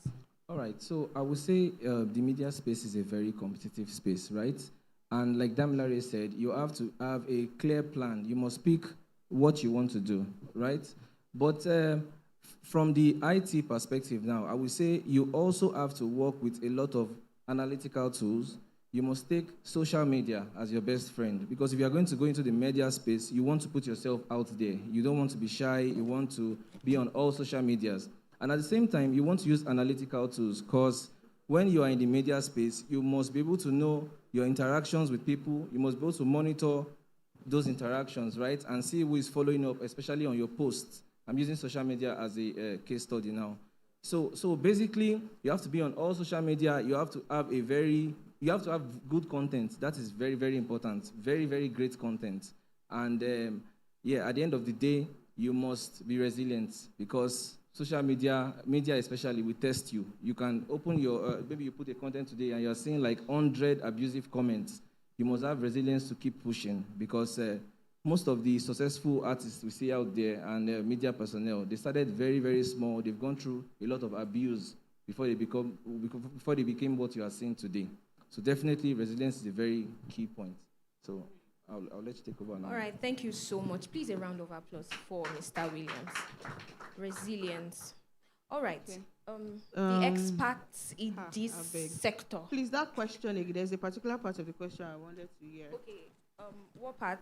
This one, it says, what are the actionable steps towards establishing the brand? Can you suggest a brand model? Okay. And how do I build a personal brand that houses my creative expressions? Okay, so I would say for a creative person, maybe you can act, you can sing, you can speak, or you can draw, any of those. Like Mr. Olayiwola said, there is always one part of those talents that is at the core or at the fore of your mind. For instance, when I was in school, I studied law, but even as a law student, I think I went to drama rehearsals more than I went to class, right? I wrote scripts, I directed stage plays, I did all of that. In fact, in my final year, there was a production I had that people told me that I should produce it into a movie. People just assumed I was going to leave school to go and be acting and join Hollywood, but I'm not doing that today. The opportunity has come a few times and I've been able to do that, but I have decided that this is the part I want to be hosting event, right? But even while I'm on stage, there are lots of theatrics that I do that definitely people see me and say, I can tell that you're a natural. Do you understand? Yeah. My hosting style is different from maybe somebody who just thinks, I have such eloquence and I can speak Queen's English and I think I can host events, right? So that is like my own USP. That's what makes me different. So you'll be able to find a part of you that you think that you want to lean more into and let people know you for that. Then you have to learn how to build community. So if you think that this comes easy to me, I can act. Okay, put out monologues. Do lip syncs on TikTok and try to put that out consistently. Once people start to see that, and then you start to build a community that have come to buy into you. Like we say in marketing, KLT, know, like, and trust. Once people know you, they like you, and they trust you. If you now want to upsell some other part of you to them, it will be easier. So when I launched my fragrance business, for instance, people just know me that I like to share my thoughts, this and that. Maybe some people that have hosted their weddings or hosted their corporate event or whatever, and they are on my WhatsApp list. And then I now say I have a new brand. That's not even like creative thing. They just feel like, oh, if Tommy, I know Tommy has integrity. If she says that this is what this thing is about, that means that is what it's about. And they bought, right? So sometimes you see some actors that you've known over time, and you see that they come out with a song. And you're like, oh, you sing too? At that point, it will not look like, oh, you are dabbling into medicine. Which one you want to do? Just focus on one. It will now look like, oh, we didn't know that you sing too. I really want to really listen to this. So you are able to also then introduce them to other parts of you. So start by putting out a part of you. Okay, I am an MC. I want to start hosting events. Create a page for MC. Don't come and sell locust beans and everything on that and say, I am multi-talented and I have to do everything, so that when I appear before God on the last day, will say that, oh, faithful and good servant, you have done everything. No, you will do all these talents. But first of all, start with one, build it, let it take root, and then start to introduce other ones gradually. So that's what I would suggest. But if you need to, bring it back to you particularly and you want me to talk to you, can just speak to me after this session. All right, thank you so much. So that's like an open invite for mentorship. That person should take it really. I will hold you to that. It's an open invite, so do well to speak to her, to a chat. Oh, you can also, you know what I mean. Take the cue, take the hint of the court. All right, thank you so much, ma'am, for that. Thank you. Please, a round of applause for her. I believe that this has been a very insightful session. So we are running out of time. Although we have a question here, but I'll just summarize. It's actually a long one. So this person is at the verge of transitioning from a particular sector to another. And the person is saying that she's in a role that doesn't align with her long-term goals, and that she would like advice on what to do to be stable and practical steps that we can recommend for her as somebody who wants to go into their passion and is not currently on the career path that is aligning with that passion. So this person says, I'll just read the end. So what practical steps would you recommend for someone going into his passion-driven career while ensuring financial stability, that is surviving? So you're trying to transition into something, but then you know what comes with transitioning and how the person can be stable in those times. So please, I'd like every one of us to attempt that question. We'll start with Mr. Damilare as usual. Just 2 minutes each. I am assuming the person is transitioning from 9 to 5 to another 9 to 5. Would that be a correct assumption? Or is it 9 to 5 to being an entrepreneur? Okay. So I'll just share practical steps, what I do, okay? At the core of me is I'm a 9 to 5 guy, and I work within the oil and gas space. But for people that have come to know me, they know that I'm also a money maker, okay? So I have other businesses, joint businesses with other people that I do. So the reason I'm seeing all of this is, again, I don't know what your passions are, so I'm just trying to check that you are not thinking that if you have other structured arrangements outside your primary 9 to 5, that it's a sin or it cannot work. What it just means is that you need to be more disciplined, because you finish one 9 to 5 and resume another one, so to speak. In some of these other companies, I'm like I'm on the board of some. I'm like in the management team of some other. So that means after my 9 to 5, I go into another session with them. So I just wanted to quickly put that one out there, that you don't necessarily need to leave one for another, if that's one. 2 is, if you are trying to then transition from this to entrepreneur, right? Things I would say is there are some transferable skill. I want to believe that you have not wasted all your years where you are currently, okay? Like she was saying the other time, saying the likelihood of you doing much more work, if you've had experience from a structured organization before, it's higher than if you just go into entrepreneurship that way, okay? Right? So I want to believe that you are coming with those structures. So if you've not been learning those structures, I'm not saying learn your rule, because don't forget where you are going to. You are like the MD, unlike here that you are like maybe a downliner and most responsibility doesn't sit on you. What you want to take with you as you are living is what it takes to run a business, an organization, structure, tax, finance. Like you need to have learned so much from where you are coming from. Structure, corporate governance, corporate structure. So that's one. 2 is I also want to believe that you have structured your finance in a way that you don't move here and in the next 2 months, when things don't begin to happen here, you want to move back.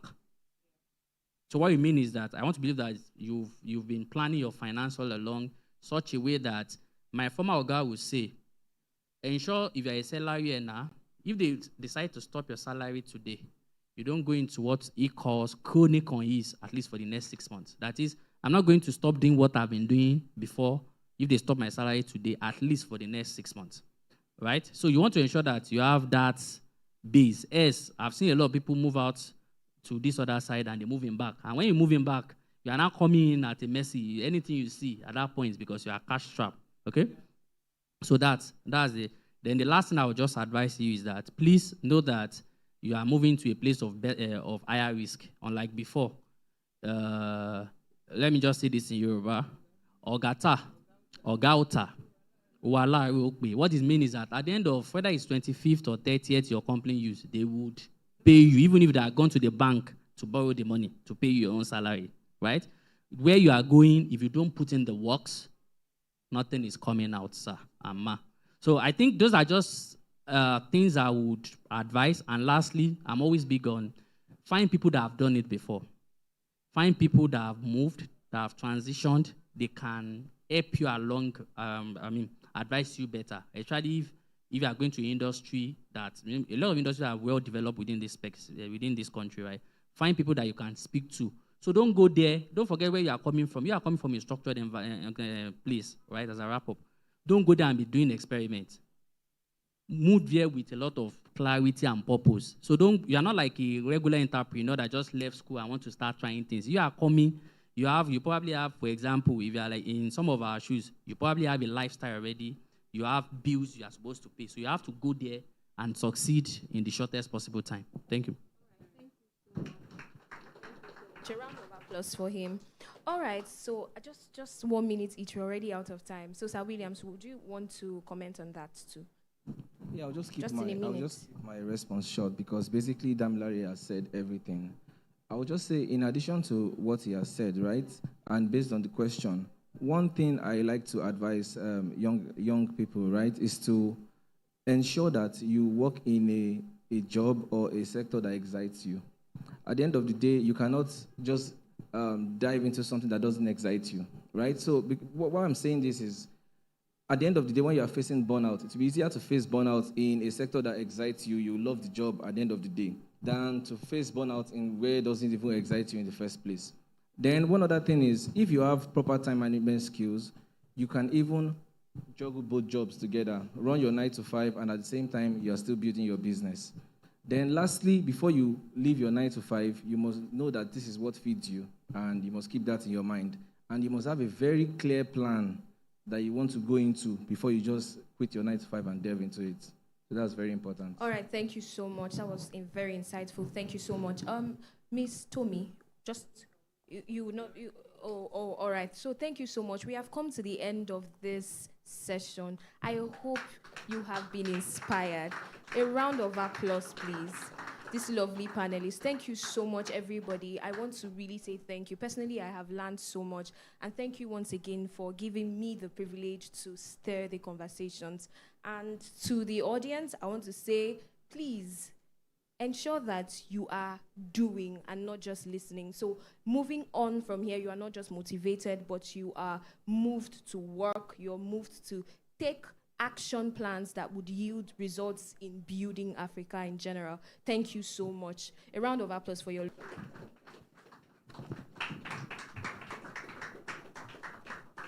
So I'll be handing over to my co-moderator. You are in good hands. Thank you so much. Welcome. Thank you. Please, can you just jam your hands together once again? Sir, please, before you step down, we'd love to take picture. Please, sir, please, can you come? Can I have the media team here? Yes, with our dear beloved, visionary behind Inspo Africa. Please, can we jam our hands together for her too? All right, please. Do we have any media guys around? Okay. I think he's on his way. Okay, just a split second. Do we have anyone that can help us real fast? Okay. Okay, yes, please. Thank you. So we can just get this very fast.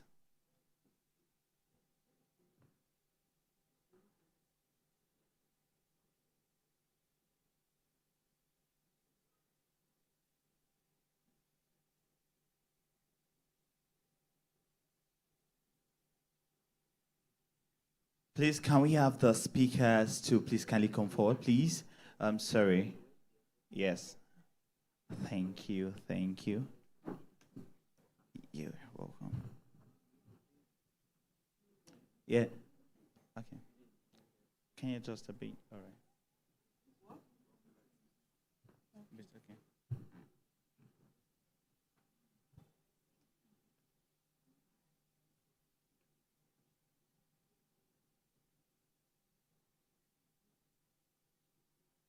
All right. Thank you. Please can we jam my hands together for them? Yes, it's an awesome time. If you believe that you enjoyed this section, can you jam your hands together once for the last time? Thank you. Really, it's been a great time being here, really. And I must tell you for a fact, for my personal self, I learned a lot. I learned a whole lot. We are going to do something real quick. Please, can we bring out our phone? Can you please bring out our phone on your camera? I think I need to do that very fast. Just permit me to bring my phone too. Please, can you on your camera? We just want to do this. This is the last thing that we are doing, and I'm going to close the section. Please, can you bring out your phone and your camera just on the video? Ensure that you're looking at the video. Come on, let's go, everyone. Let's go, everyone. I know the light is not too proper, but anyhow you should. Just ensure that you're showing. Is that fine? Okay, are you ready? We just want to say something. When I say Inspo Africa, you say what? Inspiring greatness, because this is the first, edition of, of this particular first physical meeting, and we want it to be memorable, right? Do you agree with me? Yes, we want it to be memorable. So my camera is on. Are we ready, Maoga? Thank you. So, all right. So when I shout Inspo Africa 2026, you are going to shout what? Inspiring greatness. Are we ready? Come on, are we ready? Yeah. Inspo Africa 2026. Inspiring greatness. Can we jam our hands together? Wow, thank you so much. On behalf of the convener, we want to say a big thank you to everyone who have taken out time to be out here today. Thank you for being here for, Inspo Africa. Thank you for being part of the conversation. We want to say a big thank you to our speakers and panelists. Please, can we jam our hands together for them for the last time? They did justice to that section. And we want to say a big thank you to all our partners. It's awesome for them to come. I remember myself and Truth were discussing I think less than a week or less than 2 weeks, and we're discussing that, wait, I think we need to get partners for this, and, for them to show up within that short period of time, it shows that they are solid people. So for us to end today's section, I would love us to rise on our feet as we take the closing prayer, and then we have the networking section, and, get to connect with someone. We have the backdrop out there. Please, with the speakers, our panelists, I would love to crave our indulgences that you give those young ones, the young ones, and connections. All right, so just permit me to do the honors of closing the meeting with the closing prayer. So can we close eyes and bow? Father, we thank you because of today's meeting. We thank you because it's a successful one already. We thank you because the words that have been released, the words that we've heard, I will put it into place in the name of Jesus. We pray for everyone going to far and near distances. We pray that you be with them in the name of Jesus. We pray that everyone gets to their respective homes safely in the name of Jesus.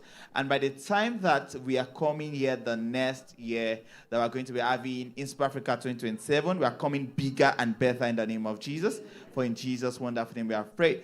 Once again, it's been an honor being one of your moderators for today. My name remains Ogunla Victor, and do well to enjoy the rest of your day. So we take pictures outside as planned. So ensure you connect with someone, get someone's contact, it can be a beginning of something really great. Yes, thank you. Connect. We have your speakers, we have panelists here. So don't be shy. Come on now. Don't come and connect. Connect with people.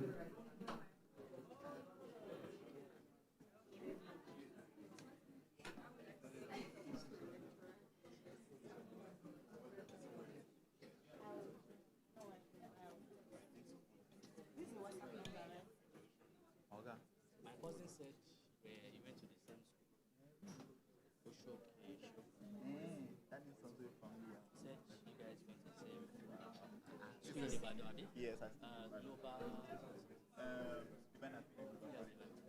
that's interesting. So you spoke so